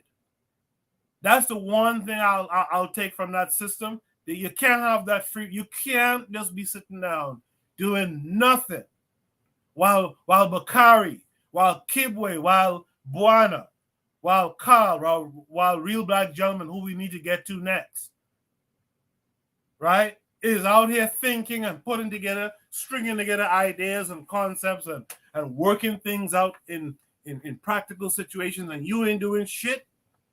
Nah. I'm sorry, but let's go to Real Black Gentleman, because he's been here for a while waiting. Real Black Gentleman, how are you this week? Yeah, I'm good. I guess I'm trying to find the middle ground. Like, if I have to be as an individual, right? Again, I'm not how would I say it, scared off by capitalism, right? Capitalism is just, like I said, if you're going to take the word, understand the word, break it down. Capital, capit is the root of capitalism. That just means your head. It means just you're thinking. And like, and my personal understanding of capitalism is basically two types of capitalism: is you use your head to get ahead, or you use this is the evil, wicked capitalism that we're all thinking about. You use your head to get over. And by get over, I mean get over on someone. You know what I'm saying? Now, like I say, if I use my head and I like, I'm a farmer, right? And I take one seed and I allow that seed to blossom into a plant and have 100 seeds, and I plant 100 things, I'm not harming anyone and I'm getting ahead. Now, if I put value on my work, that's okay. It is okay for people to put value on things. Okay? I don't want, and this is the thing. Now, some things in a society, and we're talking about a lot of people with a lot of heads and a lot of ideas, right? And a lot of things that we do, or how we're trying to get our meal. And I don't necessarily want it to be on that root base level, just trying to eat, you know what I'm saying, trying to breathe, trying to rest. But as we do these things, there is a balance, right? It cannot be laissez-faire. I go out here and I do what I do to get my dollar, and it really doesn't matter if I rape, murder, or robbed in order to do that. That's, you know what I'm saying? There naturally is things, but I'm not of the belief that we did not have we did not synthesize value addition and trying to, you have to, if you're going to innovate, you know what I'm saying? You have to have, there is incentive. There is incentive. I mean, and this is not about getting over on people. I mean, these vices of people robbing from other people, like, maybe, like, I'm not going to say that no Africans stole from other people. Otherwise, we wouldn't have a Ma'at saying, I did not steal, you know what I'm saying, type stuff, because it's just the nature of what would incentivize people to steal. If there's a whole bunch of crops growing and there's plenty of surplus, well, no one's going to steal for a crust of bread. Okay, so we can do that, but there's still always going to be the avarice that people have. Now, that can be tempered in the youth. You can temper that down. I mean, the whole idea of competing, someone wants to be on top. Now, when I talk about using your head to get over, like, sports and competition is the manifestation of that on a humane level, where I'm the best man in a physical competition. Like, if I'm literally wrestling you, I'm trying to get over on you. You know what I'm saying? And if I'm the best at that, then probably people will put value into that. It's not, you know what I'm saying? People will want to be the best, and the person who's the best wrestler, the best fighter, the best, competitor, they're going to get their flowers, because at the end, there's only going to be one. And that's not to say that you can't have systems of duality and of power sharing. You know what I'm saying? But when we're talking about capitalism, we're talking about the head. And, you know what I'm saying? Power is difficult for, when we're talking about, a nation and whatnot, and we're talking about, the lives of all the people that, some things are just going to have to be, some decisions are just going to have to be made. Someone's head is going to make a decision. And whether or not everyone, agrees to that or not, you know what I'm saying? I don't think that Africans and capitalism are exclusive. Okay, that's just my thing. I think that a lot of times what we do is we get into this dichotomy. You know what I'm saying? Like, if African people did not have a sense of that, we would not even be in this situation, because we will be immune to trying to put value on things, right? You know what I'm saying? It's like, I just want to make sure that, it's awful to trade people. People are not commodities. And Lord knows, I hope the slave trade, the Arab slave trade should have proven that. But the transatlantic slave trade most certainly proved that. But that's not to say that people cannot trade, people cannot, again, it's like the idea of that I'm trying to get a better deal, in how much honesty and how much okay, it's like, it's best to allow things to move around the society. But and again, in the midst of Africa, in this world that we live in with Europe and Asia trying to, scry into Africa, there's always been a bit of trade. It's like the military technologies that moved into Africa. These things were traded because we put value on these things. You know what I'm saying? We cannot have this. I wish Africans had the hive mind. Lord knows, but it's not practical. But what it is that we just have to just tighten up a lot of these, sentiments. That's my thing. It's like, I don't want to throw out capitalism because the white people clearly have a way of doing it on us. We just have to learn how to capitalize in our own African way. Capitalism is not just European. I understand that. I think it's the biggest thing that we do is we ascribe any kind of economic systems to Europe. Like we did not have valuations on things. Like we had valuations on things. Otherwise, people would not put value on African people to even trade us in the first place. I just think we have to tighten that up. This is not about, again, it's all about finding the middle ground about all of this, because we do have societies, but I've said this in a previous program that societies overlap. So there is not just one socialism. There's a whole bunch of societyisms. Okay, well, listen. We know Africans and capitalism are not exclusive, mutually exclusive, because we see the Africans in Nigeria, the rich ones, sending the African police to beat on the young African people and don't let them vote in the African election because they want to maintain that African money for the 1%, and the 99% of Africans, they can starve. And if they're going to vote us out of power, we're going to use the police not to do that. We know that Africans can capitalize off of capitalism because we see them doing it. And we see all the Africans who get capitalized on. So this idea is kind of just bringing back capitalism with a conscience. And it's where is capitalism? Capitalism rewards you for not having a conscience. The reason that they charge you for healthcare is because capitalists know that you're gonna take on $1 million in debt before you let your child die. So they're going to exploit that. The reason that housing isn't free, they know that you're willing to go into debt, that it's an extremely desperate situation to be homeless. So they're going to exploit that, and they get rewarded very well. A lot of these people who y'all like to claim are working so hard, as if the Sackler family is just in the lab producing the newest medication. That's not how it works. They just own the labs, and they pay the scientists whatever they pay them, and then the scientists produce the medicine, and then they sell it to black children and black families for an exorbitant price. I mean, this is how the free market works. The free market is exploitation. So this idea, like you said, I agree. We should have the hive mind. But capitalism isn't the hive mind. It's all mine. That's how capitalism works. It rewards these ideas. And the people in a capitalist structure, the bourgeois class is not going to serve the interests of the working class just because they're black. And they're all black. And we see that demonstrated all across the African continent. If this was the case, corruption wouldn't be so widespread in a lot of these governments. Can I add something? Okay, I'm sorry. Can I speak after Juana then? Because I had some things I wanted to say. Because I want to forget. And then Carl. Yeah, Kyle, I'll be brief. Try to be very brief. So the first thing is that when Kibwe was saying that it's not African to practice capitalism in terms of that nature, and we like look at the community. We are more community oriented in terms of that.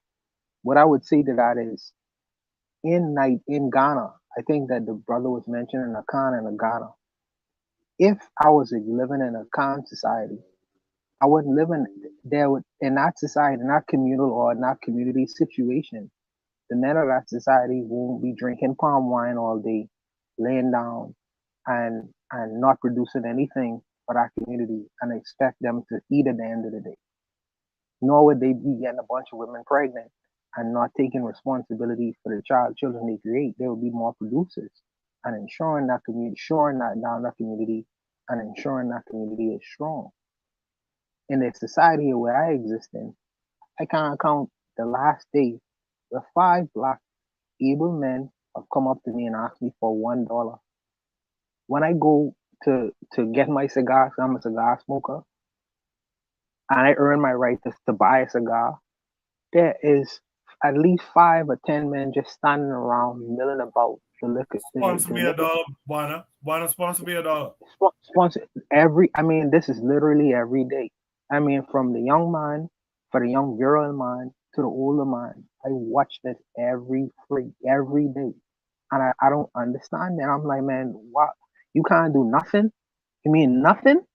I mean, I remember one time, there was some young people who came up to me and asked me to sponsor them. Like how Coco was saying, I had a paper ready for me to write my name down. That's another scam. And I asked the young brothers, I was like, listen, I give you $10 if you wash my car. They look at me and they scoff. Because the way I learn about it, it's like, man, if I give you amount of money, what are you gonna do in return? It should be something reciprocal happening here.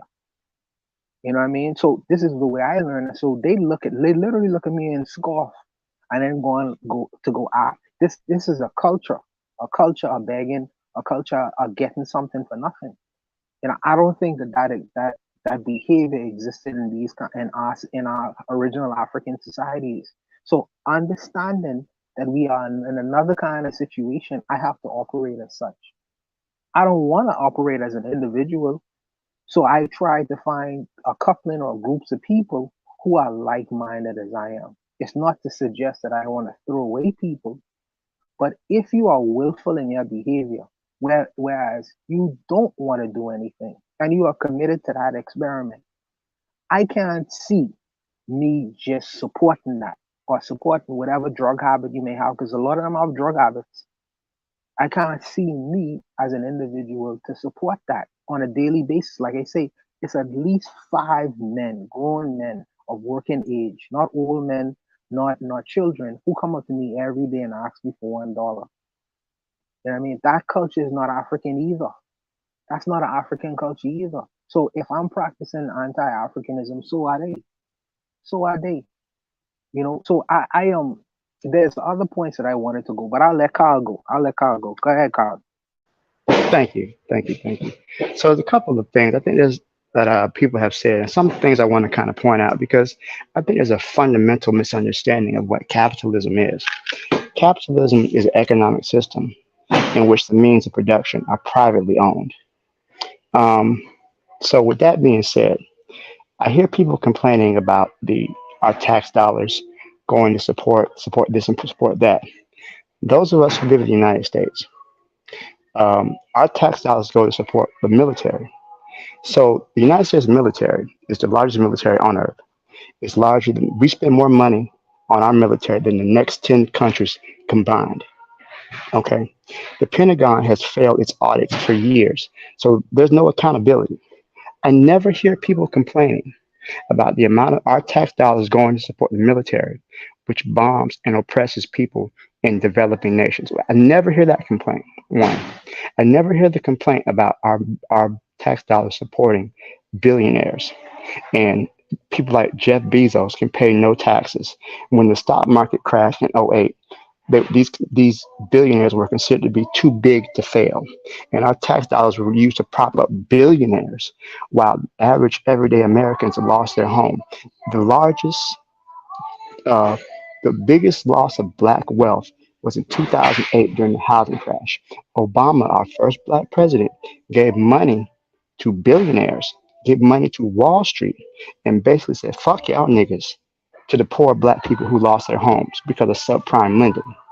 So capitalism tends towards monopolies. So there is no conscious capitalism because the problem with that is the unconscious capitalists will buy your business from you. They will take your business and make it their own. So we see that, and this is why Marx was so important about dialectical historical materialism, because we have to look at history. We see that in America, just for example, all of our news is filtered through 5 companies. 5.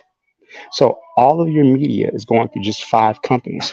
10 years ago, it was 50 companies. But because these companies that were ethical, that didn't want to have shortcuts, that wanted to do the right thing, would be bought out by the people who did not want to do that. So as Brother Keybrand, my socialist brother Keybrand was saying, there is no ethical because it incentivizes greed. It incentivizes exploitation. Okay, so to pretend I'm gonna do this the right way, you will simply be bought out. You will go out of business. You will go extinct because capitalism needs profits. If you're not making as much profit as the other guy, you will go out of business.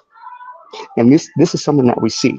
So there's no reforming this monster. Like you can't reform hell. You're not gonna have a nice beach house on the lake of fire. Okay. So at the end of the day, this is what it is. This is an exploitative system. It served its purpose. It was an improvement on feudalism, but now it is obsolete. You cannot have infinite growth on a finite planet. We're seeing the destruction of global environment, the destruction of the ecosystems, because capitalism takes and takes and takes because the profit motive is greater than everything. We talked about global warming and climate change. Exxon had their own scientists investigate climate change. They know that what they're doing is affecting the climate. They don't care because short-term profit is greater than the existence of the planet. They don't care. So to say that you can reform a system that will literally destroy the earth to increase their stock portfolio 5% over every year, that can't be done. So that's just what I want to say to that. And I would like to add on to that right quick because truthfully, you said what? Hello? No, I said go ahead. You and Bakari. Okay. Okay, so I would like to say this right quick. This capitalism with a conscience, really the proof is in the pudding because capitalism exists all over the globe. And I mean, where is it being practiced with a conscience? I mean, listen, because we don't even have to just talk about black people, white people, the white capitalists exploit white people. We just seen what they did with the train derailment in Ohio, a white business fired a whole bunch of white workers to make money and didn't care if they flooded an all-white city with toxic chemicals. We can look in Asia and look at the sweatshop labor that's going on in Asia where they're being beaten if they try to take a break. Children are being forced to work 14, 15-hour shifts. We can go to Latin America and we can look at the governments in Latin America who are willing to let European companies come in and exploit their people as long as they get benefits from it. So then we can tie back to the topic. Look at Nigeria, where the conscious capitalists are, they're just lobbying the government, or not even lobbying in Nigeria, truthfully. They're just outright paying government officials to send in the police and to, don't let black people vote in their elections. So really the proof is in the pudding. Where has this conscious, see, they believe in a system where exploitation is completely legal and economically incentivized, but we'll just hope that the capitalists will be nice to the workers versus socialists who believe in a system where there can be no exploitation because the workplace is collectively owned and the leader is democratically selected. So I mean, the proof is in the pudding. The conscious capitalism, these are the results. Anybody would like to comment to what? Absolutely. Yes. First, let me say this. Because I know this is Brother Akari's Prince, and like I say, it's a hands-off approach to him. But what I would say is, first and foremost, Kiwi, you are 20 years my junior.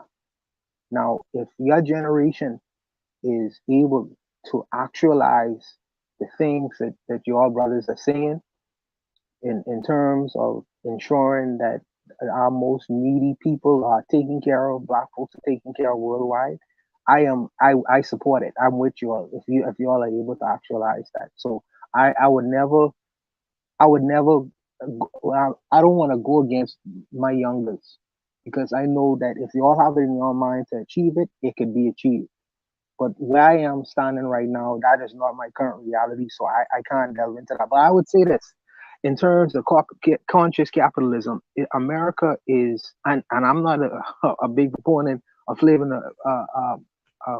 the red, white, and blue, but I also know, and I can't ignore the fact that they are the country that gives most in the world to many needy nations, whether in terms of providing food, whether in terms of providing medicines for people who need it, whether in terms of providing hurricane relief. They did it in our country and in many other countries in the Caribbean as well. You know, many needy nations look to America for the things that they provide all around the world. Does that come without conditions to it? We could talk about that.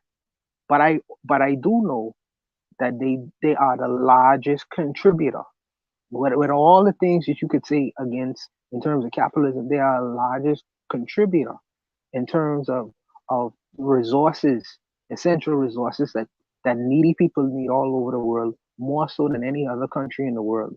So when you say you're looking for a country that does it, you could start right in the country that you live in right now, the largest one.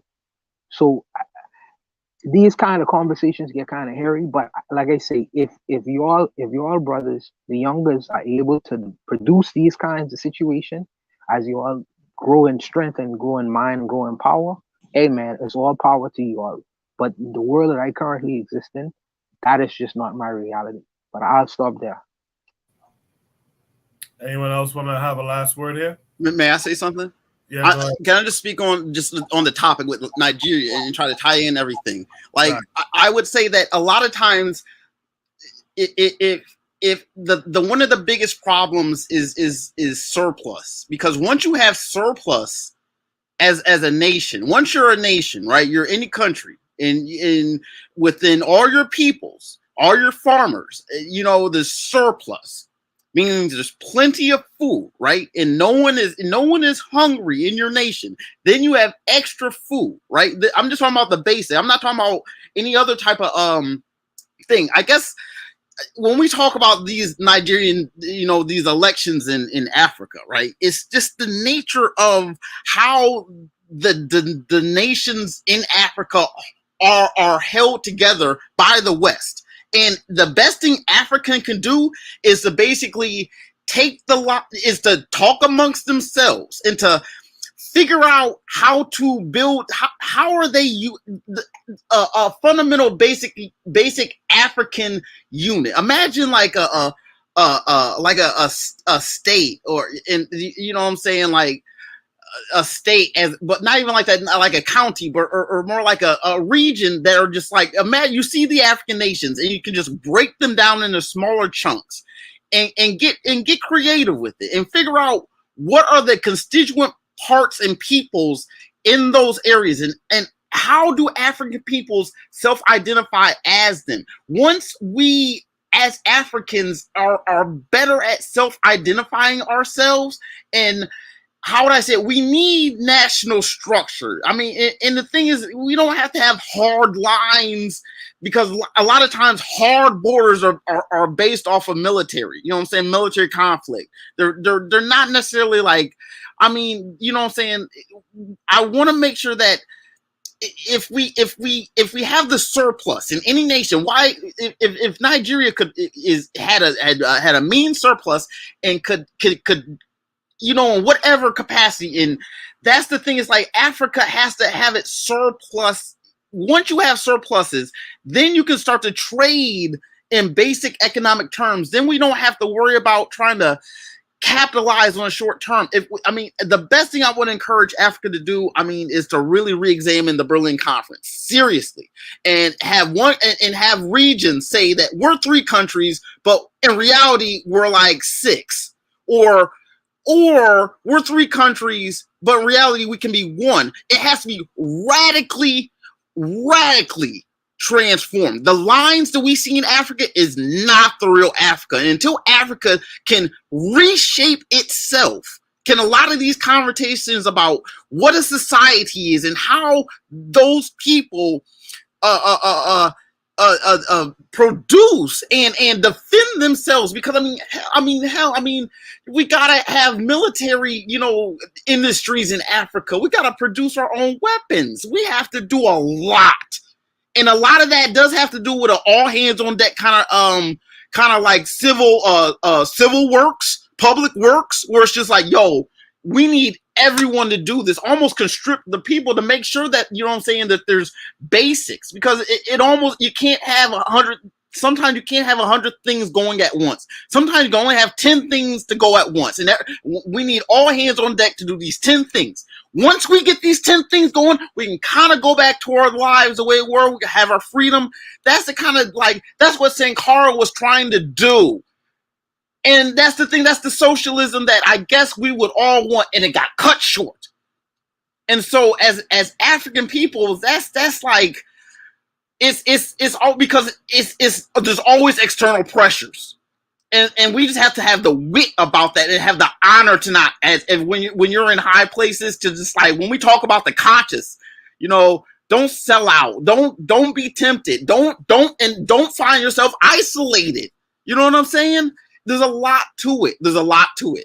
And a lot of this has to do with, the pressures that we get from Europeans, and like how at any given point in time, when a good idea that, when not just people who don't have the means to enact it, but when you have the resources to do something and to make it stand, and it's not transient, it's not impossible, but I just don't, when I say a hive mind, I'm not too, I don't want to be unconscious, like ants or nothing like that. We're human, we're people, we're, the stuff of God. We have, responses, our senses, judgments.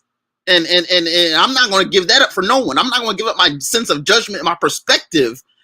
All that has to be taken into consideration, although the lesser things may have to be cut to the side for the greater good. I get that. Everything is, some days you have to capitalize, some days you have to socialize, and sometimes you have to switch up in the middle of the day. That's how I have to say. Okay, and you know what? I agree with a lot of the things that you're saying, but I want to touch on the first thing that you said, which was, these African countries, they need a surplus. All of these African countries where you see that are supposed to be so poor, they create a surplus. They create wealth.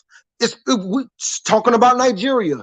The 5 richest men in Nigeria, their wealth completely combined is $30 billion. Yet there's 5 million people who live below the global poverty line. They have enough money to end poverty completely in Nigeria. And they have enough money to guarantee housing and guarantee health care and guarantee secure food and water for everybody in the country. But it is like, who do you think is paying the government to send the police to not let them vote for these things?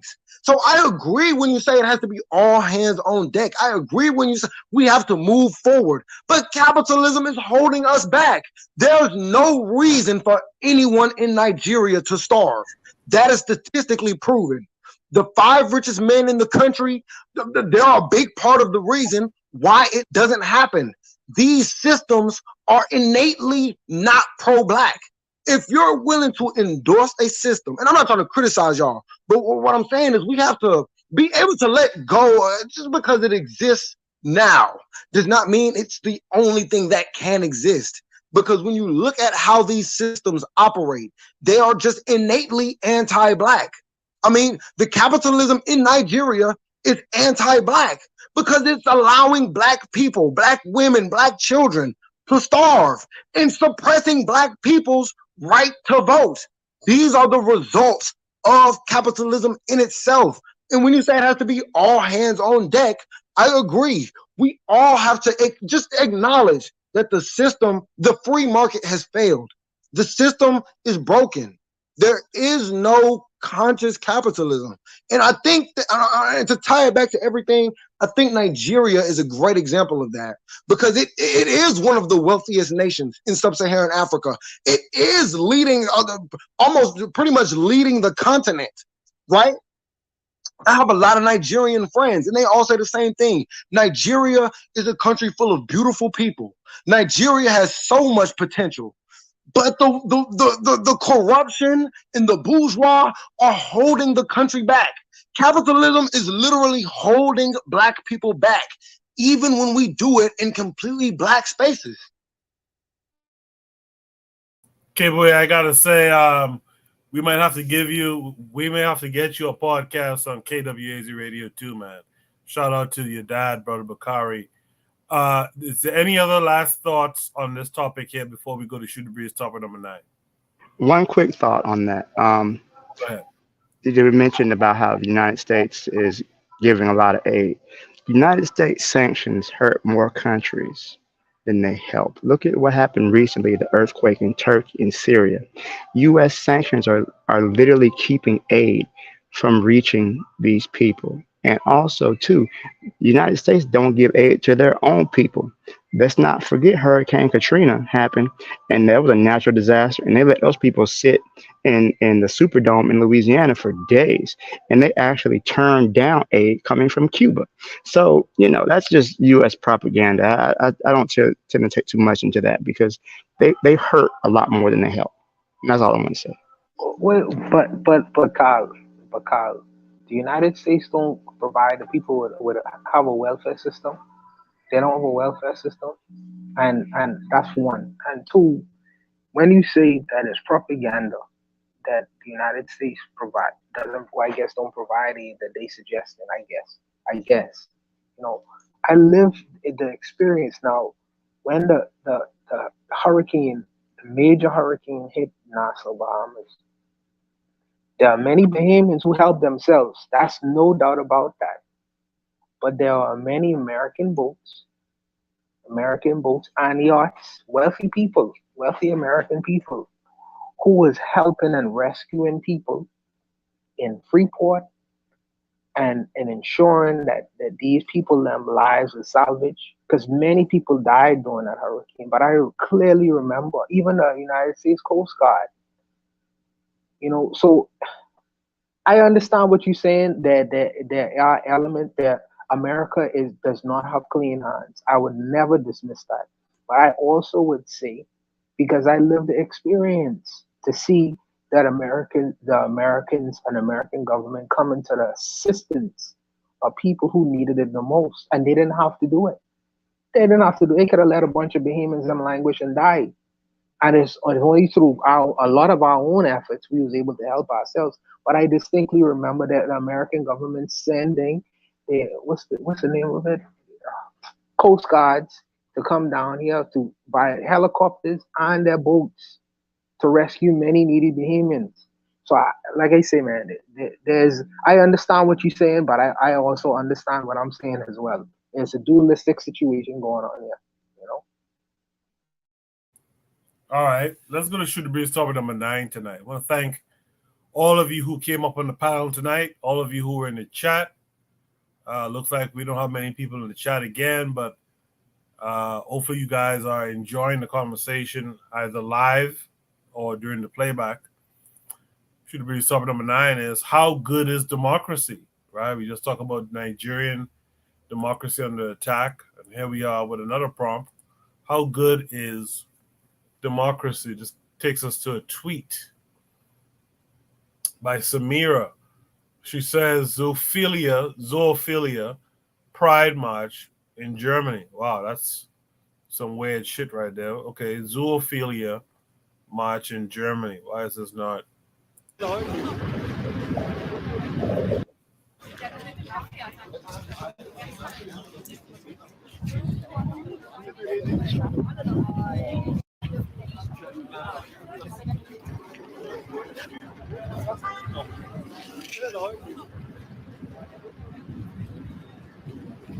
Once I had a sexual relationship with an animal. It was a dog, a male dog, who was who used me, let's say. And in the moment, I'm living together with a German Shepherd bitch. for me, it is far easier to build an emotional relationship to an animal than to a human.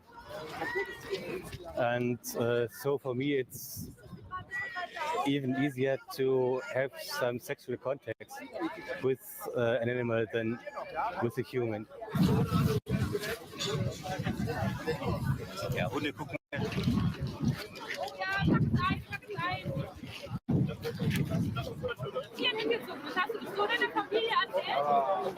Akzeptieren und fertig. Das ist ganz normal. Welche Tiere fühlst du dich nicht gezogen? Pferde gezogen, aber wer ist es?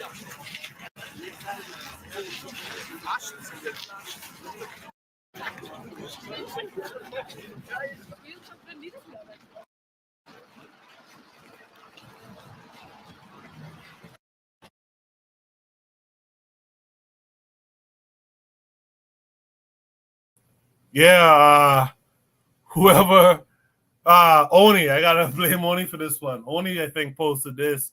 This is an asshole post completely, but I get it.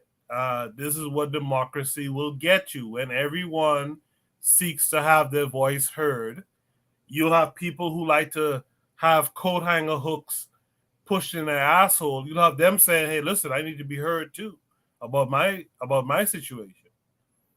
Right? I need to be represented. I need to be understood. I need to be seen. Right? How good is democracy really?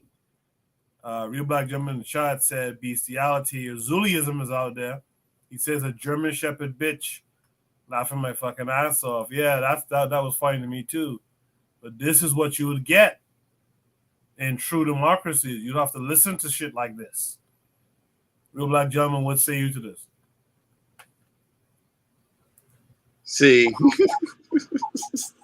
I mean, what's the point of see what you can't let that stand, man. It's already rooted in deep. Them people come from all over Europe to that spot, right? So it's like, and they networking. It's just oh no. See, this is why people are imperfect, and you're supposed to know better. You're supposed to teach over generations why you should never, ever, ever, ever, ever, ever, ever in 1,000 lifetimes do something like that. Look, look. This is how diseases spread between one animal to another. I'm straight. I don't need to go to Europe. I don't need it. I don't need it. How good is democracy, man? I mean, it's like this. The thing is like this is why you almost have to like you gotta have people. If you're going to sit here and make laws, and you're going to sit here and do stuff, you have to have like every 50 years, like the people like reassess these laws that are on these books and make sure that, you know what I'm saying, we're just not making laws in response to stuff, that every law in the book means something. Otherwise, you could actually enforce things that are out of order like this. The reason why people are not instantly repulsed and say like, yo, we're gonna talk to you about this, and we're gonna make sure that before we're gonna make sure that you don't have no pets around you, no animals, and you see, it's things like that. That's where the society comes in and keeps them people in a room for about 6 months until, you know what I'm saying, and just keep talking the sense out of them. And if they don't want to, but it should never get to that point in the first place. That's the whole point. And how good is democracy? I ain't gonna do nothing but ramble about this. I'm gonna pass the mic, man. No, I appreciate everything you said, to be honest. Trigger Happy 262 in the chat said that there is actually an argument for Western democracy and the inherent deception embedded in it. In a sense, Western democracy lacks direct accountability because it plays too much political theater. He goes on to say, but leadership that is concrete, built up, trained with many wisdom traditions, and checked with a checks and balance system is much more accountable to the people. Lastly, he says it's more direct in a sense. You know exactly who isn't doing good when they start to mess up. But Western democracy builds this grand game and theater and now you play into figuring out who is it. I like what Trigger Happy 262 had to say here. It's the theater of it here. You know, that's the thing here about, you know, quote unquote Western democracy. They play a hell of a theatrical game, so to speak. Right? But how good is democracy? Let's go to Buana Hagaziki on this. I don't really. I'm not a big believer in democracy. You know, I'm not a big believer in it, and I'll tell you why in a minute. But um, Koku, you remember the old football player called Michael Vick? Yeah, from Yeah, Atlanta. so they lock up Michael Vick because they say he was fighting with dogs, eh?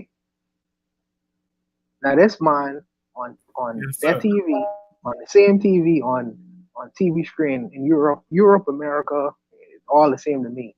This guy going doggy style on his pet every day, and I'm thinking, where's the animal rights activists? Where's the big hoo ha over because animals can't give consent? Animals can't give consent. So, cause I unless he is Brian from what's the cartoon show? Anyway, but animals can't give consent. So you raping the dog every night. The dog don't know what happening. Why is something getting stuck up his rectum every night? And it's like you ain't see no animal rights activists out there. Because this man should be locked up. But this is the reason why I'm not a big believer in democracy, because everyone has a say so in terms of who becomes the leader of the nation. And if a sick-minded individual like this, his vote is just as legitimate as my vote, then if you get a bunch of these people outnumber people like me, who sick, I believe I'm a reasonable person, then you have a sick-minded leader. You have a sick-minded leader. Democracy, I feel, don't factor in that you have people out here who are in very large numbers, and it's not to be elitist, but they don't even know how government works. They don't even know the you go from president, the vice president, the legislator, executive. They really don't know that. But these people have just as legitimate vote at the ballot box in terms of who becomes their leader of the country that I have to exist in as I do. So I feel like if that is the prostitute walking up the street have just as much legitimacy in terms of who becomes the leader of the nation as I do.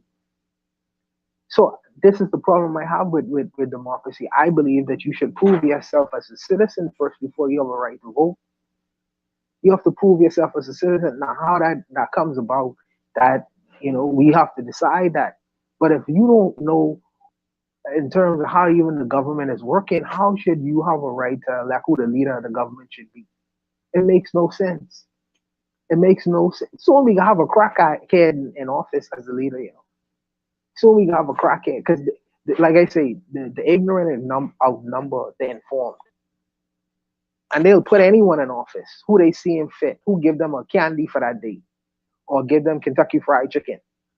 You know what I mean? So I believe that if you do have this thing, this idea what democracy is, I believe that these things you have to prove yourself as a legitimate citizen first, whatever that means, before you have a right to elect who's supposed to be in charge in terms of democracy.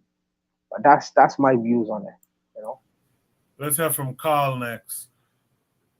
How good is democracy, Carl? Democracy has its place. As somebody who's owned dogs his whole life, shout out to my dog Max. He's a good boy. But looking at this is so disturbing. First of all, that dog is being abused. Okay, when I go to the Humane Society, I see dogs that have been abused and mistreated. They're trying to rehabilitate them. That dog is terrified. Okay, so I agree with Brian. That dog needs to be taken away and rehomed. In the United States, at least, that would be considered a crime. Bestiality is against the law. So that dog is being abused. That dog needs to be taken away and given to a loving family because that's ridiculous. Okay. I'm just disgusted by the whole thing, seeing that poor dog look the way it had, it look, the way its body posture, its eyes, it wouldn't look you in the eye. It's turning its head quickly. Its ears are down. It's not wagging its tail. That dog is being mistreated.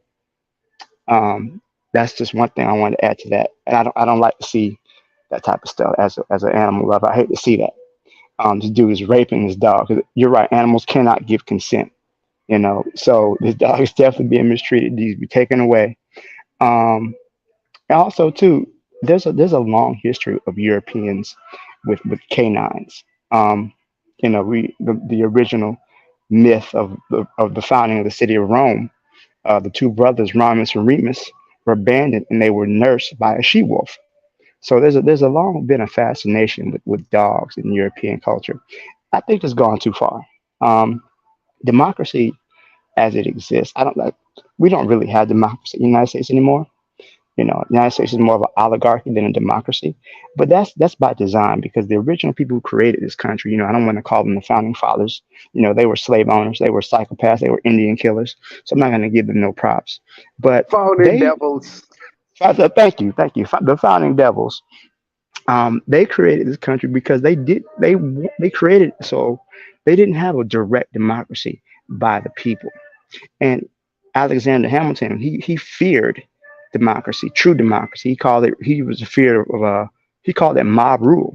So they have set it up to where it's a representative democracy, to where you elect people who represent you. That's how kind of get away from direct rule by the people. And they had certain rules on who could vote. You had to own property. You had to be a white man. You had to own land. You had to have a certain amount of wealth before you could vote. So they tailored the democracy, and we see that across the world. Even the creators of democracy in ancient Athens, only certain people could vote in Athens. So there was never been a rule by the masses of people. I don't think this type of mess would fly. I think most people with sense are going to see, hey, this is wrong. Especially, in the Western world where we love dogs so much, they're not going to let this fly. They're not going to be okay with this man raping this dog. So, in a true democracy, they're going to see this nonsense. They're going to penalize it. They're going to vote it out. I don't think there exists enough zoophiles in the world to make this go legally. But in a true democracy. But since we don't have democracy, because we have in the U.S.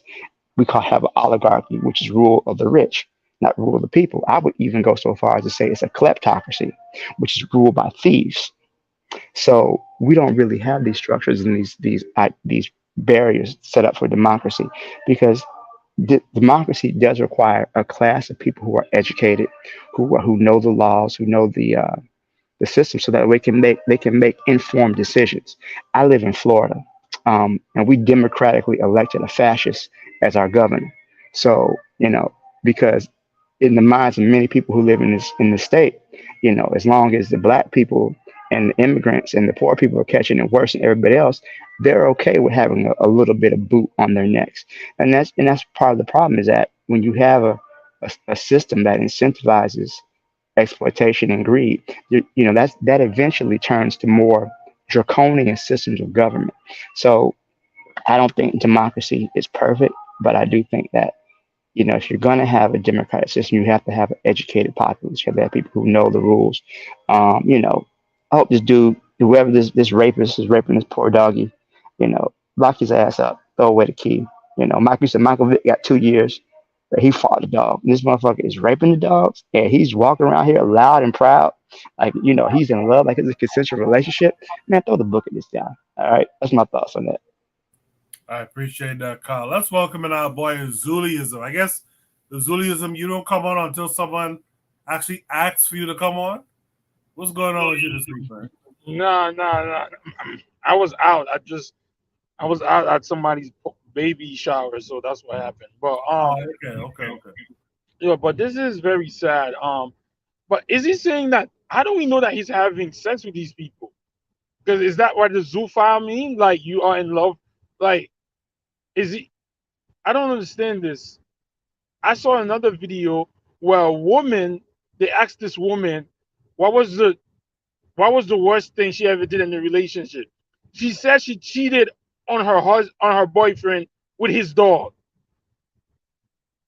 So this thing is the more I think we think this shit is weird, It's not weird. Like this woman said on national, on a on her boyfriend with his dog. So it's like everybody's saying that little dog when they tilt down to the dog look like he's scared, like it's abuse. Like how is that okay? Like Bowana said, a dog cannot consent. You can't talk to no dog, bro. And how are people making this like, where's Peter? So Peter don't make no big noise. So Peter is okay with Zoo Fire? Like this is crazy. We could call black people all of this, all of that. I've never heard. Well, I'm not gonna say that, but as a whole, I've never heard black people talking about, oh, I'm in love with my animal and I want to do this, do that. What is going on? But I don't understand. The question is, do you allow these folks to have a voice in your democracy? You're hurting another living thing. No, you don't get no word. You're lucky if I don't give you 25 to life. How are you hurting? Yo, this is a sickness. These people need to go. How are you in love with an animal? The only thing I understand why he said is that sometimes it's better to have a relationship. Meaning, like, some people said they rather chill with their dogs than chill with people. I understand. Sometimes human beings ain't shit, to be honest. But for you to have an intimate sexual relation with an animal, the animal doesn't consent to that. I don't think that should be legal. And again, you see where it's starting? Germany. Them germs, man. Where they go? But they have that in America too. The brother said that it's illegal in America, but they do it too. 10 years ago, I heard a story. They arrested a group of men. The police stopped a group of men because they saw them throw a body out of a moving van. When they did the investigation, they found out that a man traveled to Montana or to Washington to have intercourse with a horse. Because there's some animal farms there, and the horse killed it. And the horse killed the man during intercourse, and they were trying to hide the body, and they just threw the body out, and they got caught. A lot of the things we think is weird is happening. And the way this world is going, this is going to be legalized soon. I don't know if it's going to be in my time, but like the brother said, Bowana said, you give Michael Vick 2 years for killing dogs. Now this man is killing a dog slowly but surely. How are you having sex with a dog, bro? I don't even get this. So, and maybe democracy is too much. Maybe certain people, you don't have no rights. You don't get. So what's the difference between an animal and a child? Like, so what they gonna say next? I'm in love with a 12-year-old, with a 10-year-old? Because according to the world, a child cannot consent. So how is an animal consenting? What is gonna happen next? And Have you ever heard of the NAMBLA, the National Association for Man Boy Love? Have you heard of that before? I heard so. Is it in Canada or something? I think it might be in Canada. So yeah, there already are people who are pushing for the legalization of pedophilia. We're going straight to fucking hell. I don't know if there's, but bro, I don't understand this, man. An animal, nobody could consent. I don't. What's worse for me? How do you look at yourself? You raping an animal, bro. These people are sick. I'm curious where did you read that story? Like what magazine or article or newspaper did you read that story in? I'm just curious about that. Where did you get that shit from? Unmute your mic, Azuli. What story are you talking about? The one that you just told. The one with the horse? Yeah. First of all, I'm gonna punch you in the face when I see you. I don't know what you're implying. I don't know what you're implying. I don't. First of all, I don't know what you're. Yo, this is the reason. You see. I don't know what you're implying, Koku, but it wasn't in an article. It was in the news, bro. What Maybe. what what periodicals are you reading, soldier? Koku, in Yo. his defense, in his defense, let me say this. I read a similar story here in the state of Florida. They didn't die, but they got caught in the act of being anally penetrated by a horse. So it was all over the news. It wasn't all over the news, but it was in the local newspaper. We have a sheriff out here. His name is Sheriff Brady Judd. He's an asshole. He likes to come on TV and show pictures of the criminals and the things they do. So it was all over the Are news. you talking about the white guy? If that's the white police officer, I like him. He making them look like clowns. Are you talking about the white Yeah, that's the guy one. with That's the the one. glasses? That's him. That's him. Sheriff Brady Judd. That's him. But yeah, so in Urzu's defense, it's not like he was reading anything inappropriate. It was these type of Thank you, things that make bro. Thank news. you, bro. Jeez. What? And first of all, it's not something I read. It was in the news, Goku. So you're gonna blame what are you talking about, bro? Dude, I watch the news. I didn't see no bullshit like that. Bro. I watch the news. I'm just gonna let you know now. That He was didn't- Wow. he was ready to play horse. Yo, oh my. Yo, y'all wild, man. Yo, yeah. Oh, It's too late. really, It's too Moana? late for this. Really? Oh Go my to bed, God. Buana. Go to bed. Yo, that was funny though. Play horse. Wow. But I'm saying, yeah, joking. These things are happening in America. Like a lot of people participate in that. So I'm just saying, like, this is sad. Like, how? My question is, somebody like that needs serious counseling. Like, how are you raping an animal and saying it's love? Well, speaking of that, let's go to. If there's no last comments there. Oh no! Wait. Actually, Yeah. Wait. I don't know if I heard if this was on this program that I heard this from, bro. I'm just a quick side note, right? Last year in France, 2 gay guys had smallpox. They had a dog with them.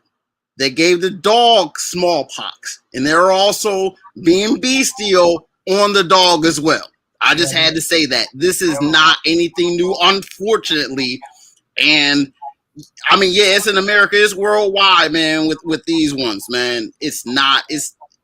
And even, you know what I'm saying? Look, I've heard, you know what I'm saying? I've heard, you know what I'm saying, some things in the motherland with individuals who've lost their minds about this, you know what I'm saying, about these animals.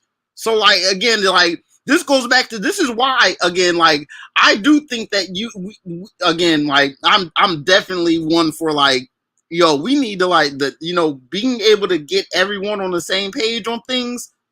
That's if there's any sense for look, you don't have a vote unless you know how everyone's going to vote. That's how democracy really works. If you a G about it, you ain't just going to let people vote against your interest. You're going to make sure that everyone votes in your interest. That's all I got to say.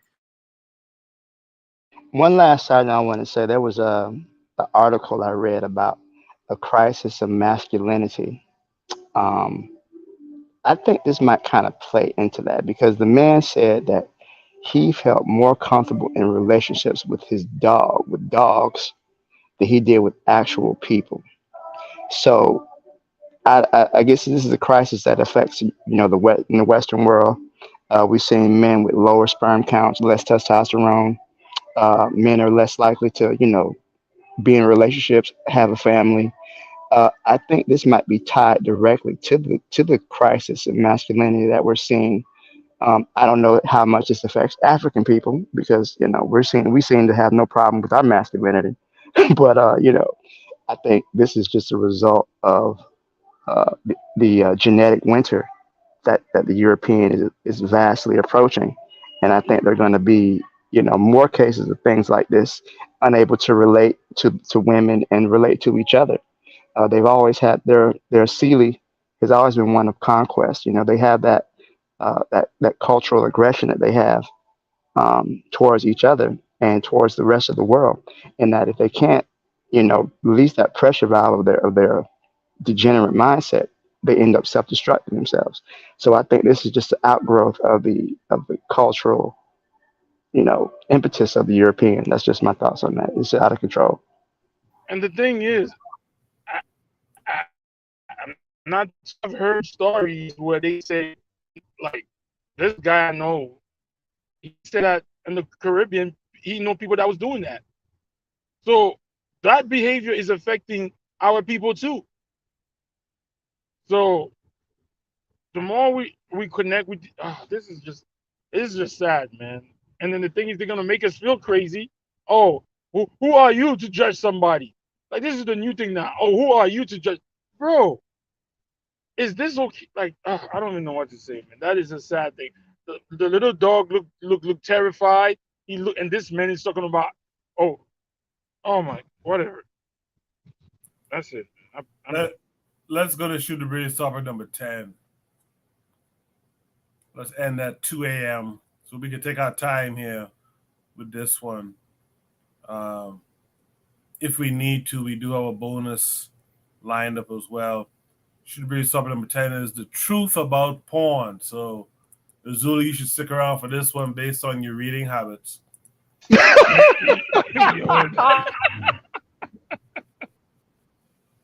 Yeah, that's why it's not working. Yeah, that's why. Hold on. Let's see if that works now.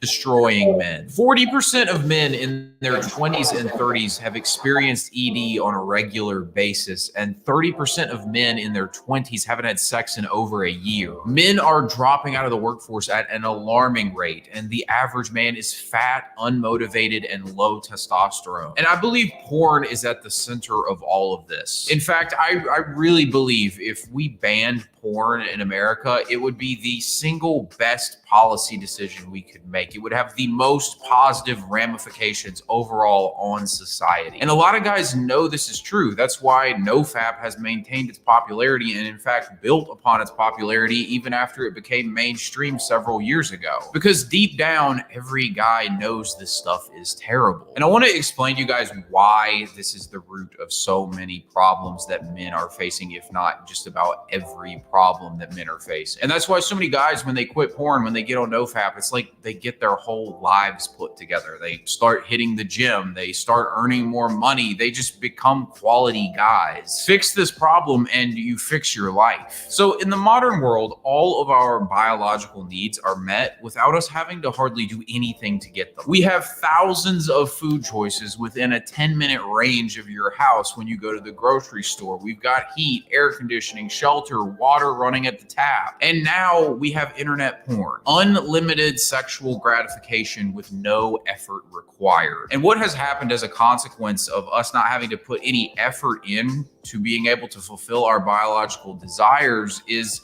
we've somehow convinced ourselves that we shouldn't have to put any effort in and that life should be easy. There's something wrong with life if it's hard. It's fooled us into thinking that challenge and struggle and failure are bad. These were things that human beings took for granted as a part of life up until very recently. You had to confront these things on a daily basis if you wanted the positive parts of life because they weren't just going to be handed to you. Let's use sex as an example. If you want sex or you want a date or you want a girlfriend, you have to actually balls up and go talk to a woman. This means having to deal with the risk of rejection, that feeling of inadequacy that a lot of guys feel sometimes, or even having to deal with that feeling of awkwardness because maybe you're not very good at talking to girls. And then there's the fact that you actually have to put the work in to be an attractive guy. It would be much easier to just go watch Pornhub. Those of you who've been watching the channel for a while know that back in early January, I moved to Houston, Texas, and went all in on pursuing the vision that I have for my life. And part of the reason that I picked Houston, Texas is because this place called Alpha Land Gym is here. It's this gym where a lot of content creators work out at and a lot of people who are in the fitness industry work out there and collaborate and stuff like that while they're there. And so I thought it would be a good place for me to build the kind of social life that I wanted to build. And one thing about it is there's a lot of attractive women that work out there. And these aren't just like airhead women with a nice butt who do OnlyFans. A lot of women who are into fitness, obviously they're going to be in good shape. They're a lot of times attractive, self-reliant, self-respecting, they've got confidence, ambition. A lot of times they have their own money as well. And it can feel intimidating even for me still at this point. Like, I have to bring my A game. I have to really up my game. In fact, if I want to date the kinds of women that I want to date, I can't just be slacking off in life. I have to bring my best. And it would be a lot easier if I just went and fapped off. I mean, why put in all that work if you can just have the instant gratification without any effort required? And herein lies the problem with the mentality that the modern world has created. We have come to decide that the easy, comfortable thing is good and the hard, uncomfortable thing is bad. Everything in our lives is about avoiding discomfort. I mean, a lot of people even take pills so that they can avoid feeling negative emotions. And if a guy has embraced this mentality when it comes to porn and he has chosen to go down the easy route there, it's going to infect every other part of his life, because the sex drive is the most potent part of a man. Every guy, when he thinks about driving that sports car and he's really made it financially, what does he think about? He thinks about some hot chick sitting in the shotgun seat with him. And if you asked a guy to define his dream life, at the very top of the list is going to be some beautiful woman that he's married to, or he's dating a bunch of beautiful women. But the point is, his sex drive is going to be right at the top of that list. Our drive to be great is fueled by our sex drive. So if you take the easy way out on that, why wouldn't you take it on everything else? And so it's no surprise when you look at it, you'll notice that like 99% of the guys whose lives are a complete mess, at the center of their life is they watch porn a lot. They have bought into the idea so strongly that life should just be easy and they should take the convenient path in life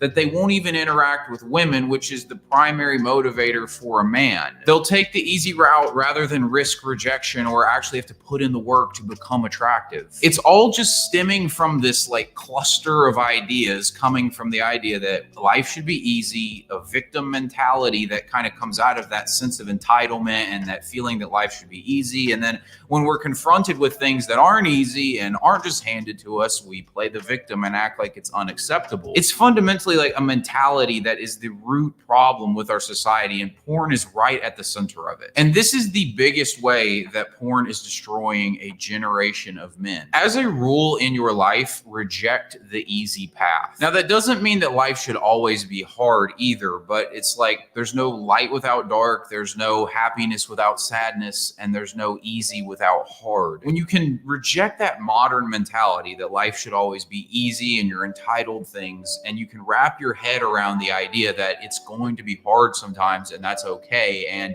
it's going to be uncomfortable sometimes even, and that's actually a good thing. Once you can get your head around that, things can really start to change in your life. It really just comes down to learning to accept the way things are and acting accordingly. Like today, I spent 6 hours working on a YouTube script and I didn't even get the video done. I didn't get the script done, that is. I had to just put it to the side and be like, I'll get back to it another day. I just could not for the life of me seem to write down what I was trying to convey in the video. And it was frustrating and it felt like I'd wasted the entire day, but that's just sometimes how it is when you're an artist or a creator. And it's just a general rule of life. You've got to roll with the punches, whether it's an easy day and I write 3 scripts in one day, or it's a hard day and I can't get 1 script done. It really doesn't matter either way. The idea of easy being good and hard being bad is a ridiculous concept. They're both good and bad at the same time. It just is what it is. But porn gives us the opportunity to avoid this. You can choose the easy way out on the most powerful motivator in your life. And if you do it with that, you're going to do it with everything else. Realize that nothing good came from choosing the comfortable, pain-free, easy route in life.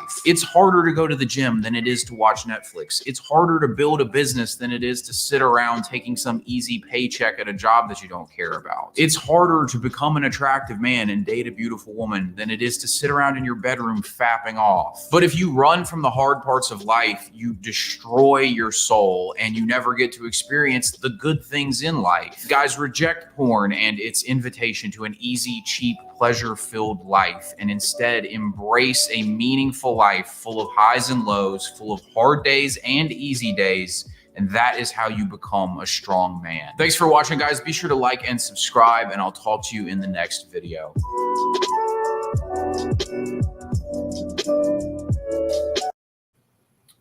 Yeah, I don't know, man. I hope I don't come across like these guys do. These guys come across as scripted, performative type stuff. I hope I don't come across like that at all.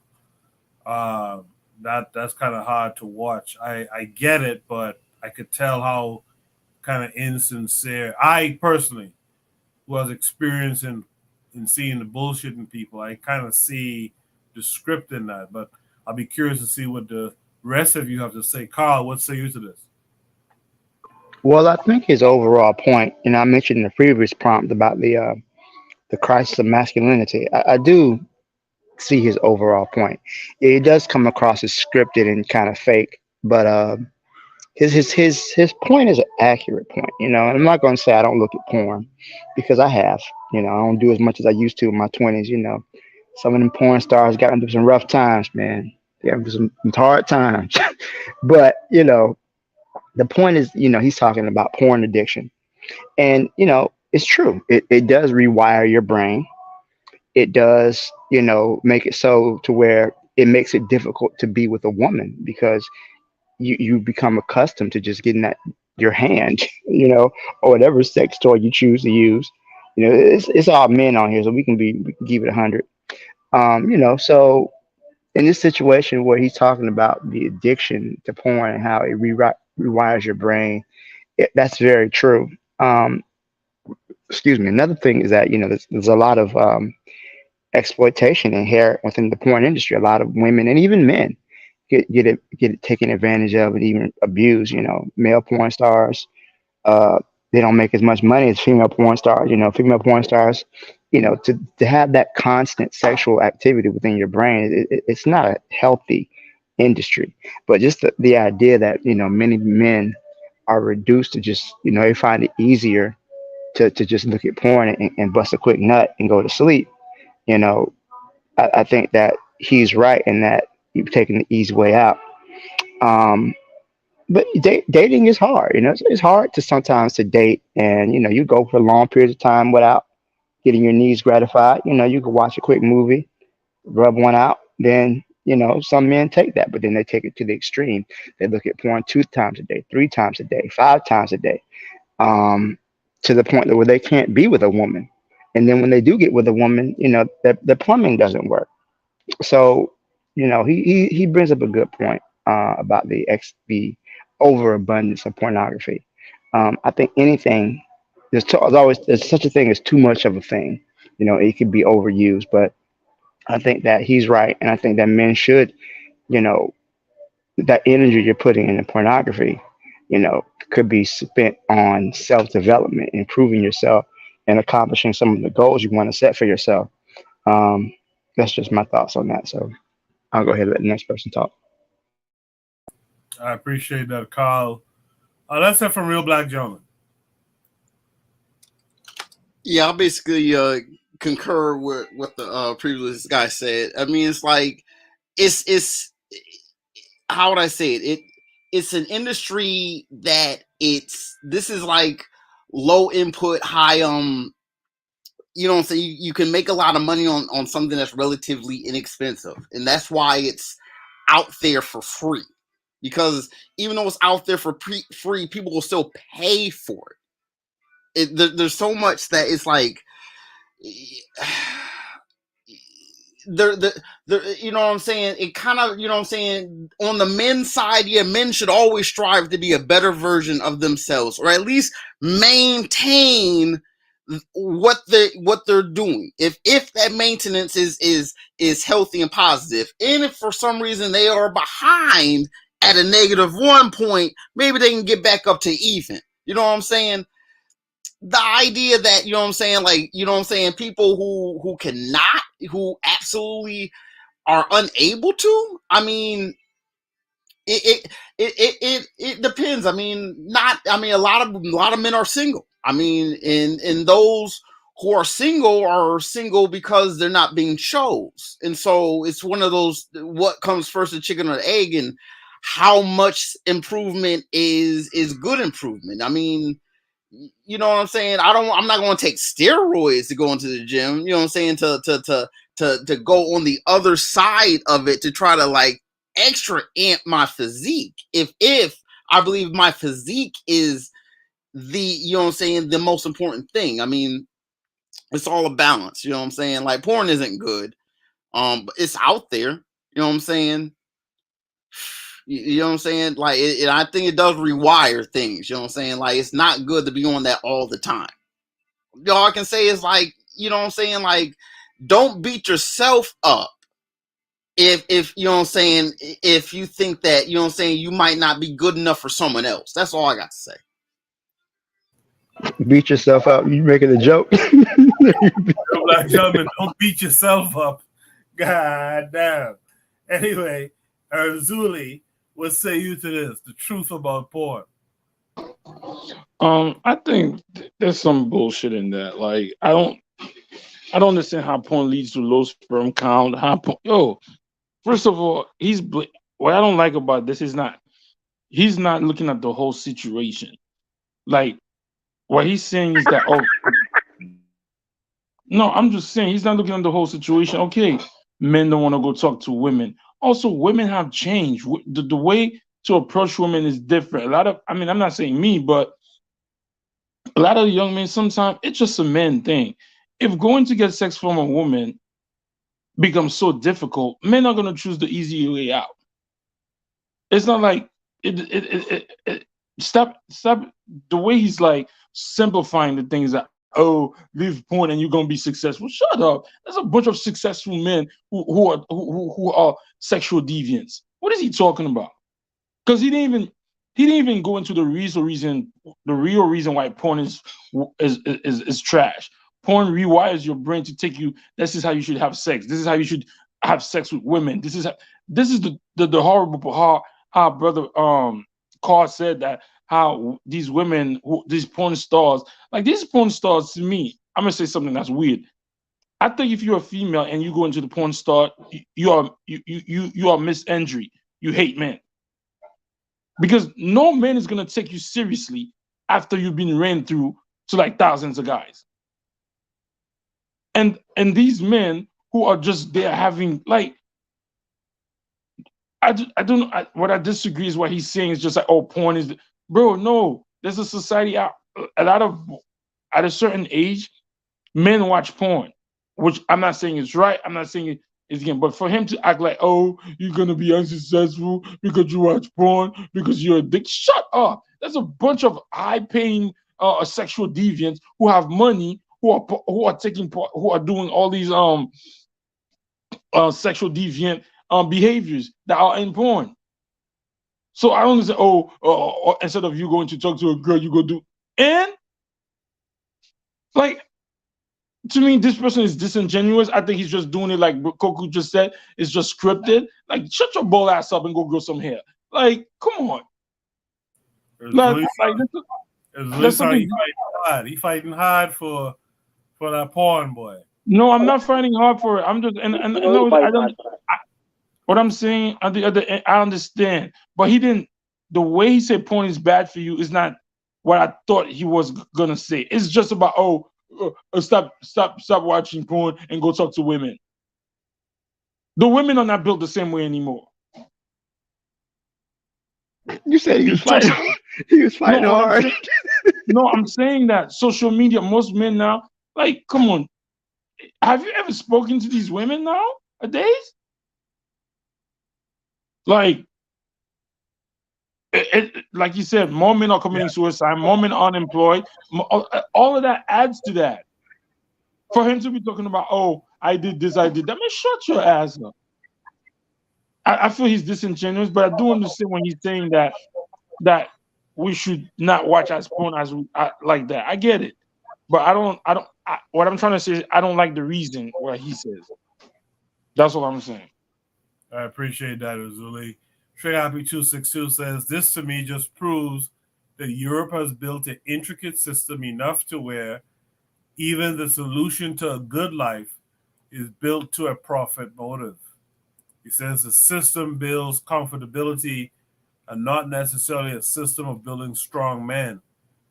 So these said weak men start seeking self-help books and put their money into that to be an ideal man.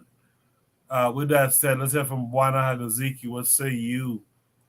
to this prompt? I personally think that the situation has gotten a whole lot easier. I don't think it's gotten more difficult to get women. I think it's gotten more easier, because women have the idea of stripper culture these days. So I think that it's a lot easier now. But I could be different. My experiences might be different from others in dealing with certain classes of women. But I don't judge the brothers. If the brothers want to watch porn, let them watch porn. I don't put a morality to it. But if it having an effect where you can't relate to women, that's when it's becoming a problem.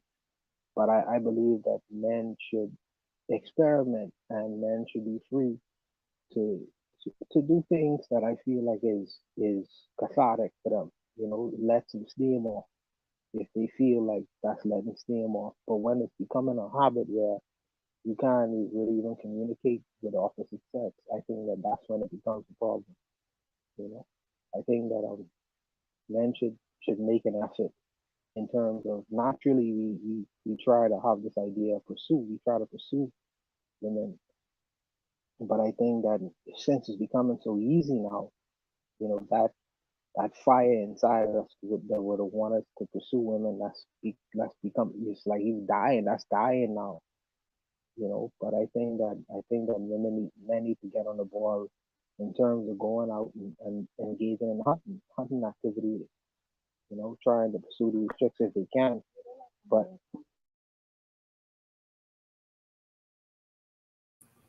Brother, are you done? no, I wasn't done. So I just think that that's the issue, and I think that nowadays I think that we need to get on the ball and try to attempt to make communications and speak to women, man. Women in this. I think that men. I think that men nowadays. This is the problem I feel. I feel like rejection has become this big monster in the room because nobody wants to be rejected. Nobody, the men or the women. But I think that men need to appreciate a rejection because it's gonna happen. You will get rejected every day. If you go out in the field, you sell whatever good and service. Let me not take it out of the business world. You get men that's a part of our programming. You deal in bulk.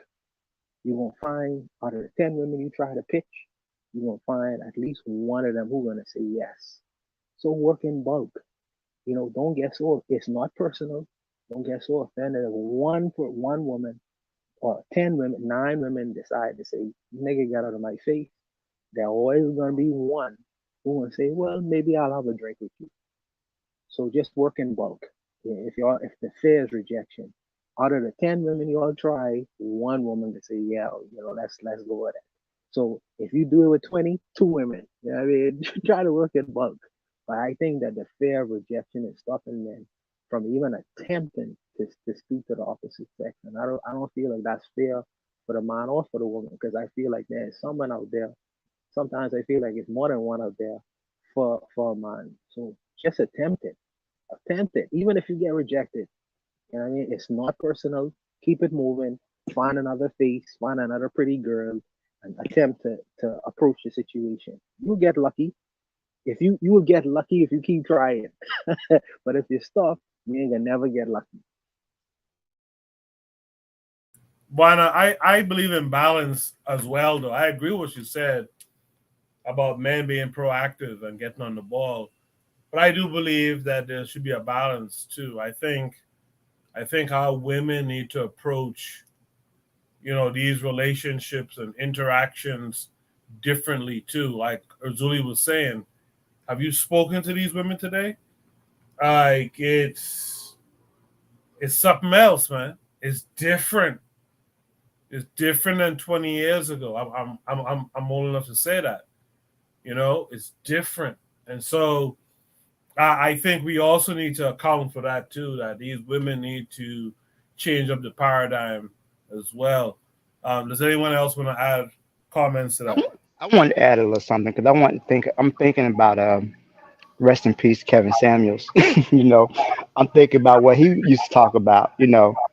Now, average women don't find average men attractive, and I don't know how good of a data set um, that these dating sites provide, but they did a study, and it's while most, I think it said like 80%, like most of the men found 80% of the women attractive, whereas with the women it was the inverse. They found 80% of the men unattractive. There's a popular dating show on Facebook and YouTube by a sister named Kendra G.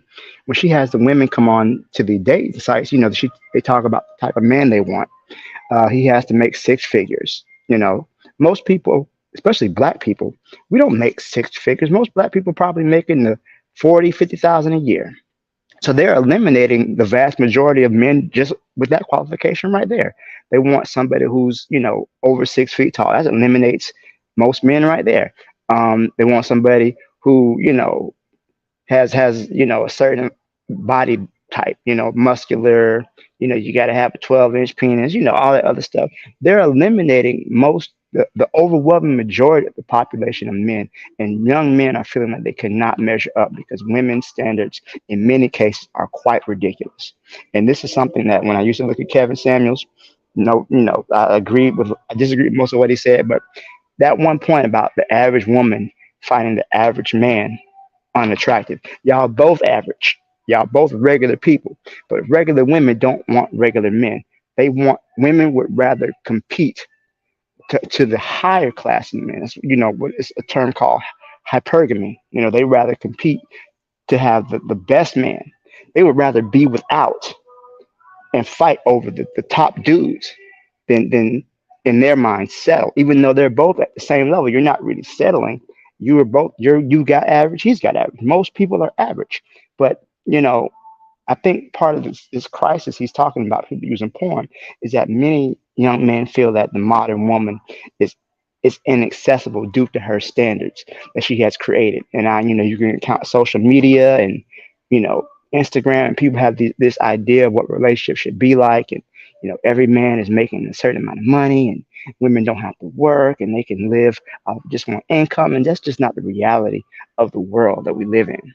So many men, and I guess they're intimidated because I don't have that. I don't make six figures. I don't drive a certain car. I don't have a six pack or all that other stuff. And this is what I'm competing with. So they just consider just I'm not going to compete. I'm going to bow out completely. I'm going to watch my porn and live my life. And I think that's kind of fueling this is what he's talking about, because many young women's standards are ridiculous, especially living where we live at. I can't believe the number of women who say that, I don't go 50-50 on bills. Ma'am, do you realize that the average rent in the US is $1,500 a month? That's average. I live in Florida. I'm talking about $2,000, $2,500 a month. Car payments, $700 a month for car payments. And you really expect a man to shoulder all of that while you sit on the couch and look cute? That's just not happening.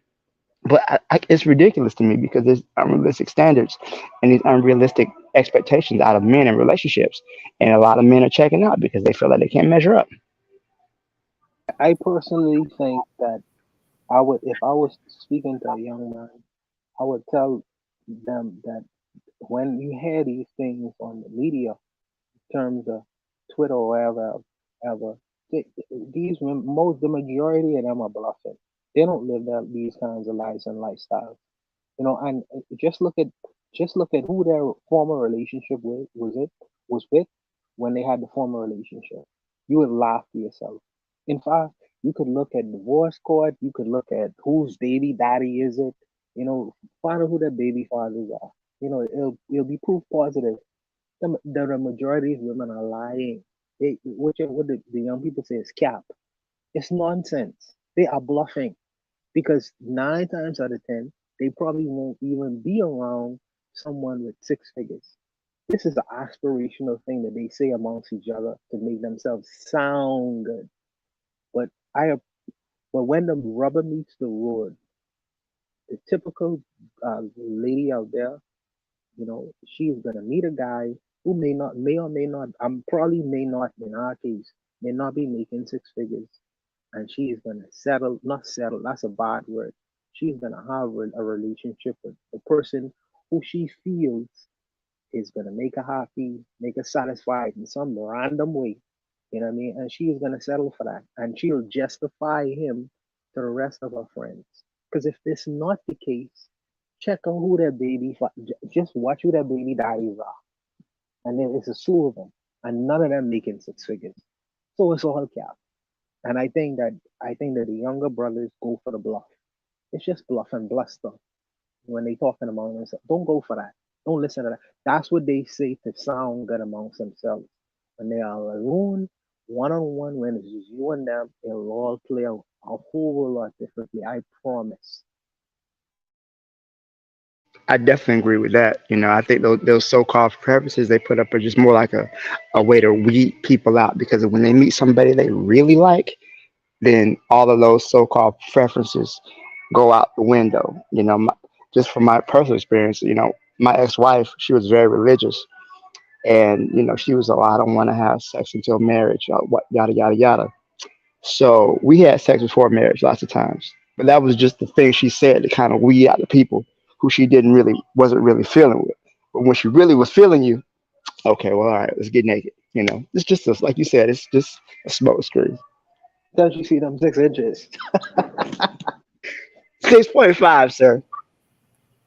Kyle spilling the tea tonight. Anyone else want to add anything here? All right, you know what? We got 20 minutes until 2 a.m. Let's do a bonus. You guys bear with me. Let's do the bonus here.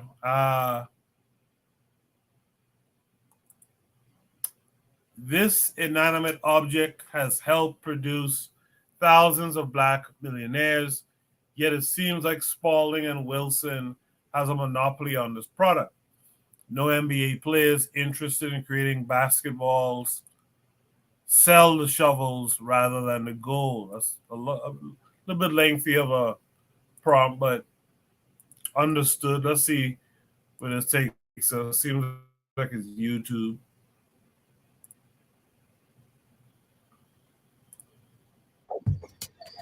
The last thing that players think is the thing they concentrate on throughout the game, the ball. Today's basketball is expected to be perfect. In size, in weight, in performance, it's expected to remain constant. We're going into the Wilson factory to have a look at the way they make the official NCAA men's and women's game basketballs. The NCAA basketball is composed of 3 sections: a wound air-filled bladder, a rubber carcass, and a 100% moisture-absorbing composite cover. To make the bladder, sheets of butyl rubber are laid onto a folding platform. The platform moves into a press where the panels are fused together under pressure and heat. Each bladder is molded to fix the rubber permanently into shape. Butyl rubber is dense and air-resistant to avoid even a slight deflation of the ball during the game. 3,000 meters of 3-ply nylon thread is wound around the bladder to further ensure that the ball will retain its shape and to assist with rebound qualities during the game. 8 rubber panels are placed into a mold and the nylon-wound bladder is inserted.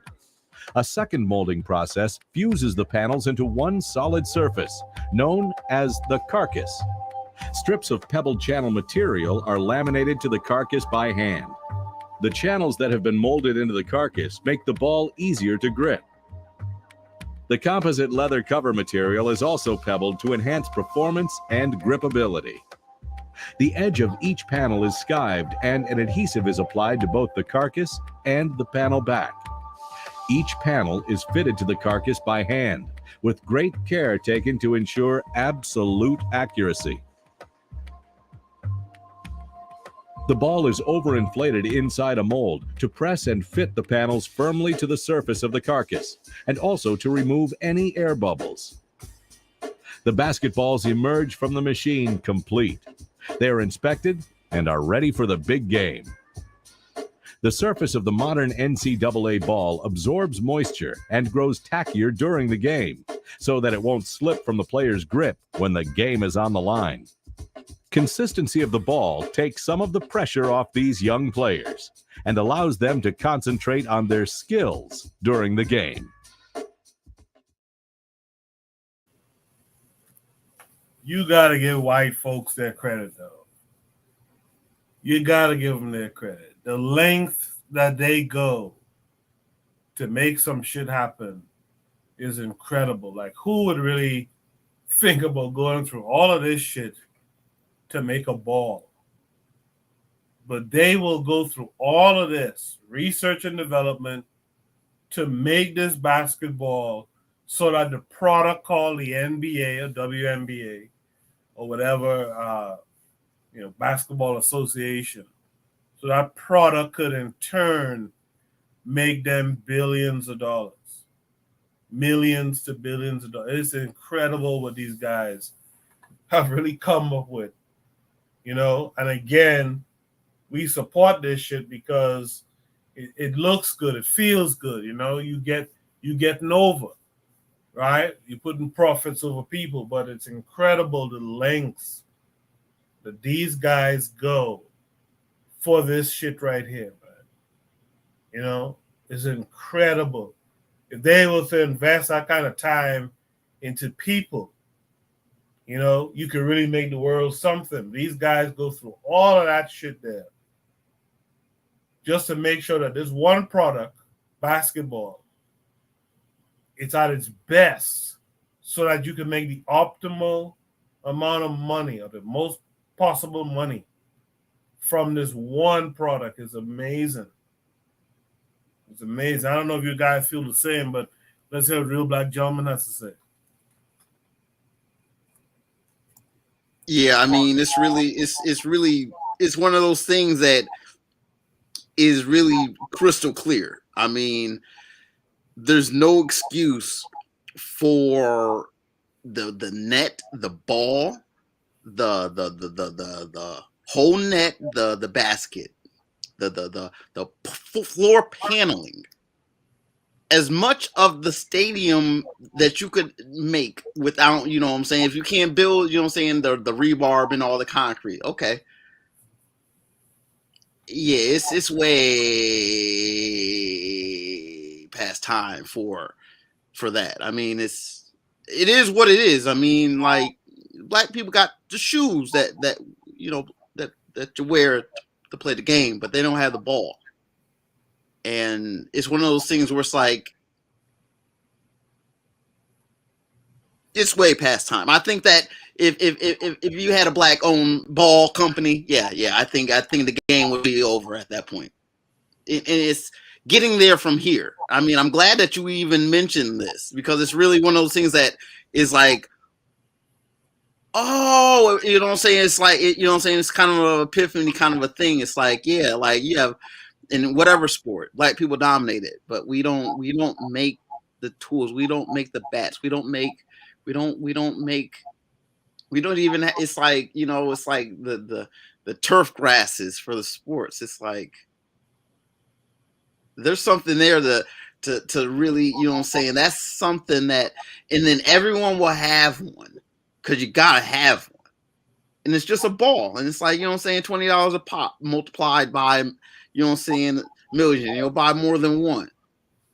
It's something there. I'm glad that you brought that. I'm glad you brought this up. It's something that, black people can definitely, this is something that if we can get down with this, we're not going to get down with anything.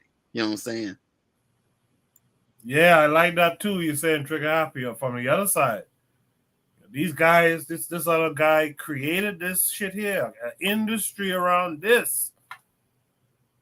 And if we are the ones, 75% of our people is the ones who are making this said industry, right? Something that allows this to be a thing. We supposed to be in on this, man. We can't be in on this. Shit, like what can you be in on? What can you command? Damn. Let's hear from Carl next.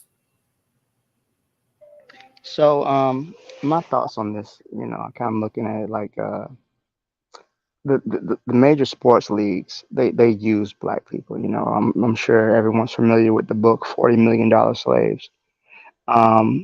So the goal is to take advantage of us, but not have us in a position where we control or we have ownership over these teams or these products. Um, in the NFL, for example, they don't have a single black owner of any major NFL team. I think there's only one person of color. I think what's the one who owns the Jacksonville Jaguars. He's not even black. He's Indian. I think his name's Tony Khan or something like that. So in the NBA, you see some. I think Michael Jordan wanted to buy a team. They gave him like 1%. Jay-Z tried to buy the Nets. They gave him like 1%. So we can't even get ownership over the teams.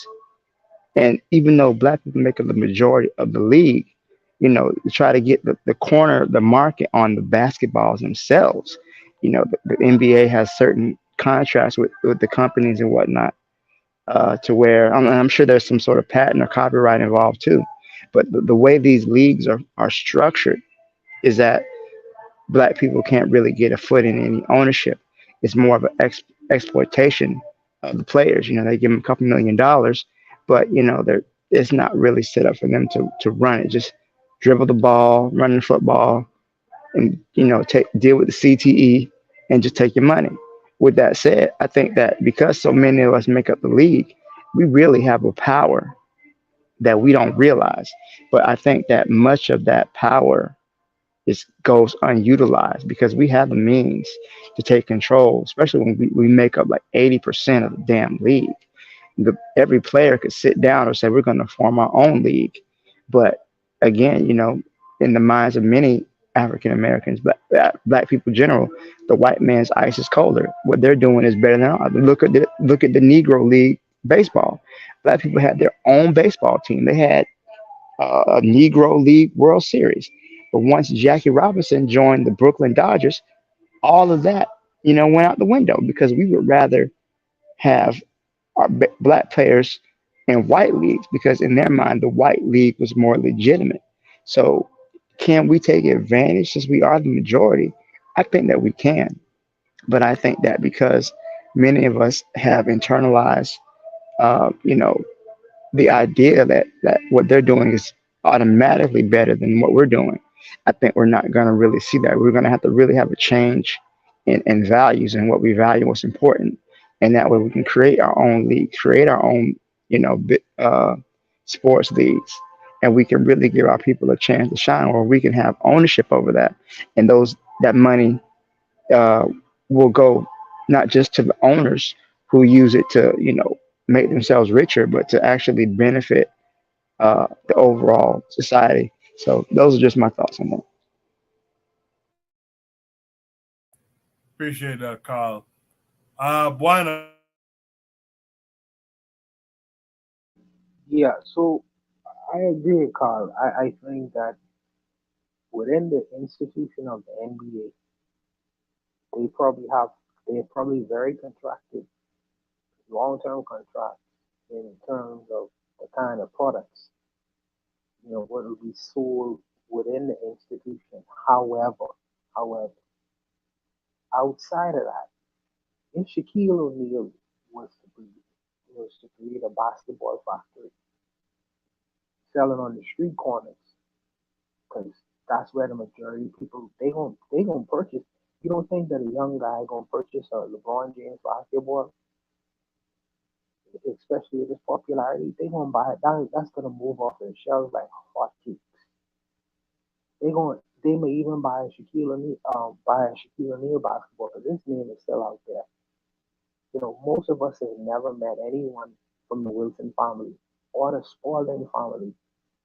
And the crazy thing about it is that these guys are probably wealthier than Shaquille O'Neal and LeBron James could ever be. We never ever seen them before. We only see the labor. We don't see the producers or the people who are actually selling the shovels. And I think that we have the ability to be shovel makers because the young guys from the street corners, if they had a choice between buying a LeBron James basketball and Sporting, I would think that they would probably buy a LeBron James basketball as they would a Michael Jordan basketball. But like your brother was saying before, I think it's the will to do it. Now, it may not play in the NBA, but they certainly gonna play in Harlem. They certainly will purchase that shit in Harlem like hotcakes. If the basketball is commiserate, spoiling basketball, but it's only the fact that our name is on it. I think that the young brothers will buy a LeBron James or Shaquille O'Neal or share a Kobe Bryant basketball if it's the same product itself. The only thing is to change in the name. I think the young guys will purchase that, and I have faith that they will. But I don't know, man. I think it all goes down to the will to do it. And the brother made the book $40 million slave. That is a real thing, because we focus so much on being the labor, rather than the actual producers. And if when we get in a financial position to be producers, I think that we should have the will to do that as well. I think that we should investigate that. Not only make tennis shoes, but the basketball, sell the shovels. That's my thing. And the shovels term goes to for the references that I'm thinking that everyone knows about what happened at the gold rush in America, where everybody was going out west to find gold. But the people who actually got rich was the people who were selling the shovels to go on the pickaxes to go find the gold. That's where the real money is. Because very few people had the ability to find gold in the same way very few people will be able to achieve the status of even being a person in the NBA. But if I'm selling the shovels, that's where the money is. Levi Strauss, that's where he got his name during the gold rush. He was selling the pants, the durable pants that could resist, could I can't remember the word right now, but could deal with the temperature and the atmosphere and the condition of people who was actually going out there. All these guys was able to sell the products. They may not have been able to sell the gold, but they certainly was able to find it out there. And I think that this is where the real money is actually made. But it's my views on it. Withstand. That's the word. Withstand. All right, Buana, thank you for that. In the chat, Trigger Happy 262 says this one could also be covered on the sports podcast for in-depth discussion, like the economics of sports or something. So, Buana, I'll leave that with you. Erzuliism, what say you to this?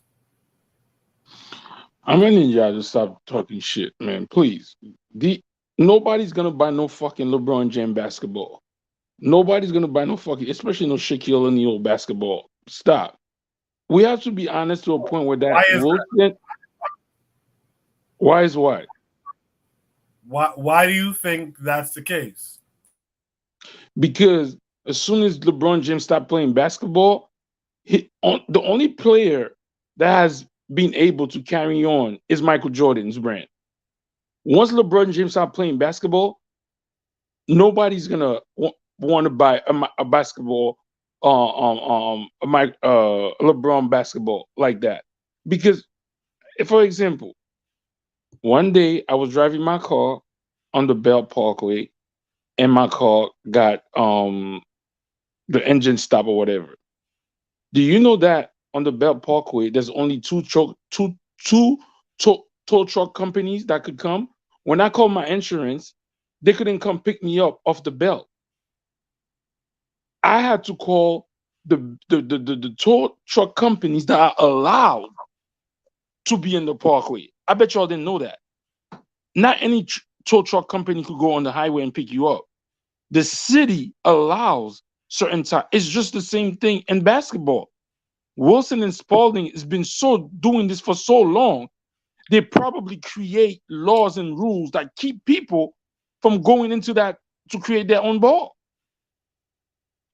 Y'all just talking something. Oh, I don't. Yeah, nigga, people might buy LeBron James basketball to play outside with the kids, but Spalding and Wilson is so, and it's so in the fabric of basketball, sewn in the fabric of basketball.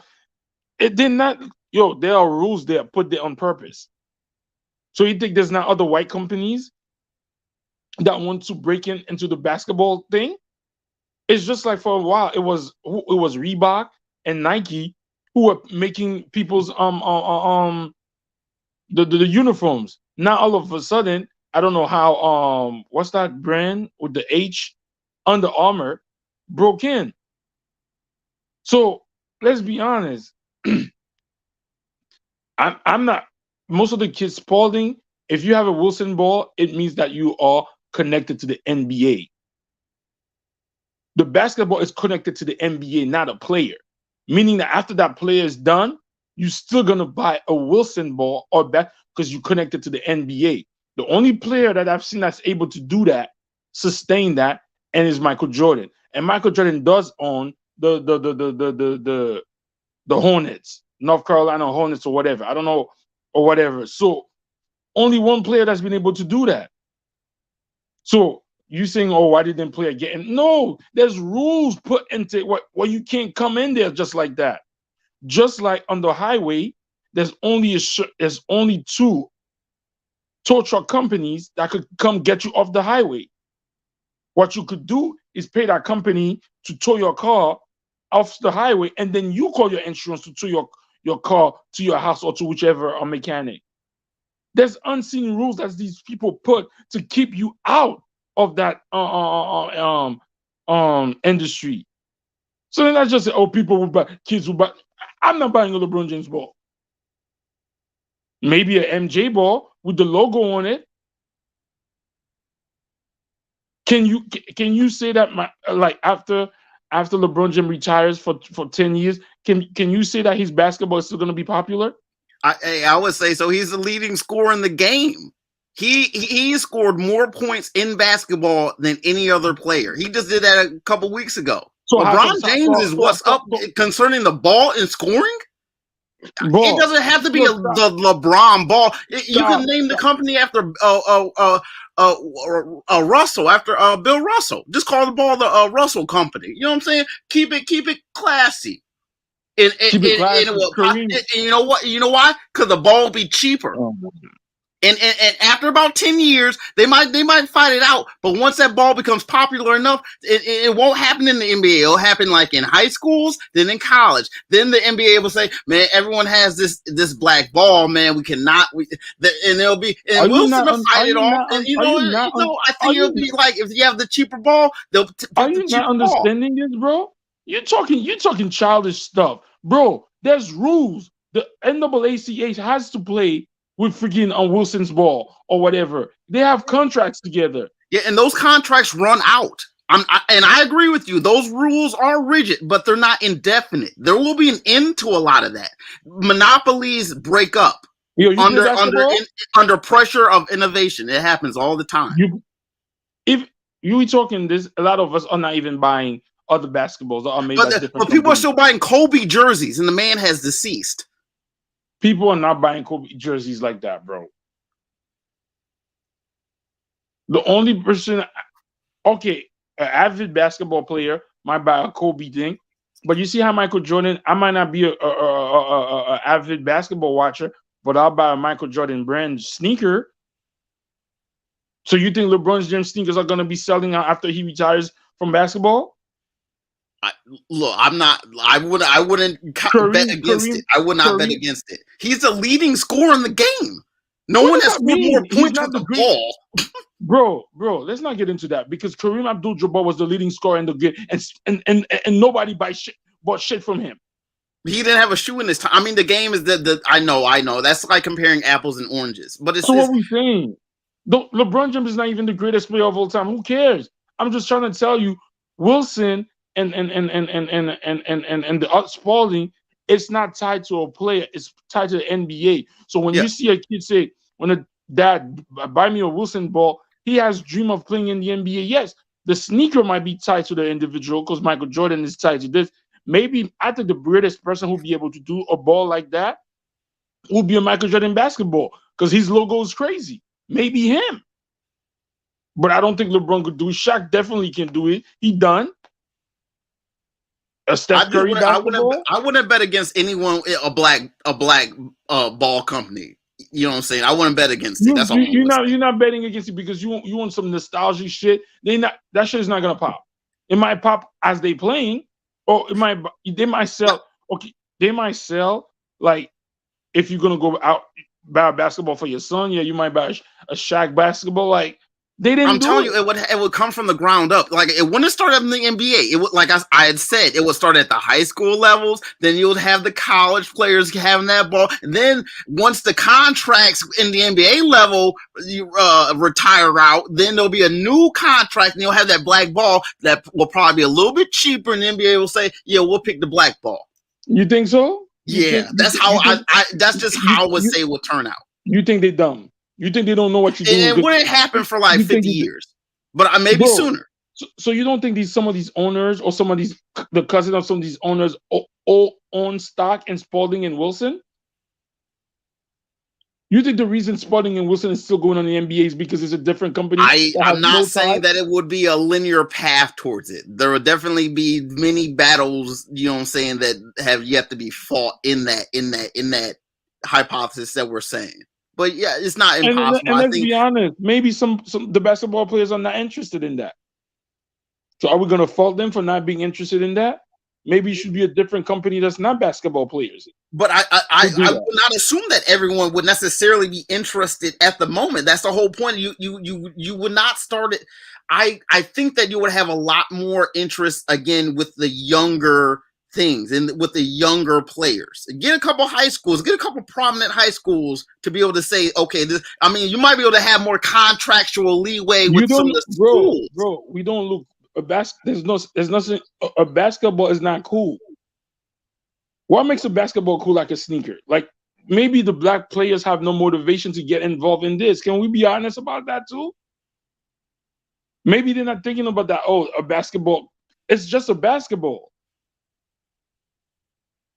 So maybe the motivation I think it's is just not a there. preoccupation. I think it's one of those things where no one you grow up unaware. You get the ball. You do the best you can with it. You're not even thinking about making one. You just take the ball and do what you do with it.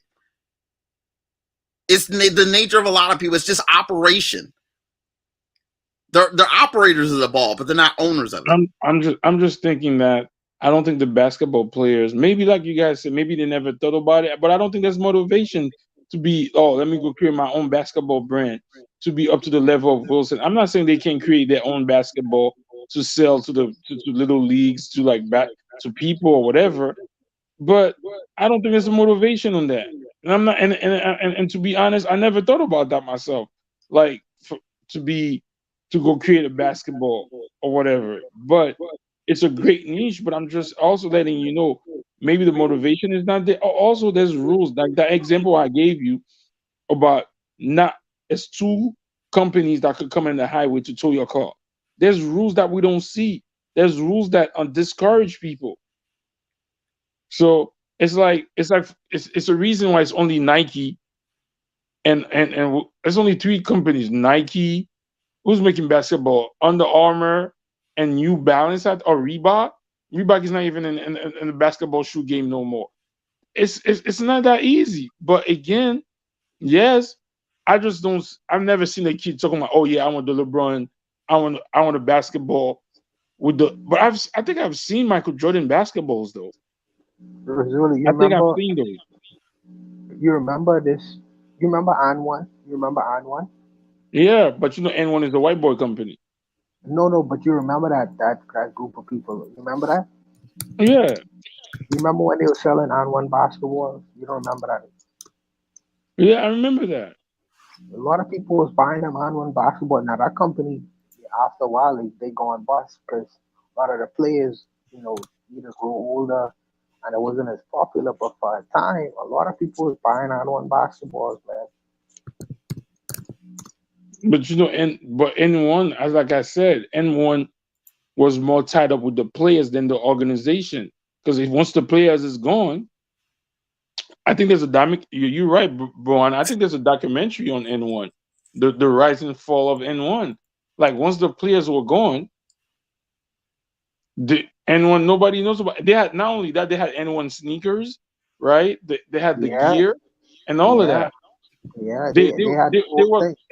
And they were there before Under Armour. The problem is none of those N1 basketball players, only a couple made it to the league. True. You understand what I'm saying? Yeah, but for a time, a lot of people was looking out for them, Yeah, man, because when they was you're right watching them about that. videos with them highlighters and shit like that, a lot of But you know, people was but you know, shocking. there was a white company though. You do know that, right? Didn't know it was a white company. Didn't know it was a white company. It's a white. Watch the documentary on Netflix. It was a white company, but with all the workers, all the ones that were making the brand fire were black athletes. I didn't know it was a white company. No, I didn't know It that. is. It is. I'm telling you, there's a Netflix. Anybody heard about that Netflix, the N1 Netflix doc series? I'll check it out. I'll check it Check out. it out. N1 is owned by two white boys. So I get what you're saying, but I just think that maybe there's no motivation. I'm not gonna say that you guys are not right, but I'm just saying maybe there's no motivation, and then maybe there's rules that we don't see. It's just like guys, it's just like contracts that the government gives out. They look out for their own. Don't tell me those owners don't have nothing to do with Wilson and Spalding. Don't tell me that they don't own part no shit. Like, come on. S- Wilson and Spalding has been part of the NBA for what, 80 years or whatever it is? So I mean, That reminds me, I need to buy some freaking shares and that. Anyways, that's a whole nother matter. But I so, feel you though. I feel you, man. but I'm just saying. I mean, it's gonna. I think the best way to do it is to, if you do create a basketball, don't attach it to a player. Attach it to basketball itself. So after the player is gone, it could still go on. It's just what now the Michael Jordan That's an sneaker, idea. right? The Michael Jordan sneaker is not synonymous to players now. It's synonymous with the NBA or basketball itself. No, I think a Jordan ball will work, but besides Yeah, that, you yo, go on. good point. I think the Jordan ball would be the good work if he goes Yeah, in there. But I think the no, that reason why he hasn't gone in there too is probably because of that. There's he rules that probably they have, keep him out. and he probably have shares in Wilson and Spalding anyways. But Hey, to probably. associate it with a player rather than an organization, that's two different things. You're absolutely right about that. I give that to you. You know, That's all I'm something saying. something to consider though. But I get what everybody's saying. Like, why they never thought of that? Why they never? It's just a freaking basketball. But that basketball makes a lot of money. Do Spalding make football too? They probably in football too. Yeah. Yeah.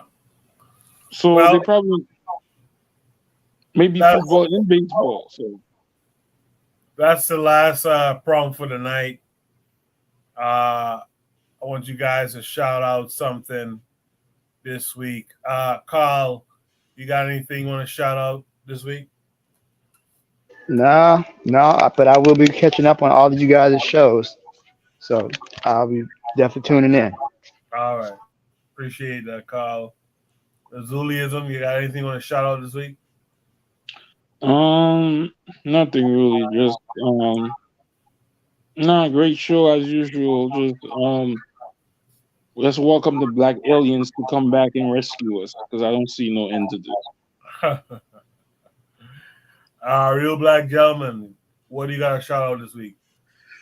Um, I don't have anything to say really. I just, you know what I'm saying, I'm just shouting out, just shout out to the I'm saying the family, shout out to I'm saying everyone listening, and you know what I'm saying. I jumped in on number 8, you know what I'm saying.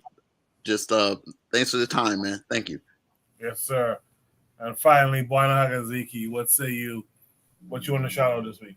Well, we shutting out the Brother Bakari Sportcast, on Friday nights, 7. Urzuli, you have a big mouth when it comes to sports, so come check us out. And we You trying to, you on 7 on Fridays? yeah, me and Brother Bakari hosting the show, but I'm a, like a sidekick, but we come on it. You had a show already? Yeah, he had a show already. You should check that out. I But forgot. I'll do next Friday. yeah, if you can, and later on, I'm gonna try to see if we could do a Caribbean podcast show too. So we're trying to build this network slowly and surely, and do our thing. But that's about it. You Well, I appreciate all of you guys who joined the panel tonight. I appreciate everyone who was in the chat. Shout out to some of the regulars who popped up today in the chat. Marcus Gavi is the way.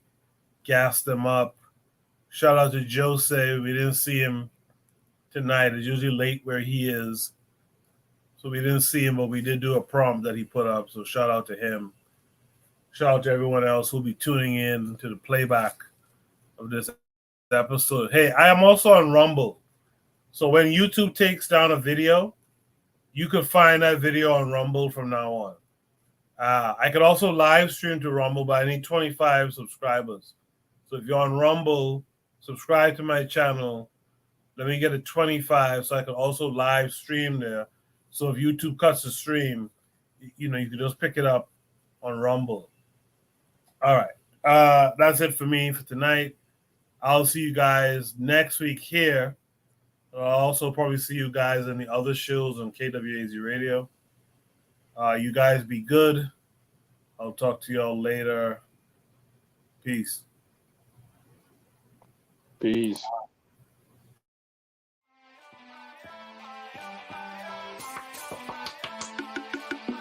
Thanks for listening to the Bitter Medicine Podcast with your host, Koku.